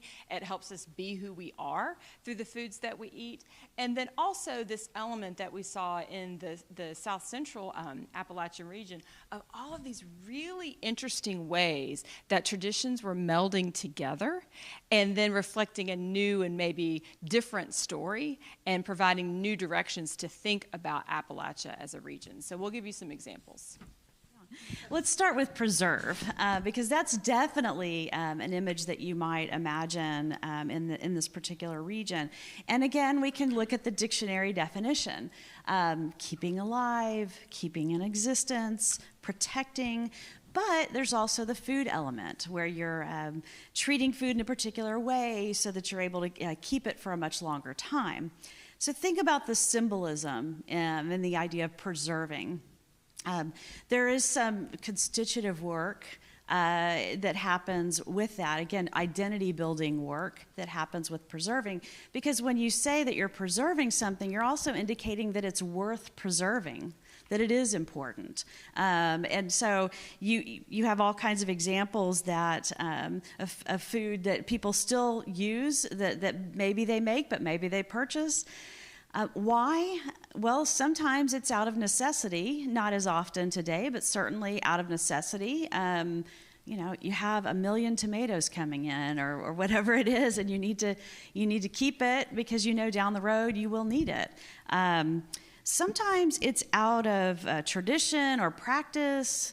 You're kind of reliving what you've learned over the years without even thinking about it.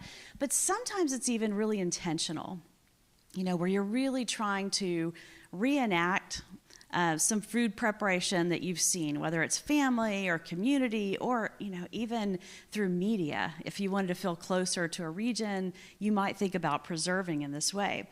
So when you think about the symbolism around preserving, you might think about canning, for example. The home version that you see here, that collection was amazing. Jewel, a family friend of Ashley's.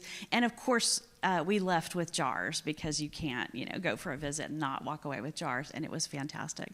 But there are also these commercial versions or larger scale versions of preserves, as you see on the right there, which, are they authentic? We're not interested so much in defining what is authentic or not. It is about how it is communicated. So what are the signs saying around those products? You might also think about historic replicas of grist mills. Some of them even have demonstrations so that you can see how it was previously made. Museums and festivals celebrating food like sorghum and apple butter and ramps. I hear we need to come back and go to the Ramp Festival. Even things like seed saving and heirloom produce, those kinds of things also symbolize preserving. But I want to go into one particular example, and that is something that we experienced with Eastern Band Cherokee Indians. So we went to Cherokee, North Carolina, And as we did along the way, we often set up formal interviews as a way to get into the region and to meet people and to learn more about. And then it was always the things that came about from the informal things that happened along the way. So we went to the horticultural center there. We met with the director.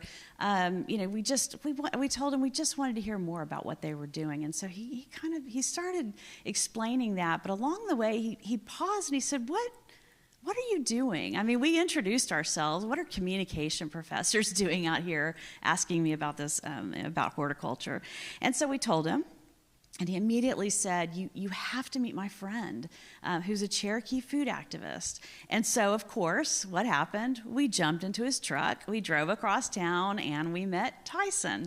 And we were invited back to to Tyson's house the next day to watch a demonstration, to watch an example of preservation. Of course, at that time, we didn't have these themes necessarily, but the experience was definitely speaking that. So what you see here is Tyson up front, Missy Crow, and Grandma Auntie Amy, as he called her. And what they're doing is demonstrating traditional Cherokee food preparation on Zoom to Western Band Cherokees in Oklahoma. So you're talking about people who had come from that region, who had been forced out of that region, who then didn't have access to a lot of the foods that would have been needed for traditional dishes. Then they lost the tradition of those making those dishes, and so they're coming together through technology to be able to do that. So they showed them things like lye dumplings with broccoli sprouts and ramp salt, streaked meat, October beans, bear lettuce with strawberries. And they also put us to work, which I loved. I don't know how much they trusted us. We were trusted to chop the strawberries. But we did very quickly learn that we weren't chopping them the right way. So we can tell you more about that if you want to hear.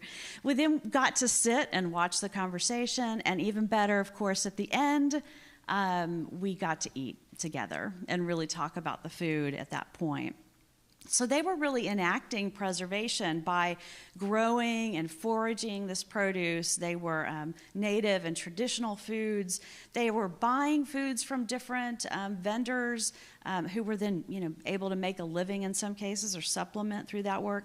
And then they were showing others how to make the food. And so all of this can work together to create that sense of community. So whether it's sharing family or community recipes, or something completely different, you're learning something about the region by going through these steps of preservation. So the next thing that we talk about is fortification, and Ashley's going to move to that. Every time I see this picture, and I've seen it, a million times by now, I just get so excited. It was one of the coolest things to be allowed to participate, and this moment of kind of cultural exchange between different communities was very cool through food. So fortify. So I have another fun one I think to talk about here. So not only can we preserve our community identity and our history and who we are with our families through what we eat, learning someone's family cornbread recipe, as I learned my grandmother's, for example, and I have her skillet in my kitchen now that she's gone, but we can also fortify our communities through food. So the definition is up there for you, but what we're interested in is the way that traditions and foods that we share fortify our identities. It fortifies, our shared experiences of people living in a particular part of Appalachia.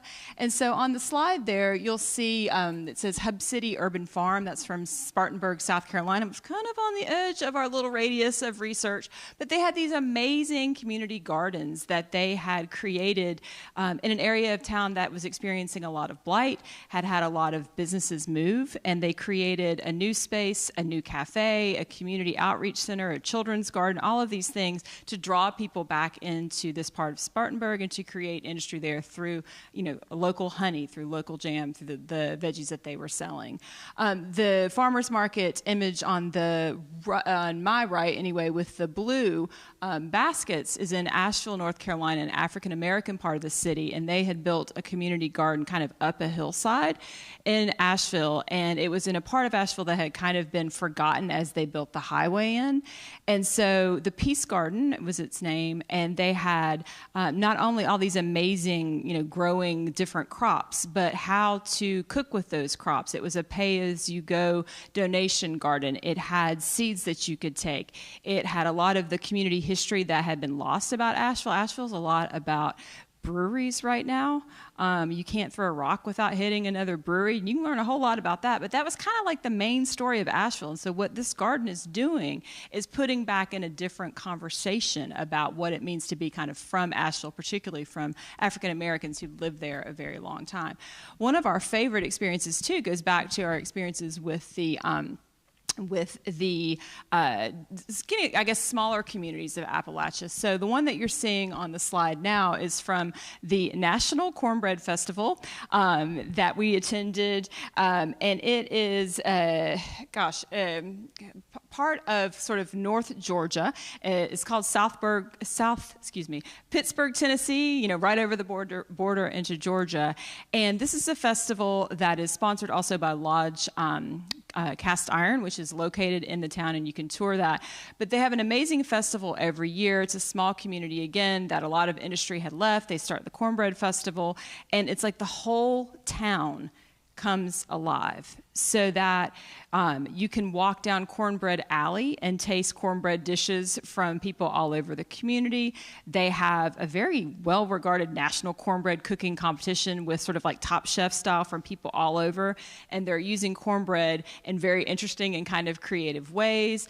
Some of the booths that you could try the different cornbread dishes would feature a community member, their recipe, and how they made cornbread, and they would talk about why their cornbread was better than the vendor next door. But what was really cool about it is all the proceeds of all of the different things. They had bluegrass music, they had, they have like a carnival part of it, but all of the fees and the donations that you would collect from the community go back into the community. So they get the baseball team new uniforms. They help the scouts go to different places. And so the Cornbread Festival, and we went to lots of these small festivals. We went to Chili Cook-Off. We did all kinds of stuff. But it was really cool to see how a lot of them featured a specific food item or food items, and they were used to fortify what the community was trying to do and who they were. And so a couple people told us, it's like, we look forward to this, talking about the Cornbread Festival again. It's a way to kind of show off and kind of get excited about who we are as a small town in the North Georgia mountains. So that was a really interesting thing to see.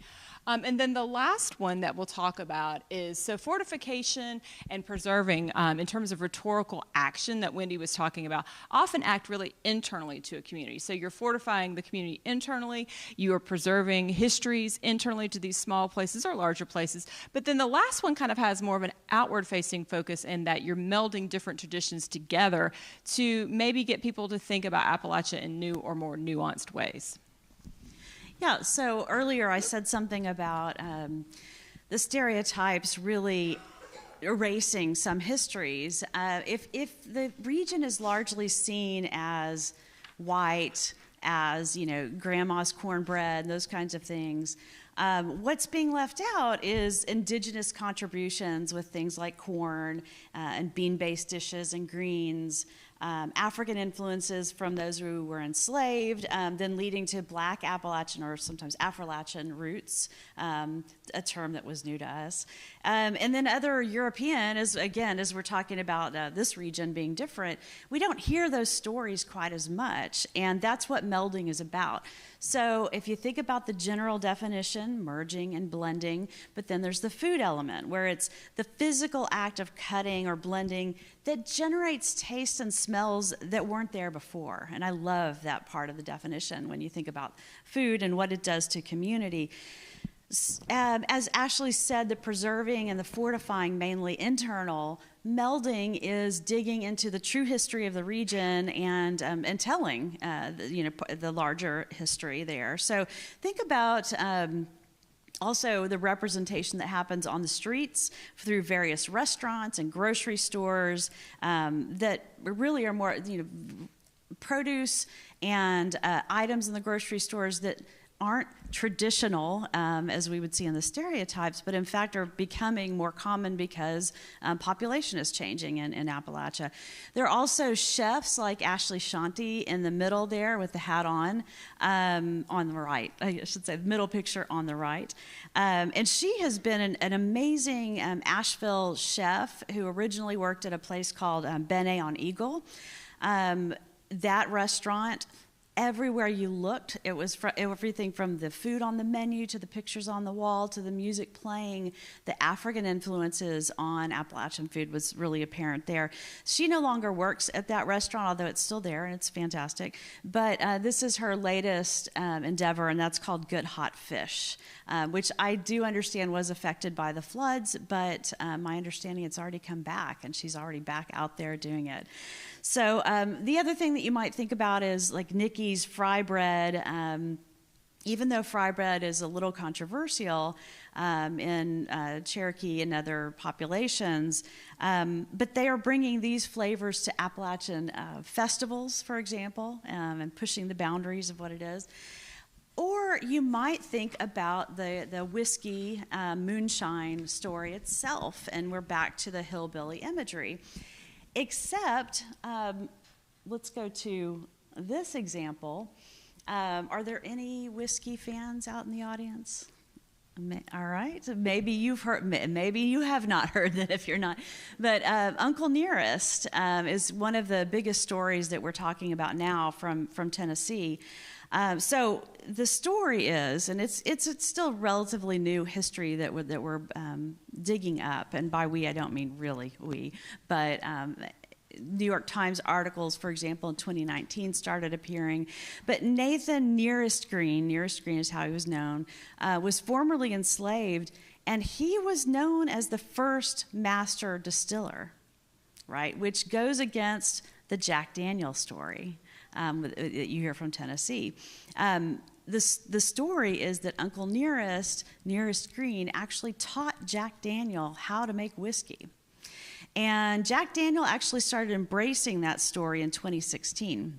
And so the person who's now the CEO of Uncle Nearest, Fawn Weaver, she came across the story and she wanted to, celebrate it. She wanted people to hear it because it was a really positive example, and it so emphasized African roots in that region.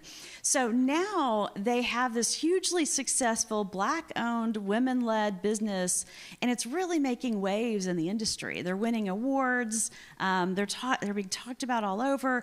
And of course, every time you pour a glass or buy a bottle, you might go learn about that story. They have a fantastic website, by the way, if you want to hear the story a bit more. But the distillery tour, so if you're walking through, you're going to see things like images of the family, because she actually brought the family back in to help make the whiskey, and it's actually on the land where Uncle Nearest was originally making that whiskey. You're going to see the T-shirt here is emphasizing the importance of reproduction of these food and drink of the region, and some of the placards emphasizing the African roots there. The other thing about Uncle Nearest is that the tourists to that place are very different than the ones that you might see in Sevierville and Gatlinburg, and so it pushes back against that one stereotypical story that we hear about the region. And that brings us to the end of the three themes that we traveled through. Ashley's going to wrap it all up. Yeah, well, I will try. So, what does all this mean? At the end of the day, we talk about this a lot. It's just food, right? It's just a restaurant. Does it matter? Why does it matter that we're saying that food offers these themes, these different three themes that we've shared with you tonight about resilience? So we've talked about if something preserves, it's giving pride of place. If we've talked about how food fortifies a community, it's showing kind of a community spirit that can do actually, material actions and create change and build money for that, build funds for that community. We've talked about how going to Uncle Nearest or other sort of merged merged together foods and dishes, gives us a new way to think about all of the different communities that make up Appalachia instead of just the one white pioneer sort of settler myth that you might be more familiar with, especially if you're not from the region. So we think that the resilience themes have a lot to say about the region and about what might happen for the region in terms of food and just broadly other changes that could occur. So again, we kind of offer this sense that resilience helps move us forward. It brings a community together. It helps us find strength in each other. It helps us see kind of like elements of nice nuance and self-confidence and good thoughts that maybe we didn't have about our places in which we grew up. But we also think that, resilience and thinking about all of the positive messages that these food experiences can send, the danger is, it's just a food message, right? So what I want to make sure to convey is that you have limitations with this rhetoric, right? That you need resources to be resilient. Right? So you can't just say, oh, food does all this great thing, and we think it does. But you also need to make sure that you're looking for the resources to help you move the community forward in ways that make sense. So there's a lot here that we think that honors community. It goes to community first to figure out what solutions are that make sense for that community. But without some resources and without being able to use that community appeal to talk outwardly, it may not do enough. And so I want to make sure that I stress that point. So I think there's a lot to be said for looking at the ways that food connects us to our places. It roots us to who we are. It brings us together. It helps create different perceptions of what we can be. And so with this project, we're really trying to illuminate maybe stories that people haven't heard before, tales that we don't often hear, and again, let people decide what they want to feature when you're talking about their region, rather just having that being imposed onto them. So we would love to have your questions and thoughts about what we've discovered and maybe what we can discover moving forward into our next regional food exploration. Thank you.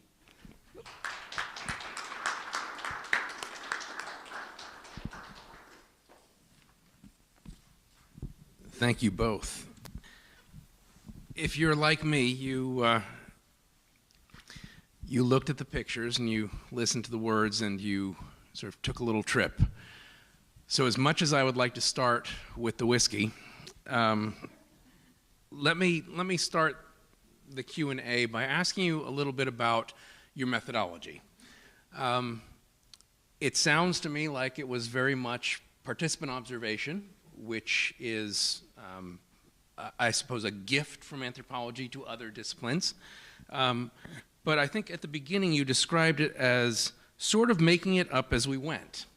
So how can you help us sort of reconcile the fact that you didn't have a clear research design that might resemble something that a physicist or a chemist would have, and yet draw some conclusions that have validity to them and maybe engage in a little bit of that interdisciplinary sparring of prove it to me just because you saw it.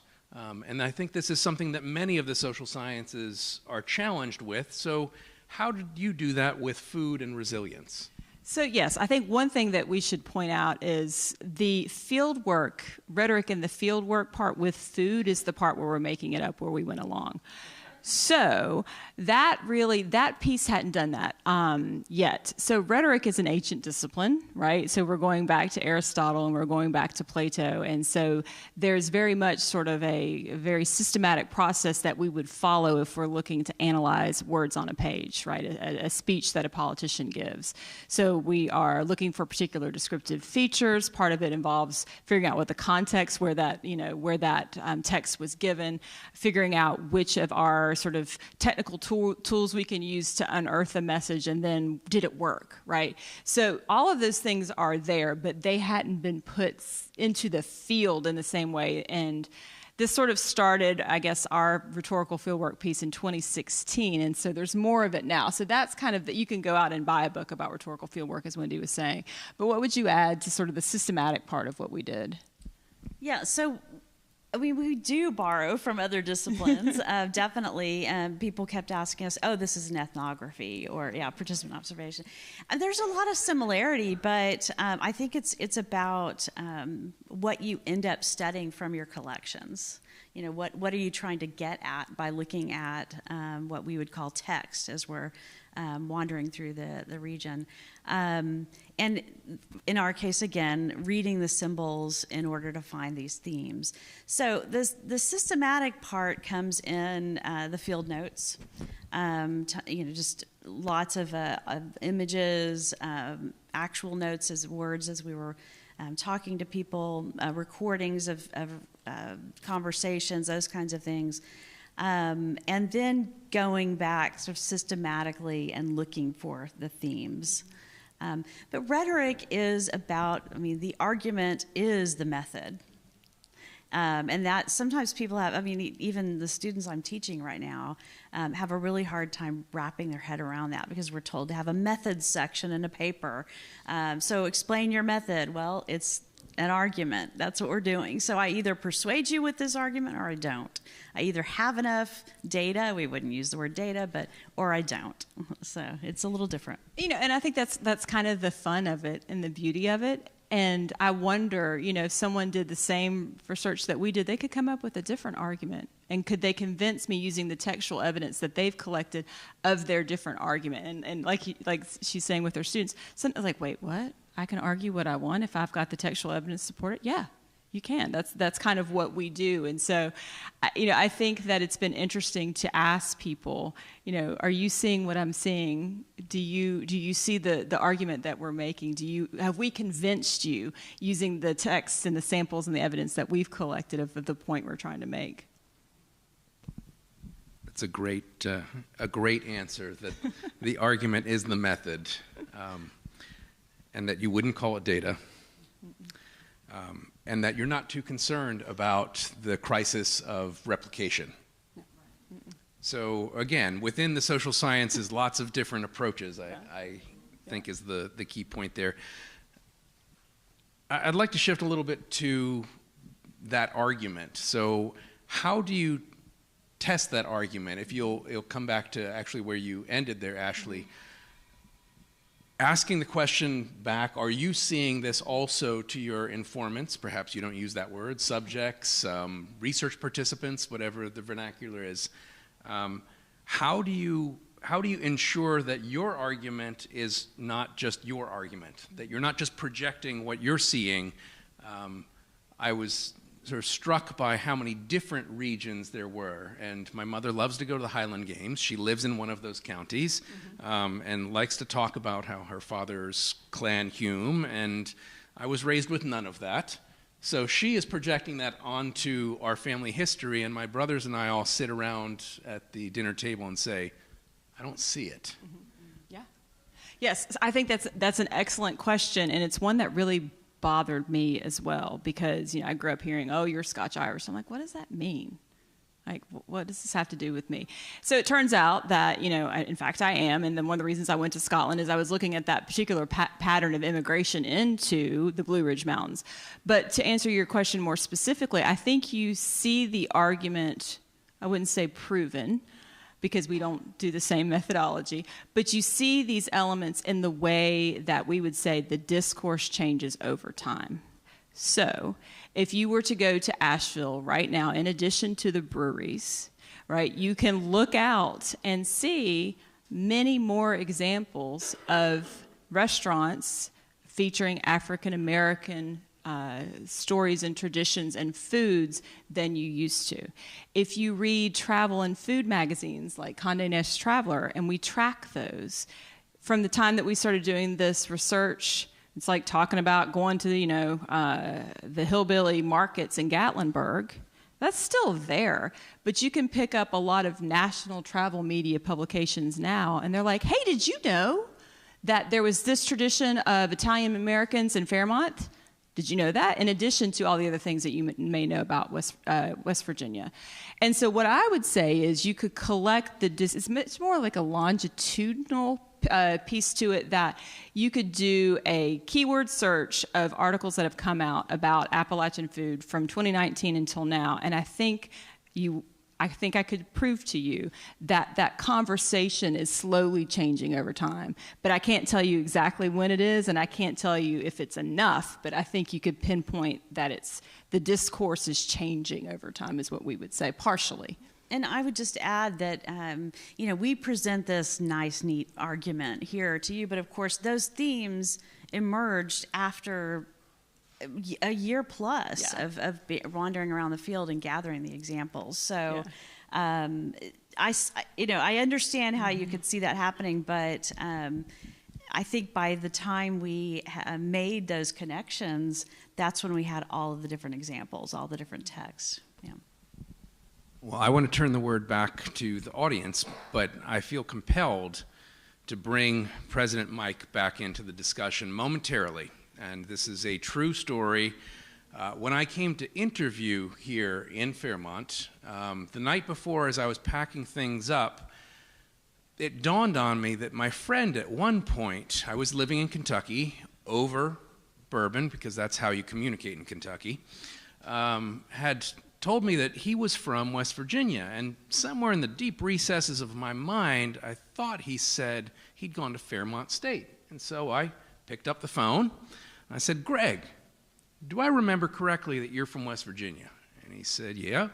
I said, and I remember somewhere that you said you were from Fairmont, right? He said, well, no, I was from Charleston, but I went to school at Fairmont State. I said, guess where I'm going tomorrow? So he gave me the 411 on Fairmont, and I got here, and President Davis picked me up to go to dinner, and he said, I forgot to ask, do you have an aversion to Italian food? Any allergies or anything? I said, no, I'm good with Italian as long as it's Muriel's. And he looked at me, and I said, I do my homework. So on that note of Muriel's and Dr. Davis, let's talk about your questions.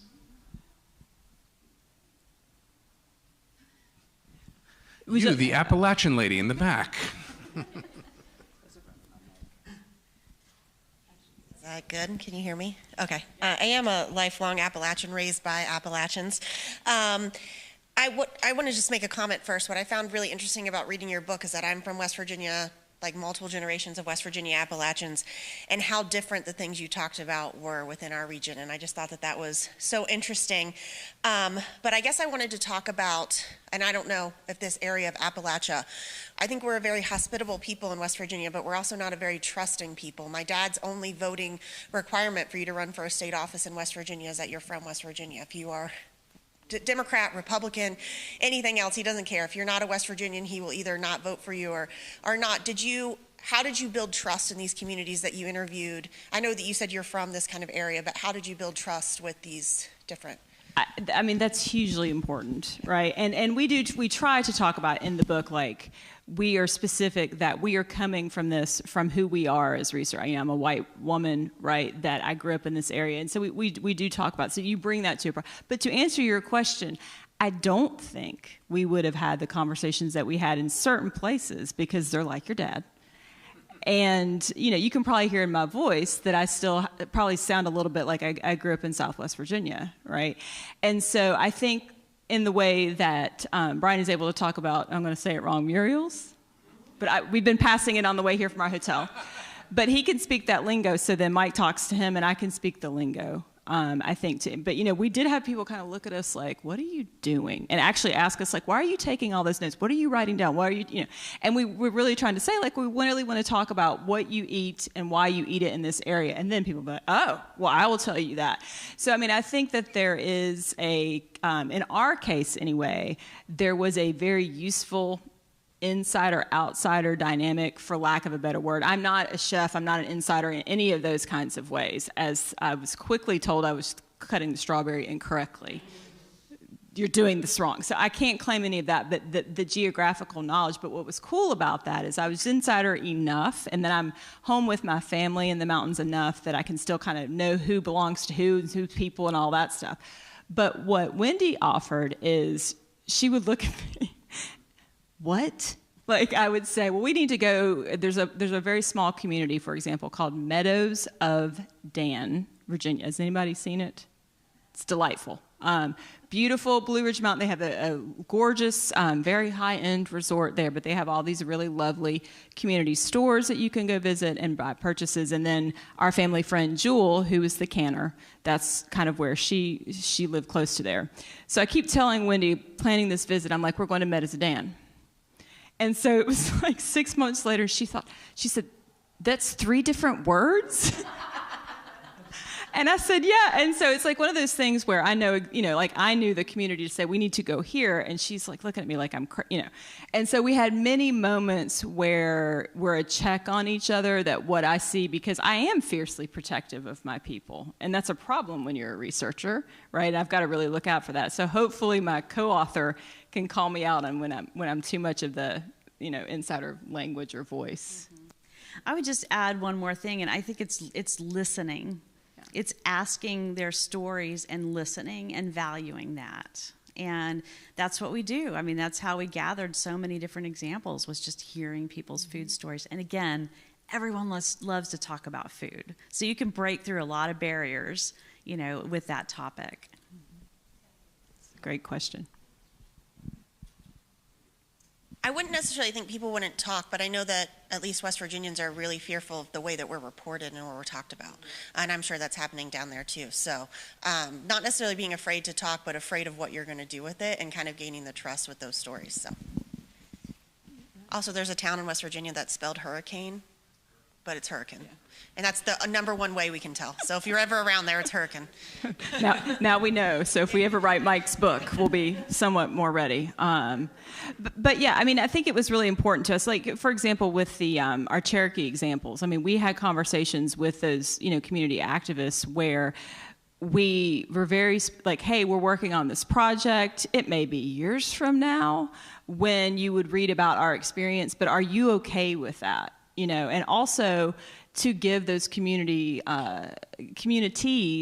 buying their products, going to their restaurant, making sure that we are tipping well, that, that we are not just, because extraction, as we are all, a lot of us are Appalachians, that's a big thing, right? And so we were hopefully responsible and tried to be very responsible about not just taking community knowledge and stories, because lots of people are like, no one's ever asked me that. And so, I think some people do want to talk about it, but it's very important to be mindful about how you do it.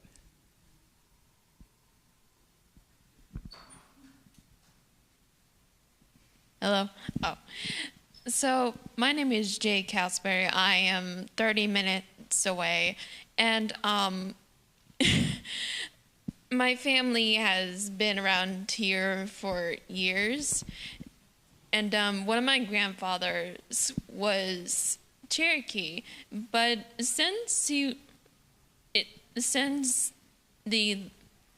so it was like one of my great grandfathers so far back that we have theorized that he was from the era where the gold rush happened. And so he was one of the very few that got to stay here. So when you had mentioned that you went down to the Cherokee and tasted their food and everything, you could probably tell that I was just crying, because our family was just so distant from the Cherokee culture, because my grandfather, he basically had to hide his culture, his name, everything.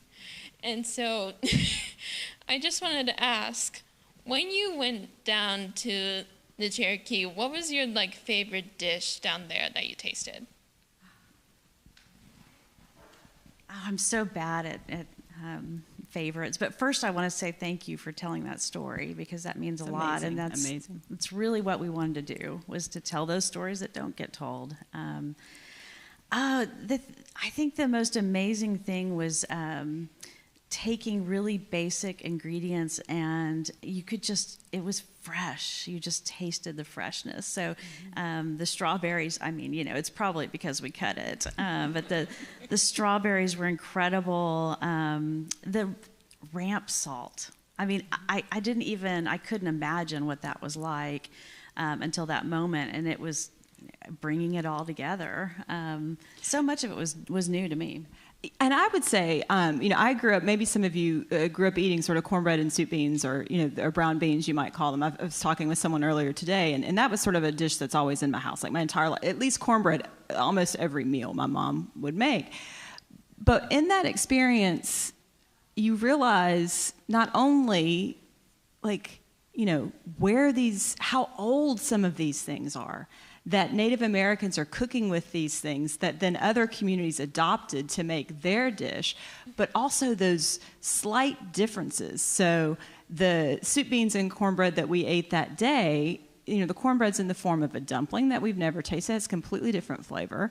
The beans had this ramp salt in it that they had taken all of this time to, you know, distill the salt and infuse it with this kind of oniony garlic flavor. I'd never had that before. So, I mean, a dish that I've had like every week until I left home, right, tasted completely different. And it was almost like, I mean, you know, chills, kind of like, whoa, like the sense of history and time and coolness of how it connects to this one community, and then it's spread outward in the region in all of these different interpretations.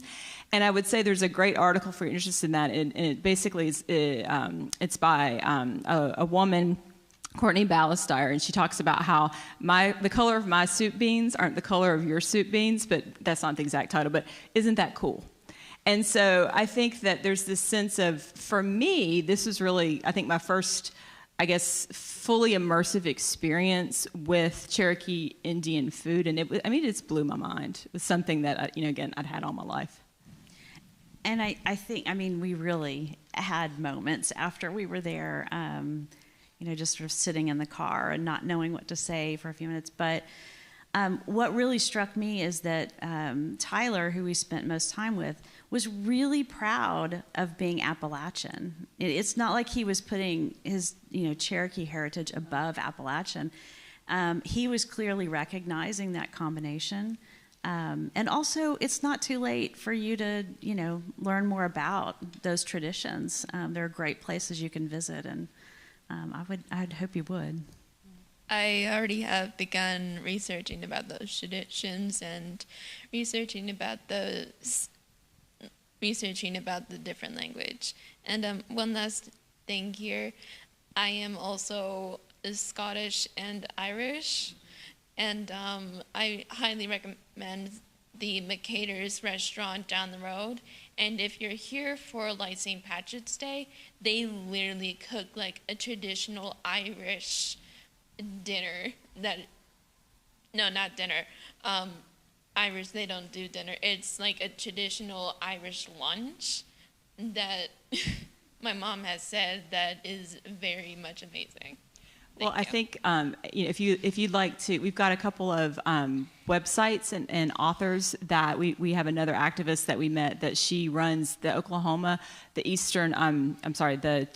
it's Eastern Band, and then Cherokee Indian is the Oklahoma band of Native Americans. And so I can point you to her website, to her, and her whole project is bringing back all of these things that have been lost. So you can share with me the address of the restaurant, and I can tell you, you know, some of the things that you can check out to kind of dig into some of this.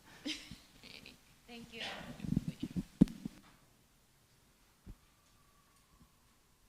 Hello, my name is Bryson. I live about 2 hours east of here, and my question is probably more generic, but before I get to that, first I'd like to thank you for being here. You stopped by one of our classes earlier today. I enjoyed your presentation thoroughly, and I came back this evening just to hear some more about it, because, like, you know, at least for me, I love to eat, and so every time I go, you know, to the cafeteria or whatever, it's pretty thankless action throughout my day, but when you do really get to think about it, you get to see some of the things that food has to say in a way. But my question is, throughout this whole deal, what is one life lesson that you've learned that you would share with us? Maybe you learned a lot, I'm sure you have, but what is one you'd like to share with us?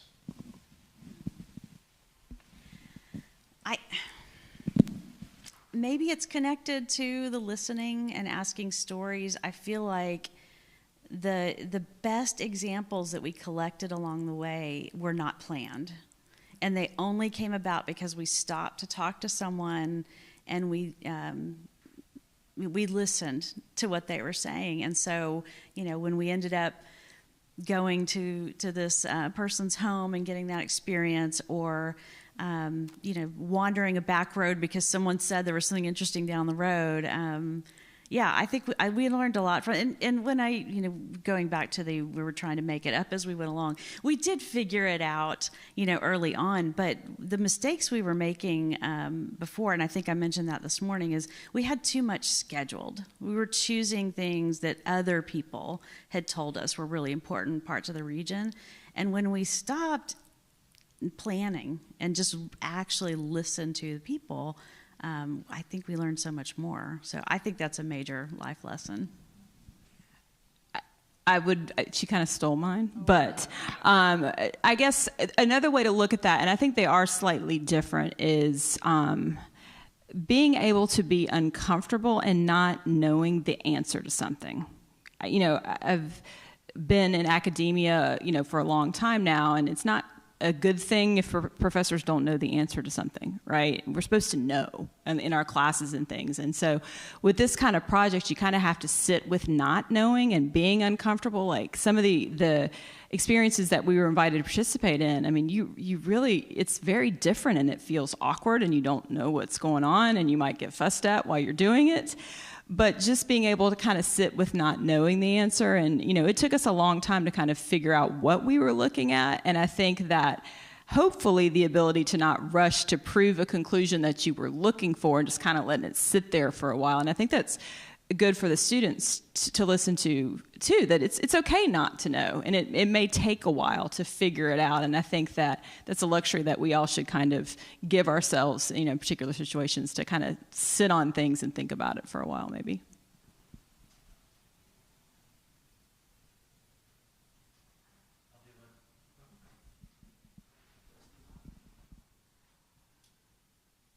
So, when I was growing up, I wasn't even sure that I was allowed to eat at Muriel's. Like my family's Italian, and my grandma was cooking and baking enough bread twice a week to feed her entire community. So, I like Muriel's, by the way. Did you ever face any hostility from immigrants or even natives for the idea of people like marketing and selling their culture and traditions? Yes, I think that the easiest place, like the first thing I thought of is, I mentioned earlier kind of this notion of extraction, but particularly I would say in kind of the region that because it's not a coal region, it's a different kind of extraction, but I felt it most acutely when we did the work with the Cherokee. Because, and we had conversations, very specifically about how we were going to talk about that story, what we were going to do with it, what was our point with this. And so, again, just being really honest about what we were doing. But yes, I mean, I think there was some, because the reason that we even ended up at the, the shared Zoom experience was completely random. And here, we cruise in. And, this was something that had been planned for a very long time for that community, and we just kind of paused. So definitely it took us a minute, and I think several conversations to make sure that they felt comfortable with what we were after. I'm trying to think of other ones where I felt it, where we had to make sure to be really clear about it. Yeah, I mean, there was also, this isn't anger with us or distrust with us, but I think there were many heated statements about Appalachians who buy into that stereotype in order to make money, so that's like the Gatlinburg places, right? Because it does make money. And so we heard that a lot, that people were angry, that or disappointed, sad that it was being represented, the culture was being represented in this one way, and that they were trying to fight back against us. But they appreciated what we were doing in that case, which was moving away from that one image. I don't know if there's anything else. I think those are probably the two main things I would think about, that we don't, once people realize that we weren't trying to like market or sell kind of that old kind of hillbilly kind of stuff, and realize that wasn't our point of talking to them, and that we were trying to, like she said, to complicate and to add some nuance, I think people were more willing to talk. And sometimes they didn't, though. I mean, you know, there's a lot of failed experiences. They don't make the book, but we had a lot of, we're not doing this today. Like, we don't know. And like, we just drive off, you know. So it definitely, and that's, I think, that goes back to the uncomfortable part of it, to sit with it. It's not, it doesn't always work. Yeah, and I mean, studying food is fantastic. You know, we had a great time, but there were those days where it was like, I don't want to go to another restaurant. I don't want to eat another thing. I know the problems that we have with our research, but still, yes, there were definitely many failed days or hours. Yeah.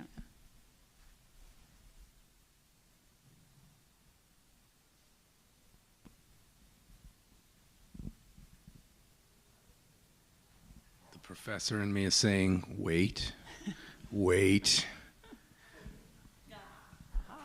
Another one, good. That's why they taught that to me in graduate school. Sort of, speaking of cornbread, I was on the road on Sunday and driving back to Fairmont. I was listening to NPR, the food show, The Splendid Table. The guest was Crystal Wilkerson.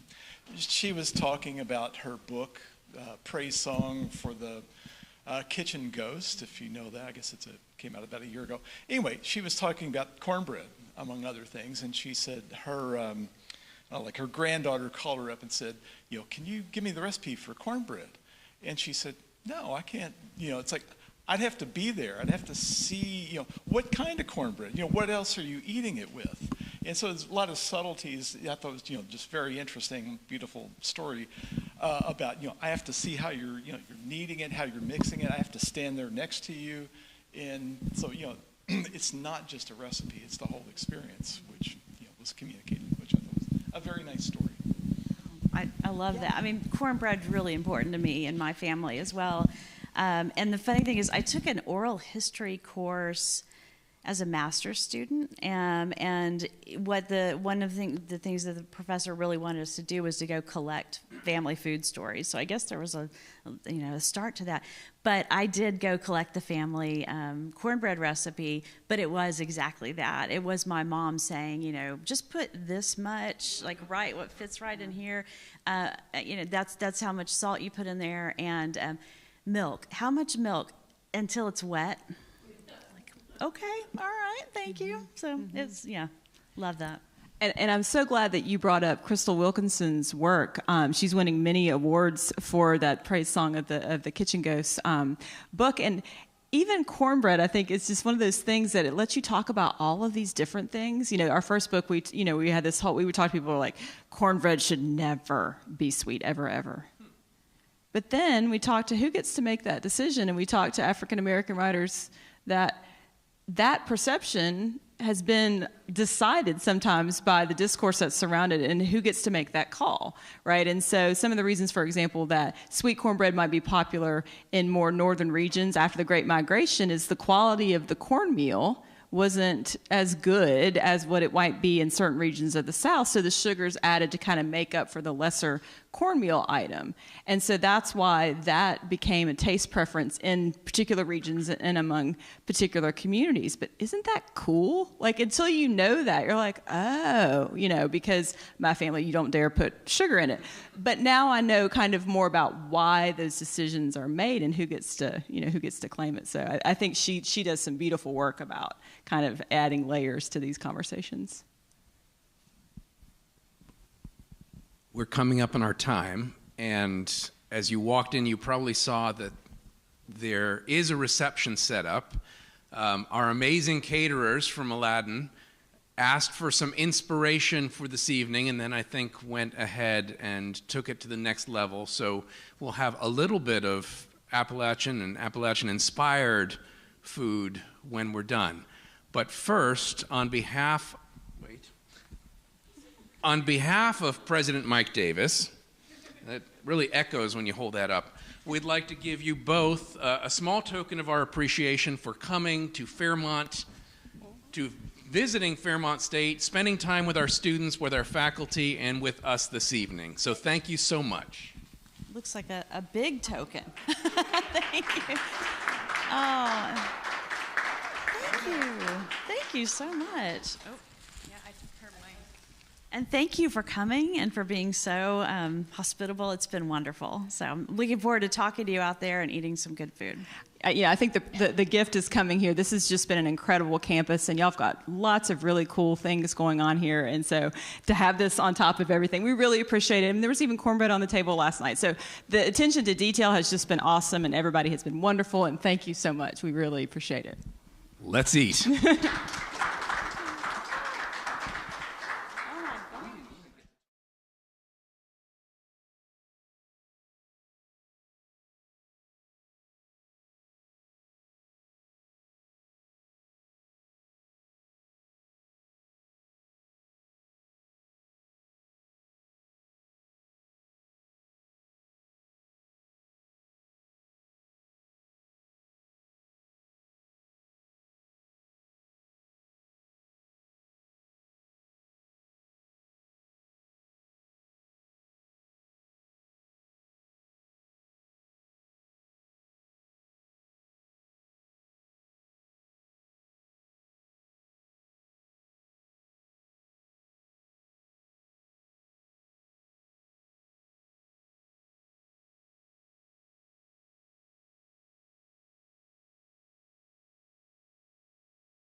I'm just so thankful to be a part of Day of Giving, and it's just an incredible opportunity to be a part of. Next up, we'll hear from some members, and they'll be saying what BSU means to them. BSU has been a really great way to form connections and have fun experiences with those similar to me. And I just want to thank those participating in Day of Giving for considering your donation. The Black Student Union to me means everything. It's a space where we can celebrate our culture, support one another, and grow into leaders who make a difference. And I want to say thank you for considering to donate to BSU. It means so much to me. The camaraderie, the brotherhood I found, the sisterhood I found, the ability to connect with my community. Black Student Union is a place where I have found my empowerment as a leader and my own community on campus. So I just wanted to thank you guys so much for helping us continue to grow.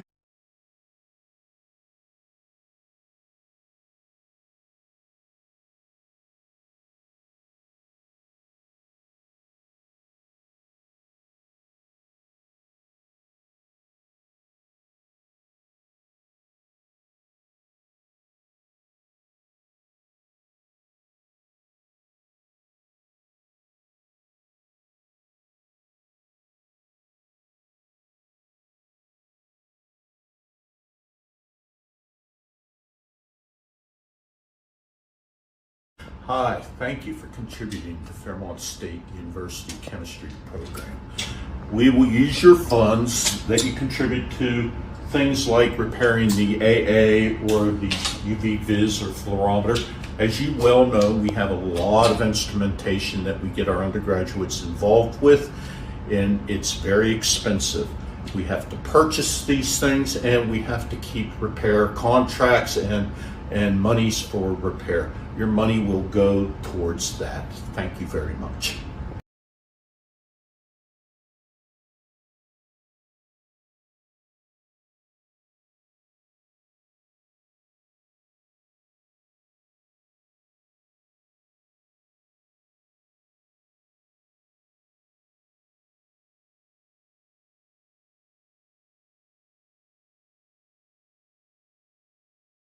On behalf of everyone in the business and aviation programs at Fairmont State, I want to thank each and every one of our donors. Your generosity allows our students to take their learning to the next level. In addition to providing scholarship opportunities, which make an education more attainable for many in our communities. Your donations allow us to ensure we have the resources in our classrooms so students can learn the skills necessary for their future careers, as well as allowing for additional learning opportunities to bolster their resume through research, hands-on real-world experience, and representing Fairmont State at professional conferences. In fact, at the 2024 West Virginia Healthcare Executives Annual Meeting, Fairmont State had the largest college membership delegation. Our programs are known for excellence, which can be seen in the wide variety of career paths each of our alumni have successfully pursued. From administrative assistants to top executives, entrepreneurs, and airline pilots. Your donations pay back in dividends in the lives of our students and the community.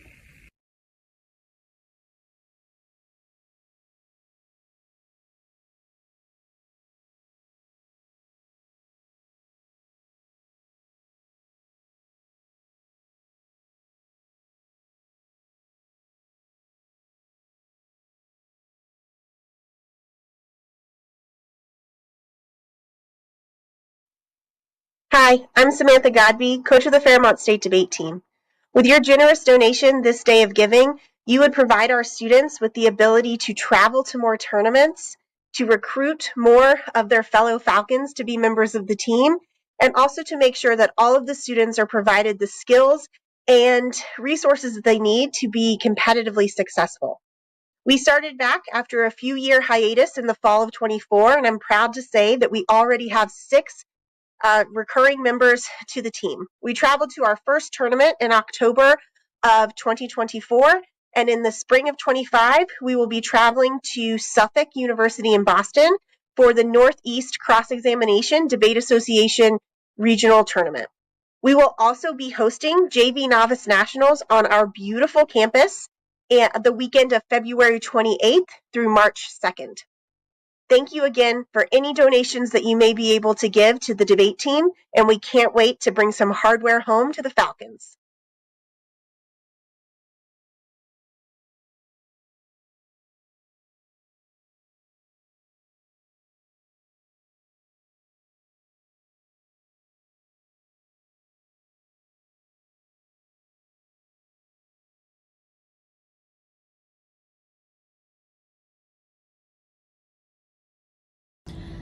Hello, alumni and donors. My name is Toni Poling, and I am the chair of the Education Department at Fairmont State University. We are gearing up for our 2025 Day of Giving, and we are so appreciative of all the donations we received last year. Your general contributions help pave the way for our students to achieve their dream of becoming a teacher. Since our humble beginnings as a normal school, Fairmont State University has a long history of teacher preparation, and we remain passionately dedicated to preparing high-quality teachers for public school classrooms. Contributions from alumni and donors like you help to support our work. In addition to challenging coursework and more than 900 hours spent in a public school classroom under the guidance of a master teacher, education majors must also pass between 1 and 5 content area exams to achieve teacher certification. These exams come at an additional financial burden to our students, and your donations will help to relieve the added financial pressure. If you are able, we hope that you will give to the next generation of teachers who will educate your children and ours. Every dollar matters. As always, thank you for all you do as donors, alumni, and community members to support our students and our College on the Hill.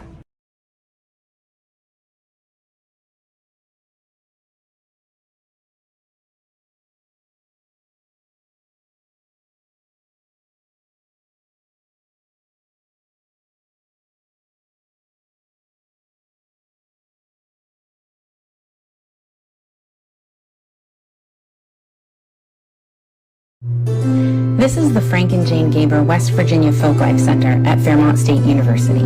I'm Lydia Warren, the director, and this is Haley Harvey, who works on projects and archives. This beautiful space would not exist without donations. Donations and loans of objects like this dulcimer, and financial contributions from folks like these. Your contributions help support our mission and help pay for events, student workers, and archival upgrades. This year, we hope to use donations to continue our archival work and preserve folk traditions for the community. We appreciate your continued support this year on Day of Giving.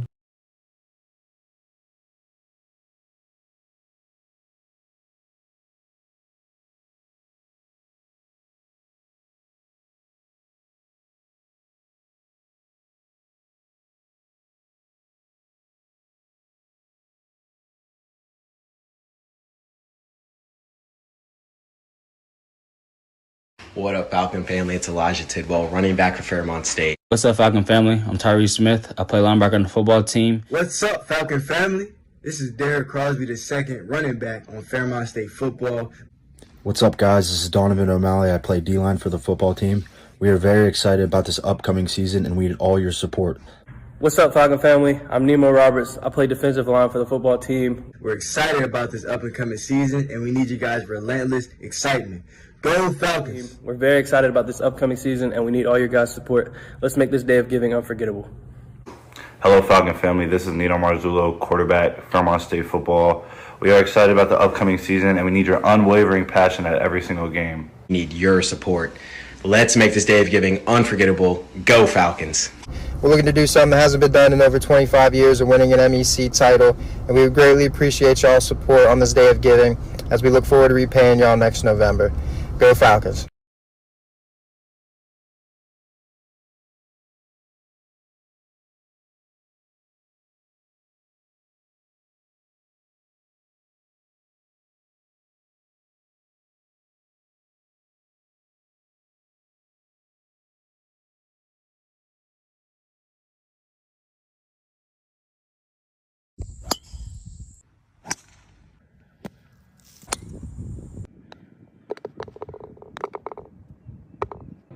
Hi, I'm Rick Johnson. I'm the head golf coach here at Fairmont State University.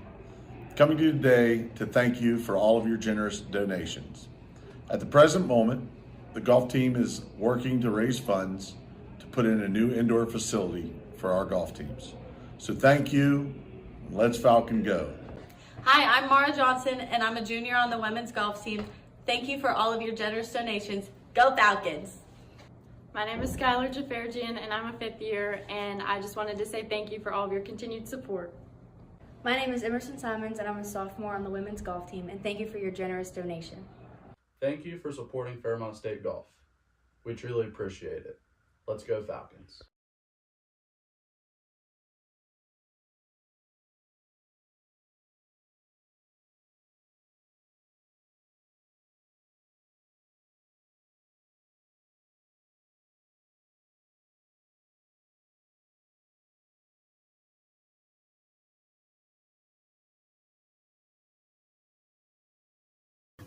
I'm Breda Bacco at the Learning Enrichment and Academic Development, or LEAD Center, here on campus. First, I want to thank you for considering directing your contributions towards the LEAD Center on this Day of Giving. Here at the LEAD Center, we provide academic support for all of our Falcons. Some of the ways that we do that are through course-based tutoring, academic skills workshops, study groups, time management assistance, and even things like Blackboard help or reading textbook chapters and managing workloads. We also provide accommodated testing for students who need that kind of service. One of the things that I'm super proud of is that just this past semester, in the fall of 24, we saw close to 2,000 appointments.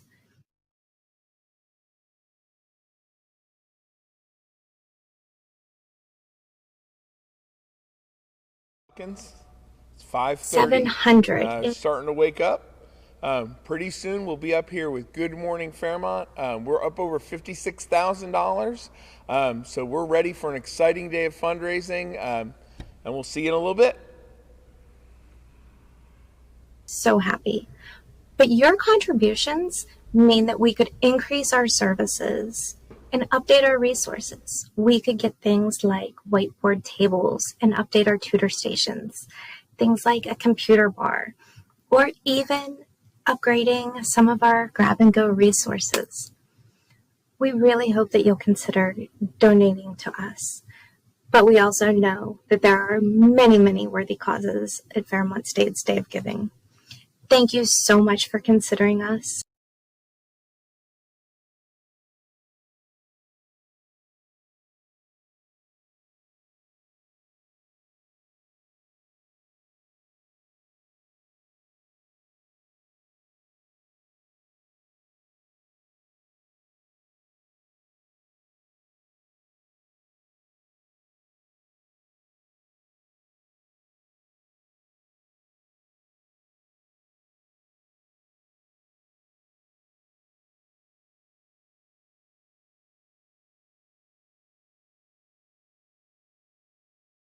Hi, my name is Riley Neal, and I am the president of Fairmont State's Model United Nations team. And my name is Ashton Loudon, and I am the treasurer of the Model United Nations team here at Fairmont State University. First off, we just wanted to thank everyone so much who's participated in Day of Giving, and your support means so much to us. And so you might be asking yourself, what is Model United Nations? Model United Nations teams attend conferences where they represent a country with the goal of finding solutions to real-world problems. This environment provides students with the opportunity to develop skills in leadership, public speaking, diplomacy, and to make important connections. This spring, our team will represent the Kingdom of Bahrain at the world's largest conference located in New York City.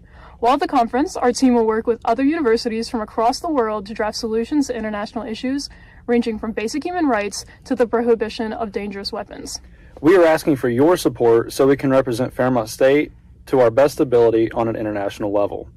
All donations will go towards transportation, preparation materials, and accommodation while at the conference. Thank you all so much for your support, and we can't wait to represent Fairmont State in the spring.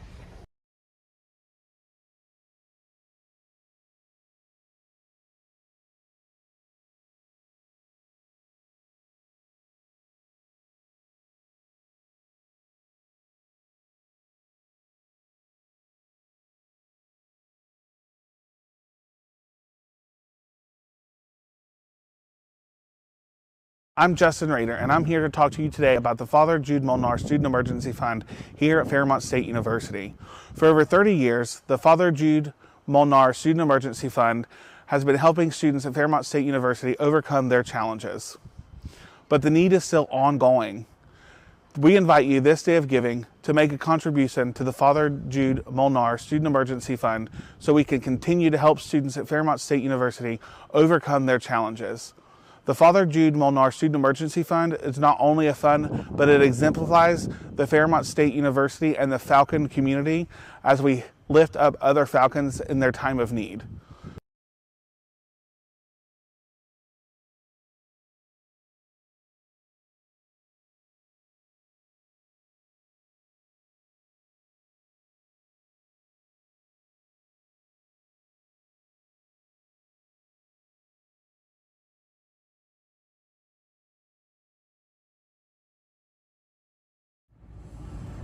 college.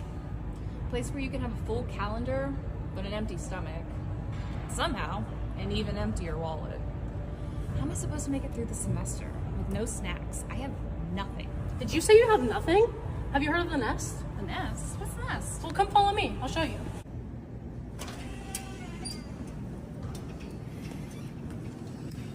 Welcome to the Nest. Did you know that our mission at the Nest is to make sure that every falcon can soar? Hunger doesn't stand a chance when I'm on the shelf. I'm full of protein, and I make people toot with joy. Beansy, keep it classy. I'm here to bring the cheesy comfort, the ultimate crowd pleaser. You know, students cry happy tears when I show up. But here's the deal. The Nest is running low on supplies, and we need your help this day of giving. Every donation helps us stock our shelves with essentials for students in need. It's easy to forget that a little kindness can go a long way. Whether it's a granola bar or a new jacket, your donation can give someone the chance to focus on what really matters, like studying, or actually eating. Donate to the Nest this day of giving. Fairmont State Day of Giving. Give a little, get a lot.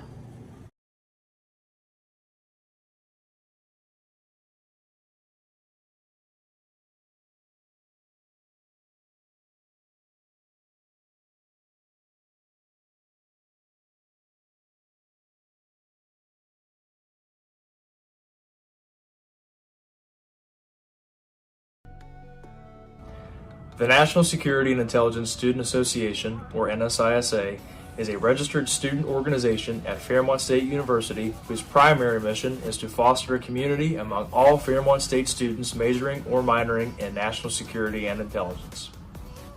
NSISA provides mentorship and networking opportunities within our organization through campus involvement, hosting a wide range of guest speakers and facilitating a sense of camaraderie among all members. NSISA excels in campus engagement at Fairmont State University. Our officers and our members participate in campus events such as Move-In Week, Marina White Day, Trunk or Treat, and we even host our own organizational fundraising events. During the fall 2024 semester, NSISA hosted a speaker series aimed at providing members with an opportunity to network with guest speakers that hold positions within the intelligence community. This list includes the Federal Bureau of Investigation, the Office of the Director of National Intelligence, the United States Marshal Service, and private defense intelligence contractors. NSISA officers view themselves as role models for all national security and intelligence students here at Fairmont State University. We strive every day to provide members with the knowledge and necessary resources for success in their future endeavors.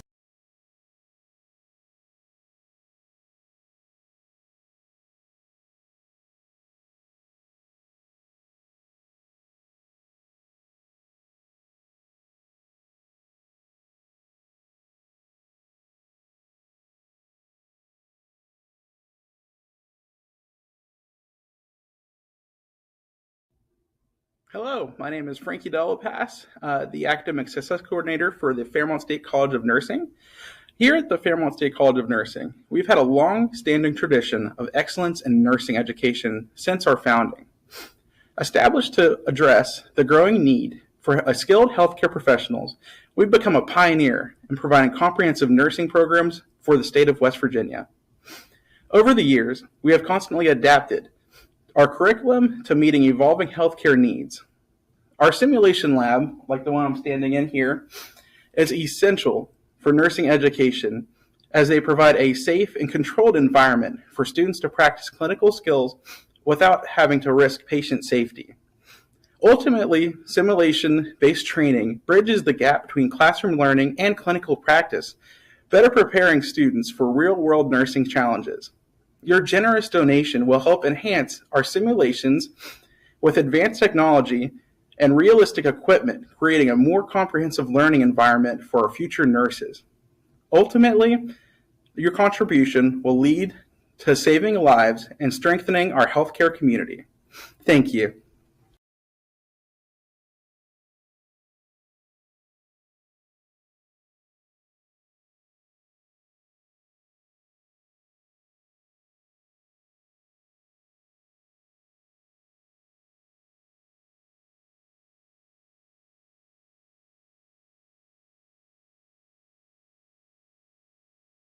Hi, my name is Morgan Johnson, and today we're going to visit the psychology lab here at Fairmont State.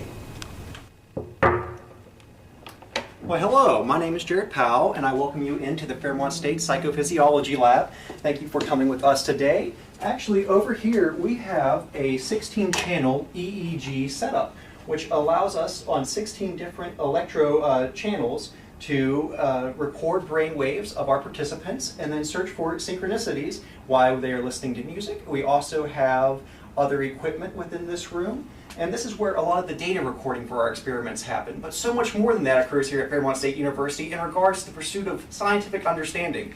If you'll follow me, we can actually go back to where we do some of the data processing, where we'll have a former student that went to a conference talk about some of their experiences here at Fairmont State.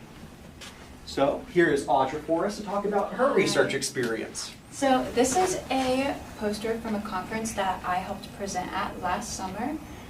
This is a project that we did in 2023 where we had 2 participants that were hooked up to the EEGs experience empathy with each other, and we found that parts of their brain, the waves from those were able to synchronize. So we can see the real-world impact, the scientific understanding that we're developing here and communicating with others. So falcons are not only soaring here at Fairmont State, but soaring throughout the entire scientific community as they communicate their findings. If you'll follow me now, we can actually see a video of where 2 of our students are currently in a mock clinical session. If you would look right back here, you can actually see them right now engaging in one of their clinical practicum practices. This allows students to get a hands-on clinical experience without needing to leave the campus through one of their courses. In addition to that, behind us here, we also have some data processing going on of converting our brainwave recordings into numerical data over here, and then processing it to see if there's any statistical significance. Hi, my name is Morgan. I've gone to several conferences with Fairmont State University, and I've been able to not only share my research, but learn from other students as well, and I have been in contact with several grad schools that I had the opportunity to actually talk with in person in states that I might not have been able to get to myself. So it's been a really good experience, and I'm looking forward to the next semester. Would you like to show us some more of your research? Sure. Here at Fairmont State, I've had the opportunity to present and work on several research projects under several different professors.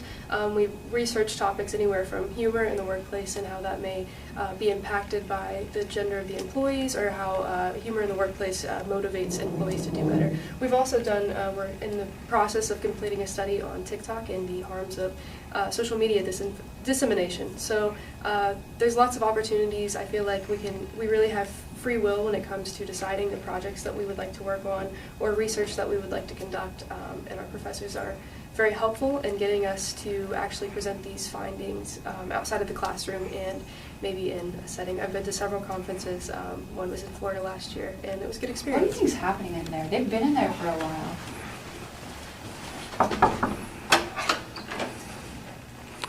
Hey guys, this is confidential. But while you're in here, I can tell you a little bit about the history of this lab. The original function of the Behavioral Science Lab started upon Dr. Cato's acquisition of psychophysiological measurement devices, polygraph instruments, worth $20,000 in January 2007. Purchased instruments include psychophysiological measurement devices, including 16-channel electroencephalogram, EEG or brainwave, digital plasmograph, electrodermal activity, and respiration transducer, along with signal processors and computer software for recording and analyses. This lab was initially located in residence hall spaces, initially Bryant Place and later in Morrow Hall, and eventually was relocated to the current space in Mormon Hall. When the lab moved to Morrow Hall, it added the clinical mock counseling and assessment practice functions, as well as research space for cognitive and social psychology. As the lab moved to Wallman Hall in 2022, we renewed the camera for mock counseling practice and added more psychophysiology measurement devices to upgrade its utility in teaching and research activities. Ever since 2009, total number of students who were involved in the lab-based research exceeded 50 students, and it led to 21 national and international level conference presentations, and also it resulted in 17 publications, all of which listing students as co-authors.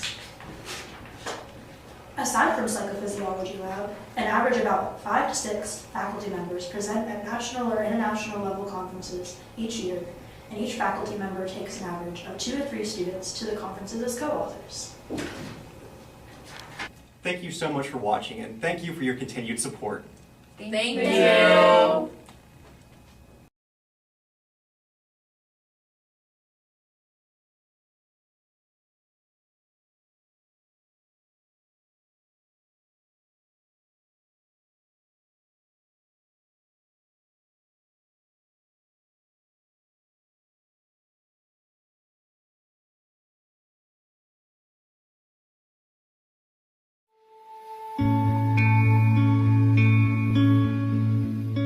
Hi, I'm Alexa. And I'm Joey. And we're on the Fairmont State volleyball team. We would just like to take a second to thank you all for the continued love and support. Falcon Day of Giving is February 28th. Your donations will help us buy new equipment and also support our trip to Texas.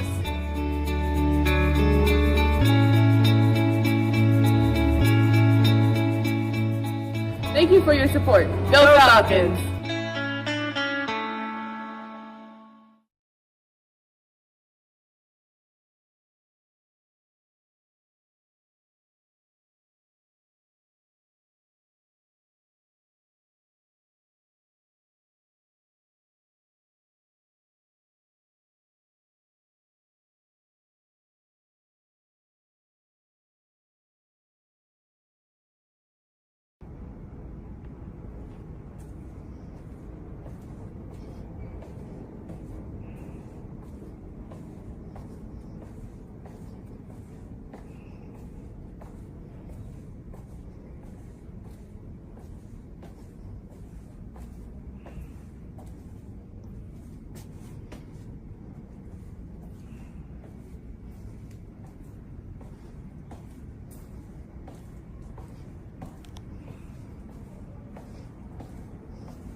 Wow! No way! This is too cool! Awesome. Look, Katie. The Iron Falcon! That girl's strong. Oh my goodness. Look at our championship photo. Aww. I'm so thankful this is here. This looks great. Yay.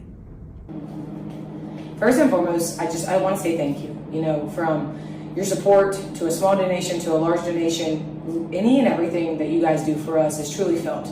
It's felt for all of us in the organization, and you know, we're able to use that for the wall that you guys were just able to see, for our players to experience. It has been amazing to watch our players walk through that hallway and see it come to life, and to see their faces displayed on that wall because of how hard they've worked, because of the support of the people of you. You know, that is just one thing. So the scholarships that you guys are able to help provide, you know, the trips that we're able to take on, Hawaii, some of our team bonding trips that we've been able to go to through DC, camping, all of that. It makes a huge impact for everything that we do, and we cannot do that without you. So this day is extremely special to us, and we want to just say thank you for everything that you do for us.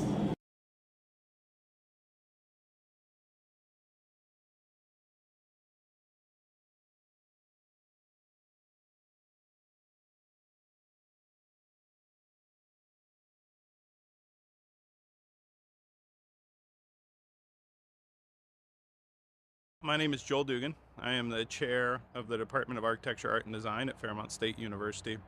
And I helped to found what was the beginning of our public art projects almost 6 years ago.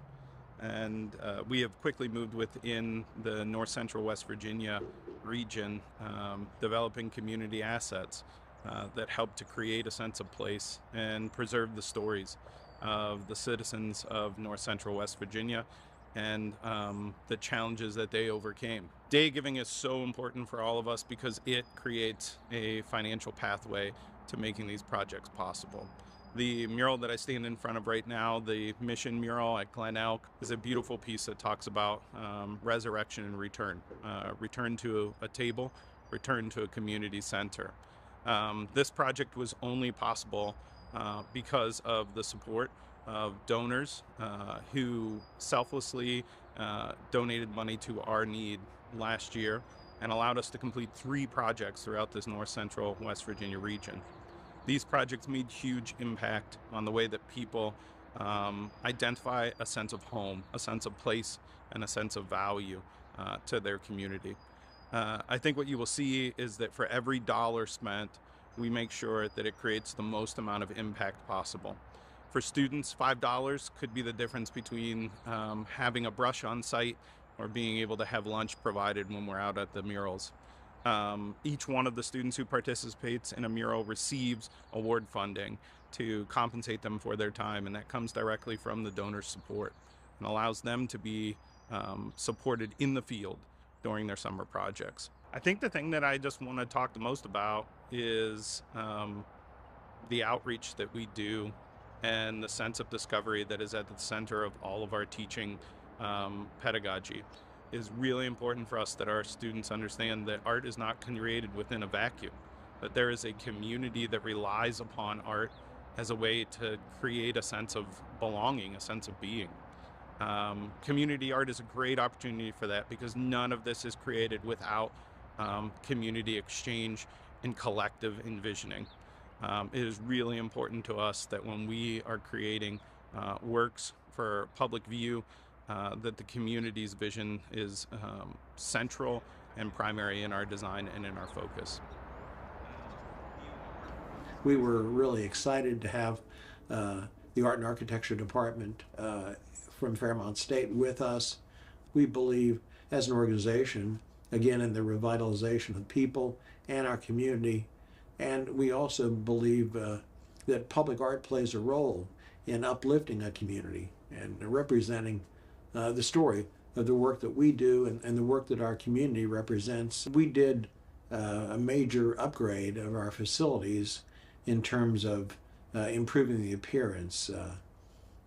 We painted the buildings, repaired windows to make it more attractive in our neighborhood. We see that Glen Elk is revitalizing the downtown Clarksburg, and the Glen Elk section is coming back, and it has a very storied history. And we thought that public art on the side of this building that we had just painted would be a great asset to our community. And we've seen people drive by and stop on the bridge and get out and look at the mural and drive by the lower road under the bridge. Under the bridge was a place where people hid, where folks who were down on their luck would end up sleeping in the bushes down there, sleeping in the weeds, pitching a tent. And now, in that under the bridge area, there's this beautiful mural that gives hope and brightness. What rejuvenation, what renewal, what resurrection that represents. Certainly, this work is not cheap. Financial assistance with this project, donating to these kind of projects, adds a lot, not only to the community, but the participants who make the project. And I think as we look at Fairmont State University as an educational organization, as part of the fabric of our community, engaging students and faculty and probably even alumni in all that process is a wonderful benefit. How Fairmont State is tied in with our community and our life in West Virginia. I just wholeheartedly want to thank you all for what you have given to us and the nourishment that you've provided the university and the students to continue to make impact in each one of their disciplines and in all of their studies. We are wholeheartedly thankful for all you do and thankful for our donor support.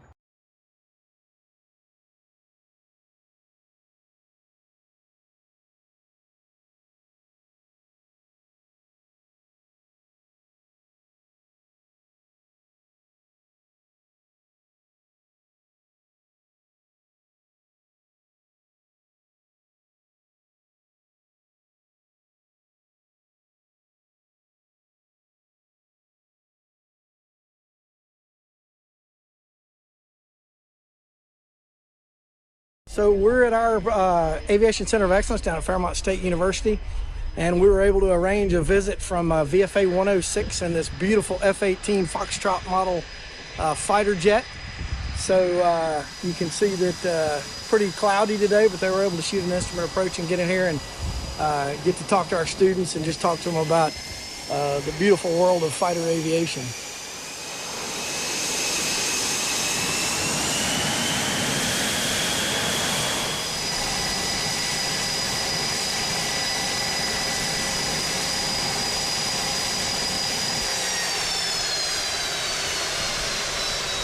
I'm Lieutenant Danny Hogland. My call sign Shihadi. I'm currently with the VFA 106 Gladiators as an instructor pilot in the F-18 Super Hornet, which is behind me now.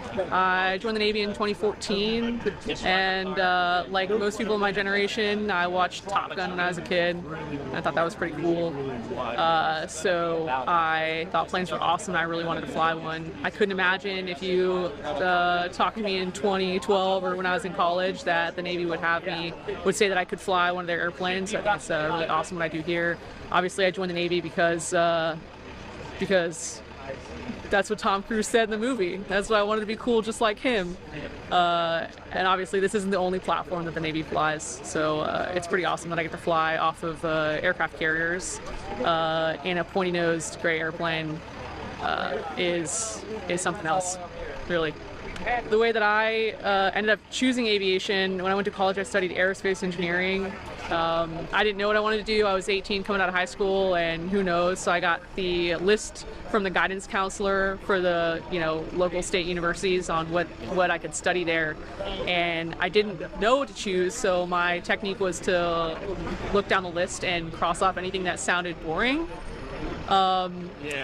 So at the end of that, I had several engineering options that were sort of available to me, but air and space, aircraft and spacecraft and satellites sounded really awesome, and so I studied that in college. You certainly don't need an aerospace engineering degree to become a pilot or to be good at flying, but I chose it because I thought it was really interesting. I don't know how to do Facebook.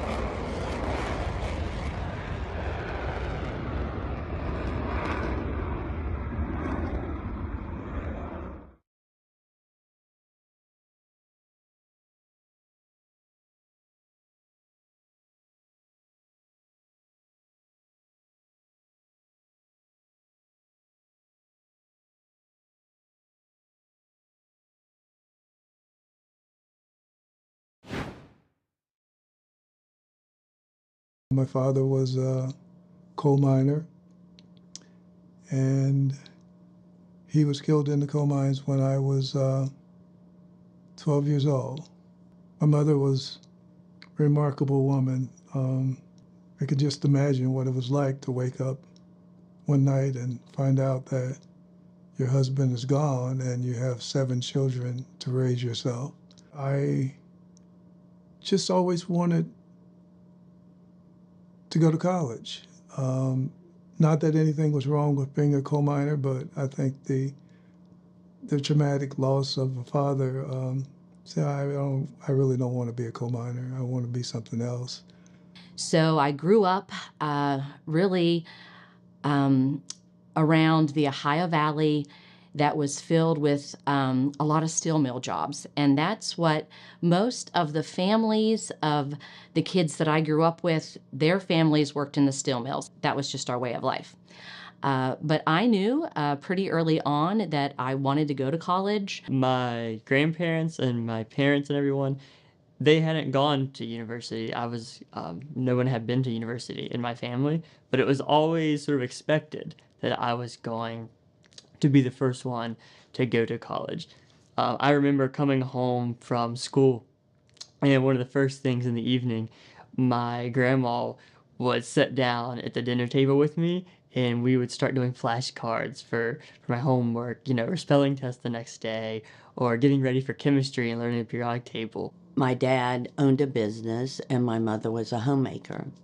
And she was a good mom, but she knew nothing about education. And it was always a given that Rhonda was going to go to college, but no one could give Rhonda any direction about where to go or what to do, that kind of thing. I knew I wanted to go to college, and I knew my parents wanted me to go to college, and I wanted to go for them, and maybe a little more than I wanted to go for myself. As a first-generation college student, I had absolutely no idea what to expect. I just knew that I had some friends that were going to college here and that I was pretty much on my own.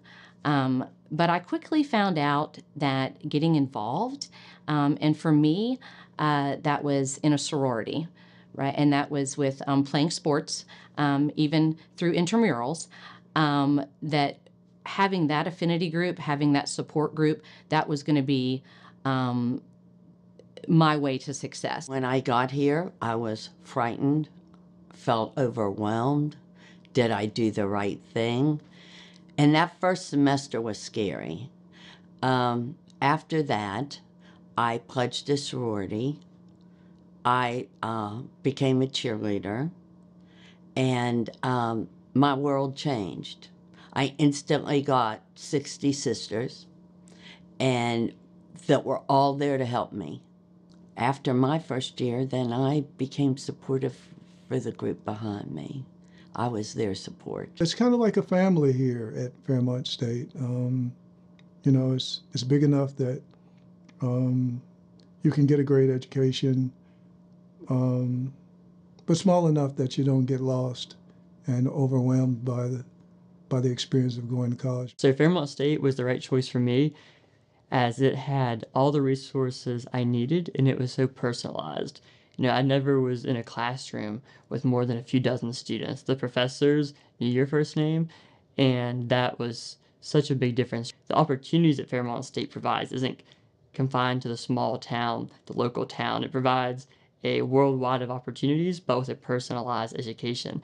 And that was so important to me, and it made such a big impact in my life and career. If you're a first-generation college student, just like I was, I can guarantee you that there are current students and future students, just like you, that are questioning their ability to go to Fairmont State or to go to any college. And I can guarantee you, if you choose Fairmont State, you're going to be surrounded by not just those current students and those future students that are just like you. You're going to be surrounded by past students, just like me, that overcame those barriers and called Fairmont State my home forever. For me, I can pitch it this way. Once I was finished, I was ready to start and do it all over again. It's the best it can be at Fairmont State.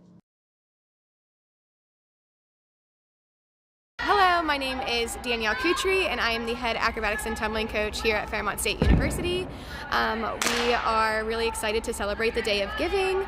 We really use all of our donations that are given to us for travel, for team bonding, for scholarship purposes, as well as giving our student athletes the full experience of being a student athlete. So we just really appreciate any and every donation that's given to us. We have been able to purchase our brand new maroon mats within like the last 4 years due to donations from our donors and our sponsors, as well as our acro blocks and just new gear. Our athletes love gear. We're a Nike school, so they get really excited when we are able to purchase them some extras on the side. And it also has provided us numerous scholarship opportunities for our athletes.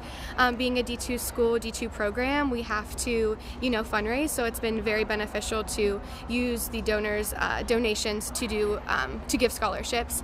We have been able to, every time we go on a trip, we'll say spring break, to nationals, we try to include a really nice team bonding. Sometimes we go bowling, sometimes we go to a trampoline park.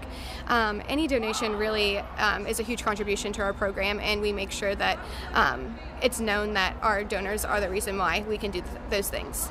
Hi, I'm Katie Cole. I'm a senior and I'm a top and tumbler on the acrobatics and tumbling team.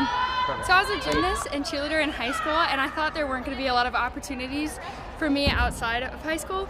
And when I came here, it was so amazing because there's a group of girls who were in the same boat as me, and we all just work super hard and love what we do. And it's created such a good community for me throughout college. The Day of Giving is super important because it helps our team with travel, equipment, uniforms, that kind of stuff, which really benefits our program. I'm Lizzie Maurer. I'm a junior and I'm a bass and tumbler. A&T has been a really big part of my life. I was a gymnast growing up, And A&T's really like given me an opportunity to continue doing sports. It's just so amazing to see how this sport is growing and allowing women more opportunities throughout college, and specifically at Fairmont State. I'm from Michigan, so I never would have thought to come to West Virginia, and now that I'm here, I get to experience this beautiful school and this just area in general, and without ACRA, I wouldn't have been able to do that, so I'm just really thankful that ACRA has brought me here and brought me to Fairmont State, because my life would not be the same without it. Your donation can help us be able to travel. My freshman year, we were able to go to Oregon for nationals, and that was a really expensive trip, and without your guys' help, we wouldn't have been able to go, so we're really thankful for any donation at all, because it allows us to experience new things and grow our sport at Fairmont State. We truly can't thank our donors enough for what you have done for our program and continuously do for our program.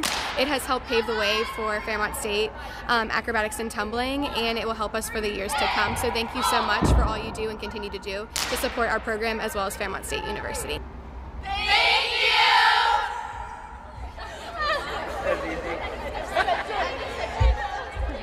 Did you notice all the maroon around the Capitol today, Quite a TJ? bit of maroon, indeed. It is Fairmont State University Day here at the state capitol, and joining us is the president of Fairmont State University, Mike Davis. Yeah, thanks Mike, for having me on. I appreciate really you stopping appreciate by. it. Having fun? Having a great time, yeah. Anytime I get to hang out with 160 of my closest friends, it's a good day.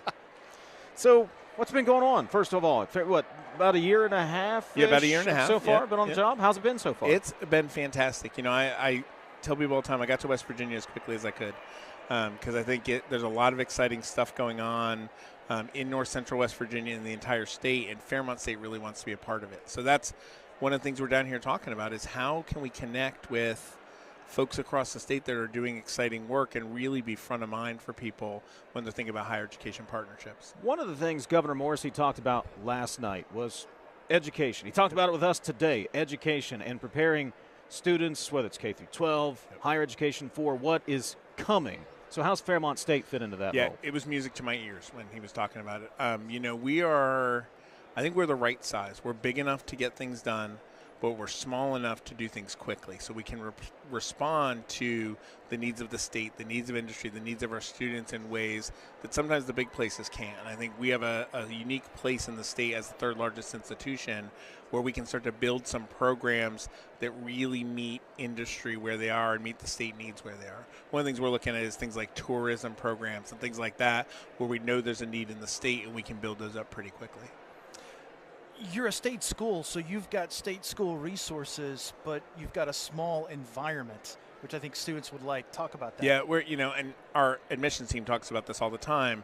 We're a public school, but we have a private school feel. Mm-hmm. With our facilities, with our programs, with the care that our faculty and staff have for our students, it doesn't feel like a big public. It feels like a private. It feels like a family. So our students really are cared for. They have lots of connection points. Which we talk about a lot, So I think that's hopefully how we attract those students. That type of culture, I would think, allows you to become part of the community. Absolutely, and I've said this from the day I interviewed. I didn't come to Fairmont State to be a president of a university. I came to help build a community. So it's not just the community on Fairmont State's campus, but it's the community in the city of Fairmont, Marion and Harrison counties, the entire state. We've got to start to build that community together because Fairmont State can't succeed unless all of the community around it is successful, and I think vice versa. I think it's harder for those areas to succeed if Fairmont State's not contributing. Explain the Access Scholarship, because we're seeing more and more colleges take this approach. What's your version? Yep. So our cap is a little higher than other people, so we'll catch a broader range of students. So ours is $70,000 total family income, and you live in the state of West Virginia, and you get no tuition. And we were able to do it mostly using existing scholarship resources. We had to kick in a little bit more, but it was mostly moving around some existing scholarship resources. I know there's a conversation nationally that not everyone needs to go to college, and I don't disagree with that, but I think no one should be denied access to college because they can't afford it. So changing this or adding this Access Scholarship means that nobody can say, I can't afford to go to school, and that's why I'm not going. And you hear that. You hear that in maybe it's an excuse, maybe it's not, but you hear that in West Virginia. Well, I can't afford, and you've taken steps, WVU, Marshall, have taken steps that's not a barrier or should not be a barrier. And I'll or say an obstacle. part of the problem is the way the national media covers higher education. Because if you look at the New York Times, Washington Post, these big places, they talk all the time about $400,000 degrees. You could come to Fairmont State for the rest of your life for $400,000, right? Don't tempt me. Right? Come on. The average Fairmont State student graduates with minimal debt. Right, and then the difference between a high school diploma and a college degree in the state of West Virginia is $1.8 million over the course of your career. So if you graduate with $8,000 in debt, that's an easy investment you should be willing to make in yourself. I look across the way, I see middle college. Yep. So That's our foster program. So we just launched Middle College 2.0, which will start next fall. And what that's doing is there'll be some students who are in a residential facility run by KVC, which is our foster education partner. And then we're actually expanding it to be available to anybody who's currently in the foster system, who's a junior or senior in high school. They come to Fairmont State at no cost. And they get their high school equivalency and their associate's degree at the same time in 2 years, and then hopefully continue on to get a 4-year degree with us. What a great program, because 6,000 kids, a little more than 6,000 kids, I think is the count. It fluctuates in foster care. We talk about the chance that we owe them, and we do. We have to take care of them. What a great program to do that. I think the statistic is the average student who graduates who was in foster care, and a lot of them don't graduate from high school, but the average one who graduates goes to like 17 schools. Right? 17 schools in 13 years of school is unsustainable. And anybody who's ever started a new school knows how hard it is to start each time. So we're at least going to give them that stability for their last 2 years and help them get through. And because they're doing that on a college campus, when it's time for them to go on and finish their degree, they already know they can do it. They've already been taking college classes. The graduation rate from college for kids who've been in foster care is criminally low, and we have to fix that. But you think about the ripples, and you think about a life-changing legacy. You capture that one, and then how many more do you capture? Yeah, That's awesome. It's social mobility. It's fighting the opioid crisis, right? Exactly. And we know that each time you attain higher levels of education, it decreases the chances that you're going to have those sort of experiences, right? You're going to get a good job, and you're going to pass that on to your children. It's awesome. Dr. Mike Davis, Fairmont State University president, joining us. Mike, we've got a declining population in West Virginia, declining student population.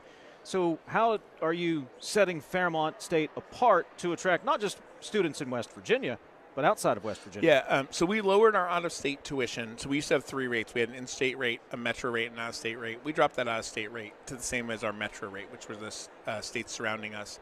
So now we're less expensive than almost 200 schools east of the Mississippi. One of the things I said this to legislators yesterday, one of the things we need to do is we need to attract students from out of state to come to West Virginia, because then when we put them in internships and fellowships and things like that in the community, they're more likely to stay. That's how we start to reverse the population decline in West Virginia. You get people to come here and they realize how amazing West Virginia is, and then they stay. So I think that's one of the things. The other thing is, I think for years, schools like ours tried to be little versions of WVU, right? And instead of that, I think there's a value to schools our size. Not everyone should go to WVU or Marshall. Some people should come to schools that are smaller. If you need some extra support, if you want that more family atmosphere, a smaller school is going to do that for you. So we're going to try and build a campus that feels like campuses did in the 80s and 90s, where students are very engaged and supported, because we think that's how we're going to compete in the marketplace, not to try and be a clone of WVU or another big school. Dr. Mike Davis, Fairmont State University president. Give the website. Where can folks get more information on Fairmont State? FairmontState.edu. All right, man. Enjoy it. Have a good day, man. Appreciate you stopping by. Thanks for having me. Thank you. Mike Davis, president of Fairmont State University. Coming up next, he's not a doctor. Well, he is to us. Brad McElhenney stops by, Metro News statewide correspondent. This is Talk Line from the state capitol on the AARP broadcast location. Good evening, everybody. Thanks for being here. Hopefully my voice holds out through the entire event. And we're really excited to have you all here. Talk a little bit about the format, and then I'll introduce our guests for tonight. So tonight we're going to talk about what it means to engage politically in the state of West Virginia and probably beyond. About what it means to have a conversation with somebody that you don't necessarily always agree with, that might be on the other side of the political aisle. I think it's part of the future of what we're going to be as a country, is how we're able to talk to each other moving forward. So we'll have about a 30-minute or so conversation among the 3 mics. And then we'll turn it to you all to ask questions. And then there may be some back and forth. I may take a question during the audience question time.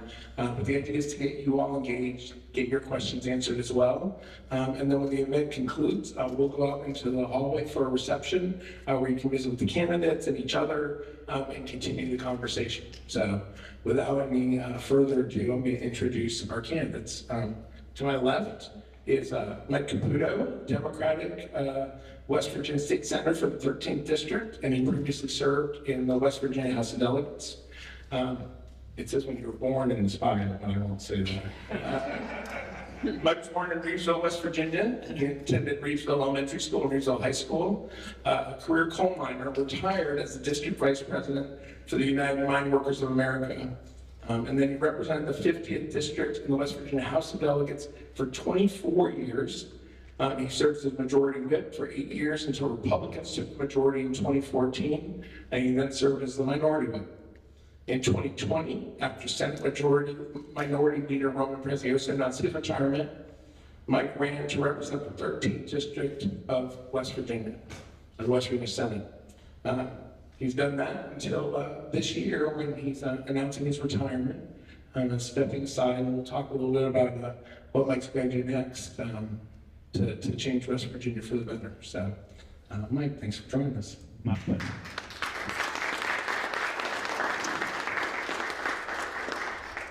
And to my right is Mike Oliveria, Republican, West Virginia State Senator for 13th District. He also previously served in the West Virginia House of Delegates. He was born in Fairmont, West Virginia. I won't say when you were born either. So, born in Fairmont, West Virginia, attended WVU and served in the United States Army, and is currently employed as a financial planner for Northwestern Mutual.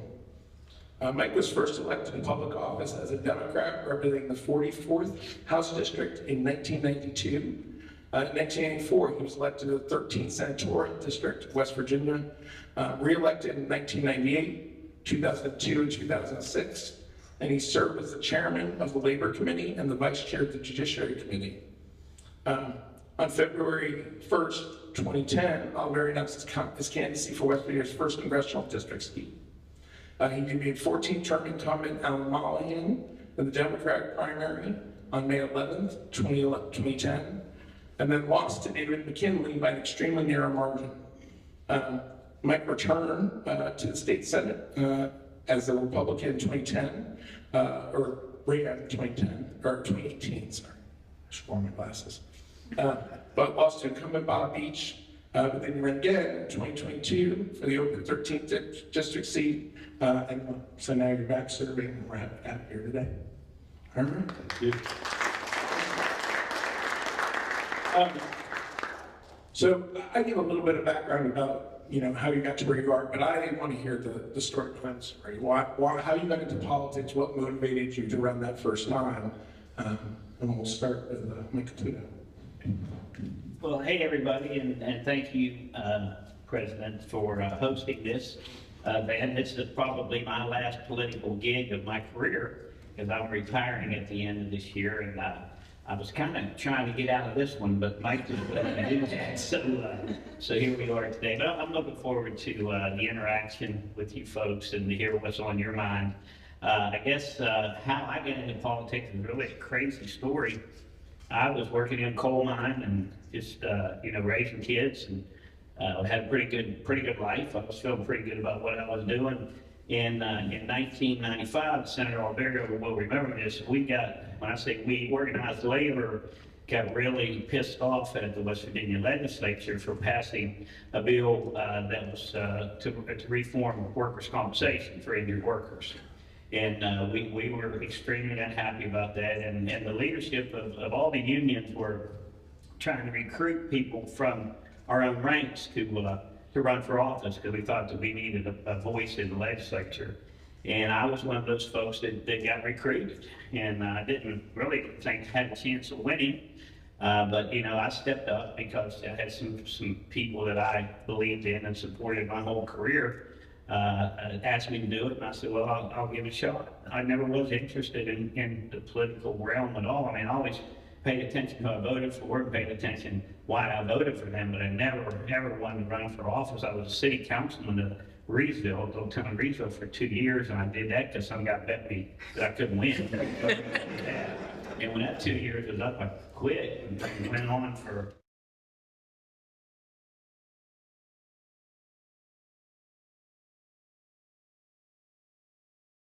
and we just passed $60,000. So I'm going to vacate this stage in a minute, and then they're going to set up for Good Morning Fairmont, and we'll be back at 7 with Laura Siebold and I, telling you all about the great things that are happening here at Fairmont State.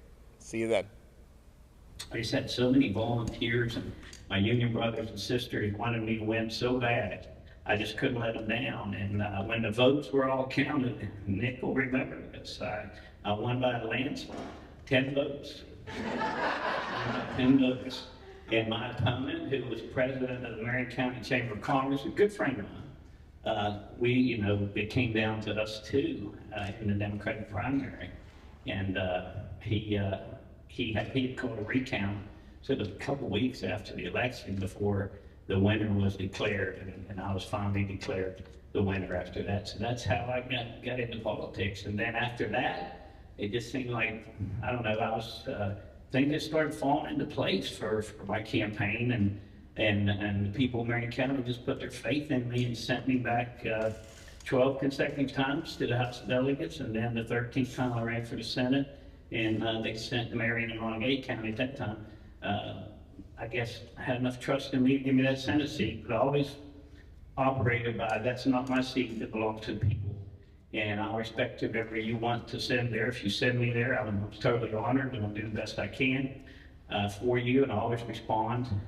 Constituent services, I think, is key to re-election. You got to return every phone call. You got to answer every piece of mail. When I got there, we didn't even have emails. We were still receiving handwritten letters. We didn't have laptops. We didn't have anything. It was all just still handwritten stuff, and bill books were that thick. You were trying to find the bill you were voting on, but I had to learn the process really quickly because I had no knowledge of it whatsoever before I got there. I'll tell you the truth, I was scared to death. I really was. It was an experience, but I just kind of tried to learn my way and found my way, and it just was an honor, quite frankly, to be trusted for that long by the people that sent me there. So that's my story. Senator O'Hara. I'm doing what I always wanted to do, a little different than Mike's situation. When I was 5 years old, my father had a meeting down at the state capitol. All of our kids piled into the station wagon. We drove from Morgantown to Charleston before I-79 existed. And I think it took us 3 days. But we eventually got there, and the older folks in the room might remember the Daniel Boone Hotel. We stayed in the Daniel Boone Hotel. Dad had his meetings, and Mom took us kids over to the Capitol, and we went into the House of Delegates chamber. And I was 5 years old. I looked around, and I told my mother, I said, "This is where I want to work." I told her I was 5 years old. This man came out and said he was the clerk. I had no idea what that meant. But he said, "Why don't you come over and sit down in this desk?" So I sat in this desk, and he said, "There's a very tall man that sits in this desk, and he's a delegate. His name's Rockefeller. He's part of the New York Rockefeller family, and this is his desk." So I sat at his desk. I thought that was pretty cool. And we left, and my mom said, the famous quote, "You can do anything you want to do if you're willing to work hard enough and smart enough." And I set out to serve in the House of Delegates. And in high school, I was in the model legislative session, and I got a seat on the House floor. 17 years old, got to be in the model legislature, and a man came out to my desk, and it was his desk that I was sitting in. And he had a little key, and he unlocked the door, pulled out something, and he was the delegate from Montague. He was an Italian man named Schifano. And he said, "Boy, you really seem like you're enjoying this." I said, "Oh my God, this is the greatest day of my life. So excited to be here, always wanted to be here." He said, "Well, I tell you what," he said, "why don't you grow up a little bit, go to college, and about 10 years from now, you can run for one of these seats. I thought, all right. So I looked up at him and I said, okay.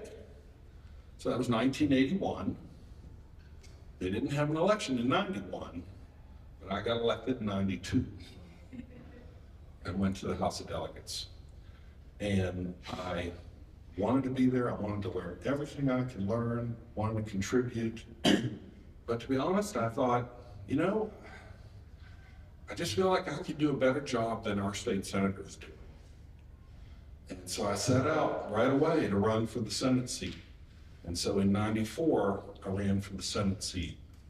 And it was a tough race. It was a very tough race. I was a kid still. He was a grown man. He was I always say he was a husband, a father, and a grandfather. And I was a guy living in an apartment in Star City. But we won that race. And people trusted me, and I worked hard. And 4 years later, I came up for re-election, and I looked around, and there were no candidates, the primary or the general. It was people said, you're doing a good job, we should keep you there. And so I served 16 years in the Senate. I got to the point where when people would come up to me to say hello, during their first sentence, I knew what they were coming to tell me. But I would be respectful, and I would listen, and I would explain to them why they wanted to happen, couldn't happen, or whatever. But I was just becoming a little bit bored with the service. I needed to do something more. I needed to do something different. And so I ran for Congress. And again, I felt like our congressman was doing some things well, but not doing some other things well that needed to be done. I felt like our congressman held a very influential place in the United States Congress, but I didn't feel like the money was coming for our roads and projects, things that we needed here. So I ran against a 28-year incumbent congressman. His father had served 20 years before him. This was the third time I was running against incumbents. And the same group of friends that told me I couldn't do it the first time and the second time told me that I couldn't do it this time. But we won that race, and it was an incredible effort. I got into the general election of 2010, and the world changed in West Virginia and nationally. And what changed was a Supreme Court case called Citizens vs. United. And it opened up an enormous amount of campaign funding that poured into small rural districts like our district and played a big part in my race. And as a congressional Democratic candidate, 2010 became the worst year for congressional Democratic candidates in 90 years. And there I was, Democratic congressional candidate. And I got 49.6% of the vote. So it was close, but it was a tough defeat. And I stepped back from it. I really believed in the end that God had a plan and that God wanted me doing something else. And was really able to focus more as a father, help raise my kids more, be home more. I was worried about having to be away a lot in Washington if I had been elected. And with that time, got to coach my kids' teams and dance recitals and pageants and activities, and got to pick them up after school. And so in the end, I think I was a much better dad than I probably would have been had I been so far away. But when COVID hit, I wanted to get back into politics. So I ran in 2022. My first thing I thought I would do would run the senior center. Someone begged me to do that. So I was running a senior center as a board chair. We won the award for getting folks vaccinated and take home health issue stuff. We won some awards, we got some money from the governor's office and stuff. And I thought, well, I'll do something else. And I coached high school basketball for a year, and that was fun. But it was really missing politics, and that's what prompted me to run again in 22. And like Senator Caputo, I won that election in 2022 by a landslide. I think it's 153 votes in a district of 110,000 people. But it was enough, and went back to work and have thoroughly enjoyed being back in the Senate. It's an interesting perspective of having served as a 31-year-old in the state Senate and now serving as a 61-year-old. It's a different perspective, different place in your life. Now I'm the husband and the father and the homeowner instead of the guy in the apartment. And you just have a different set of eyes on those issues. So I've enjoyed it. One of the things I've enjoyed most is this opportunity to have Marion County in my district. I was born in Fairmont. My grandfather, 102 years ago, came to Marion County from Italy as a coal miner. Mike and I, we have that shared history. It's been wonderful to be able to give back to this area that really created the opportunities for my family decades and decades ago. Great, thank you. I think it's interesting, both of you were called to do this work in very different ways, but getting to know each of you over the last year, I think the common thread about the work you do is service back to the people of West Virginia. So maybe you can talk a little bit about that, what motivates you to get up in the morning and get back to work each time. We'll start with Senator Allen this time. You know, I really enjoy personal interaction with people. I always get a kick out of politicians who complain about events and activities. You know, we'll be out of session, so I say, oh, I gotta go to this, I gotta go to that. I'm like, well, don't go. I mean, if you take the job, do the job, you know? Because at each of those different functions, you're constantly learning. And you're learning about all different kinds of things. And the legislature really touches all aspects of our lives. I was on my probably second or third date with my wife, and she said something about, she said, you just seem to have this enormous, knowledge base. I said, yeah, honey, I said, it's a mile wide, but in most places it's only an inch thick, and I say that because there's so many different areas that our lives touch as legislators, but then there are some of those where we really drill down and we get a real understanding of certain issues. And that's the fascinating part of this. I mean, in the course of the day, you could be on a healthcare issue, an education issue, an economic development issue, an environmental issue, an employment issue. So you're touching all these different areas. In fact, my wife jokes with me sometimes. She went to law school at WVU, and she's like, you have a very different legal education than I have. Hers was a textbook legal education. Mine has been a legal education of learning different chapters of the state code, one after another during the course of the day. So we have a lot of interaction with things because of that interaction. But I love serving people. We work together in the legislature. I notice Delegate Garcia is here from Marion County. I try to work with the area delegates from our counties that we represent. And I had the pleasure of serving with 3 Marion County senators during my service. My first 2 years, I served with Senator Joe Manchin, who was a state senator at the time. Then for 14 years, I served with Roman Precioso. Roman and I had a great relationship. We would talk a lot about the bills. We really made an effort, when we could, we made an effort to vote the same way on each bill, because we really felt like to do otherwise, we were canceling out Marion County and Montague County's voice. So we thought, can we both vote together on this bill? Is this a bill that we think is bad enough for our area that we both should vote no on it? And we tried to educate each other. The other thing we tried to do was there were 13 committees in the Senate, and we would take turns. One of us would take 7 committees, the other one would take 6.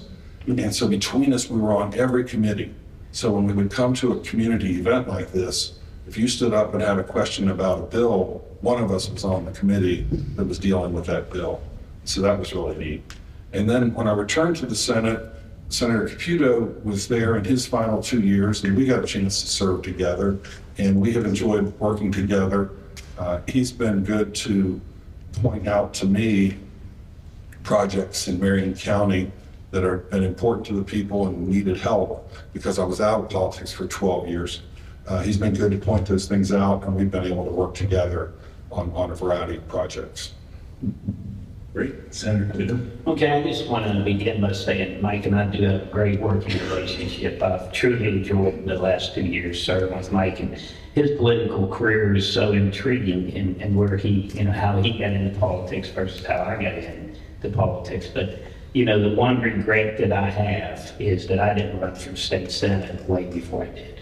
Mike may not want to hear that because I would have had to run against Senator Prezioso, who that's the reason I didn't run. I just, you know, didn't feel like I wanted to run against him as an incumbent.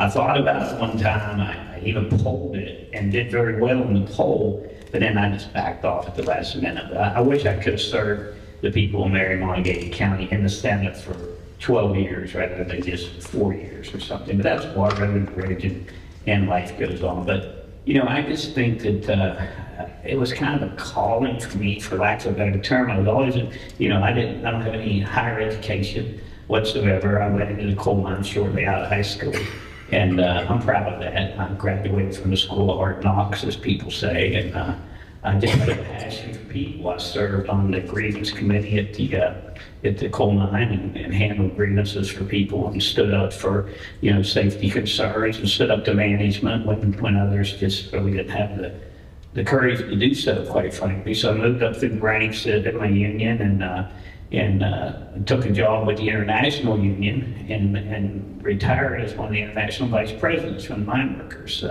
So it just always was about serving people for me. I just like to help people. You know, legislation comes and goes all the time, and we do battle. It seems like it might be a bloodbath on the floor.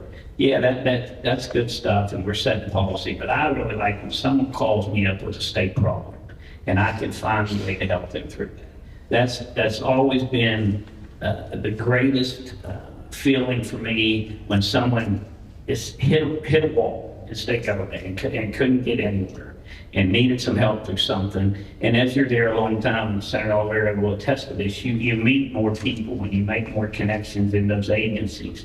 And you can get a lot of things done that way. So for me, it's just always been passion, and that's what I talked about earlier, was constituent services. You know, I always like to think it was maybe my good looks that got me elected for 13 straight elections, but the truth of the matter is I really believe it was my constituent services that got me re-elected every time, because I return every phone call, I answer every email, I talk to people on the streets, I attend every function that I'm invited to. And the hardest thing to do, if you've ever served in one of these positions, I know Delegate Garcia and Senator Oliveira can attest to this, is to call someone up when you disagree with them. You know, they may have left you a message that they want you to support A, B, or C, and you totally disagree with that. And you got to call them up and you got to tell them why.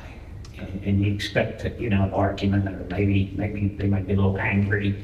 But, you know, I found that most people respected me for making that hard phone call and saying, look, I just can't be with you on this, and here's why. Some people like to avoid the hard phone. It's easy to call somebody up and say, yeah, I'm with you. Let's charge the deal. But when you're not with them, that makes it a little more difficult. But I've learned and become accustomed to doing that. And just saw it's the right thing to do. You elect someone, you call them, you want to know their position on something and why they have that position. I think we have an absolute obligation and a duty to return that phone call. And I've had people tell me, well, you know what, I think you're wrong and I totally disagree with you, but I respect you for calling me back, and you'll always have my vote. And that means the world to me, because maybe next time we will be on the same page. So it was quite a learning experience for me, believe me. I had to get directions to the state capitol when I got there, because I wasn't going to get it. Never a passion of mine, just kind of found my way there. So I had to learn the hard way. And I always said it took me 2 years to figure out where the bathroom was in that place. I learned how to maneuver my way through legislation, but you know what? I spent most of my career on the very powerful Judiciary Committee. And I always pride myself with arguing with the attorneys on the committee and try to hold my own with those guys in the House, because that's where everything happened on the Finance Committee or the Judiciary Committee. And most of my career was in the House of Delegates. And then when I went to the Senate, I was fortunate enough to be put on the Judiciary Committee and served my entire 4 years on the Judiciary Committee. So it's a passion for people. That's great. And you mentioned going to battle. Right? I think what we see a lot of times, certainly in national politics, but also at the state level, is it feels like a war, right? It feels like Democrats or Republicans aren't supposed to talk to each other, aren't supposed to get along. You two can be in the same room with each other. You can talk to each other. You our friends. You know, I think you described yourself that way. How does that happen in a world where I don't feel like that's rewarded politically? Well, you got to have the will to do it. You know, Mike and I aren't afraid to have a conversation and try to figure out where we need to be for an issue. And we don't vote alike all the time. I mean, there's a lot of times we part ways, but we have that discussion and it's civil. And we just move on and move to the next agenda item. And that's the way I was raised in the legislature. That's the way I wish the legislature was today. I don't think it's that way anymore. I kind of describe it as the junior high dance. If you go to a bar, the Republicans are on one side, and the Democrats are on the other side. Nobody wants to go ask the other person to dance. You know, everybody's scared to death.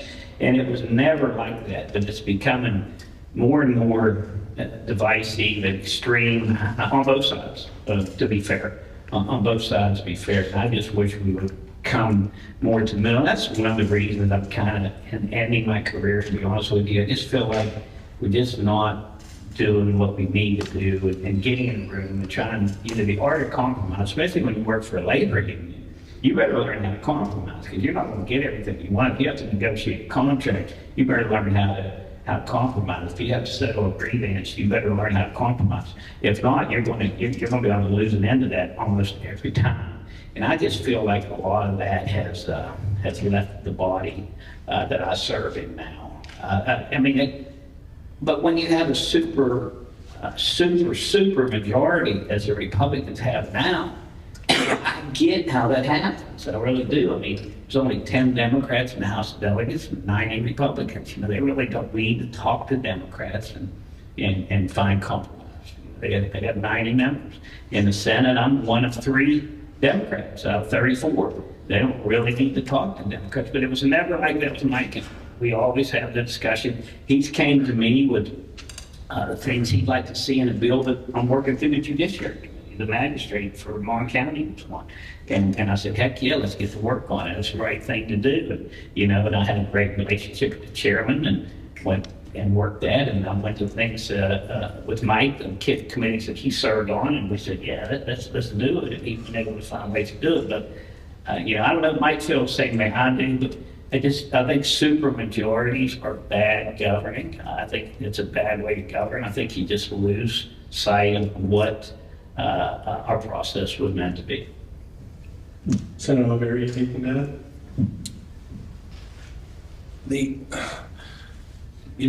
The legislature changed a lot from when we were first elected to now. And a lot of those changes occurred while I was out. And what I mean by that is, when the legislature overnight reached a point where the Senate was 18 to 16, that triggers a lot of new issues. When it's 20 to 14 or 22 to 12, the partisan politics is not as strict.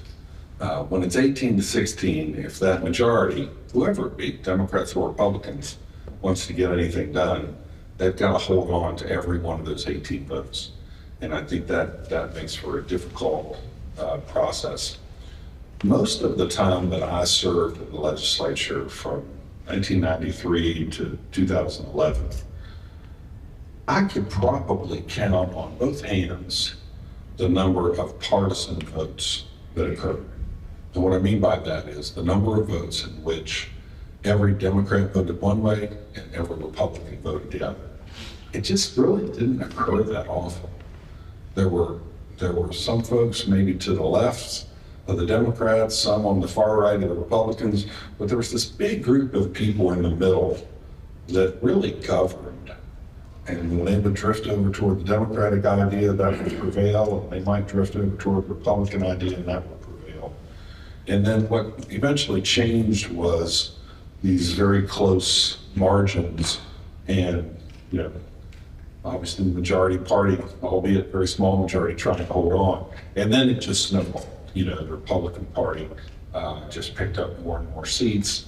And one of the things that I sometimes mention is we have in West Virginia, and most states in the country have what's referred to as open meeting laws. okay, where meetings have to be open. You have to be able to see what's going on, see what your elected official or even appointed official, what they said. And you have to be able to see the minutes from the meeting. And one of the exceptions that exists in open meetings law is political party caucuses. And they don't meet that requirement. So, imagine yourself sitting in the legislature and somebody says, we probably ought to have an exception for party caucuses where those Democrats ought to be able to get in that room and talk, kind of come up with a plan without, a required transparency of an actual meeting. Same is true with the Republicans. But my guess is when legislators voted to give closed-door, no transparency rules for party caucuses, they probably never envisioned that there would be 31 of the 34 members in one party. No one probably ever really thought that. Well, what if everybody in the legislature was of one party and they could get in the room and close the door, And so that is what has made this unique, a little bit different, obviously. And I think, not violating any rules, they're not doing anything wrong, but it has created a different aspect of the process, because when you get 31 people out of 34 in the room and you make a decision to do something, the other 3 people really are spectators at best. They can stand up and make a little bit of noise. But the plan, speaking as a military person, that you have mustered the forces. And the only thing the 3 can do is they can create bluster. So it's muster versus bluster. And with the numbers of 31, you can do anything you want to do on the floor. So you can suspend the Senate rules, you can suspend the Constitution, you can do anything, because those thresholds that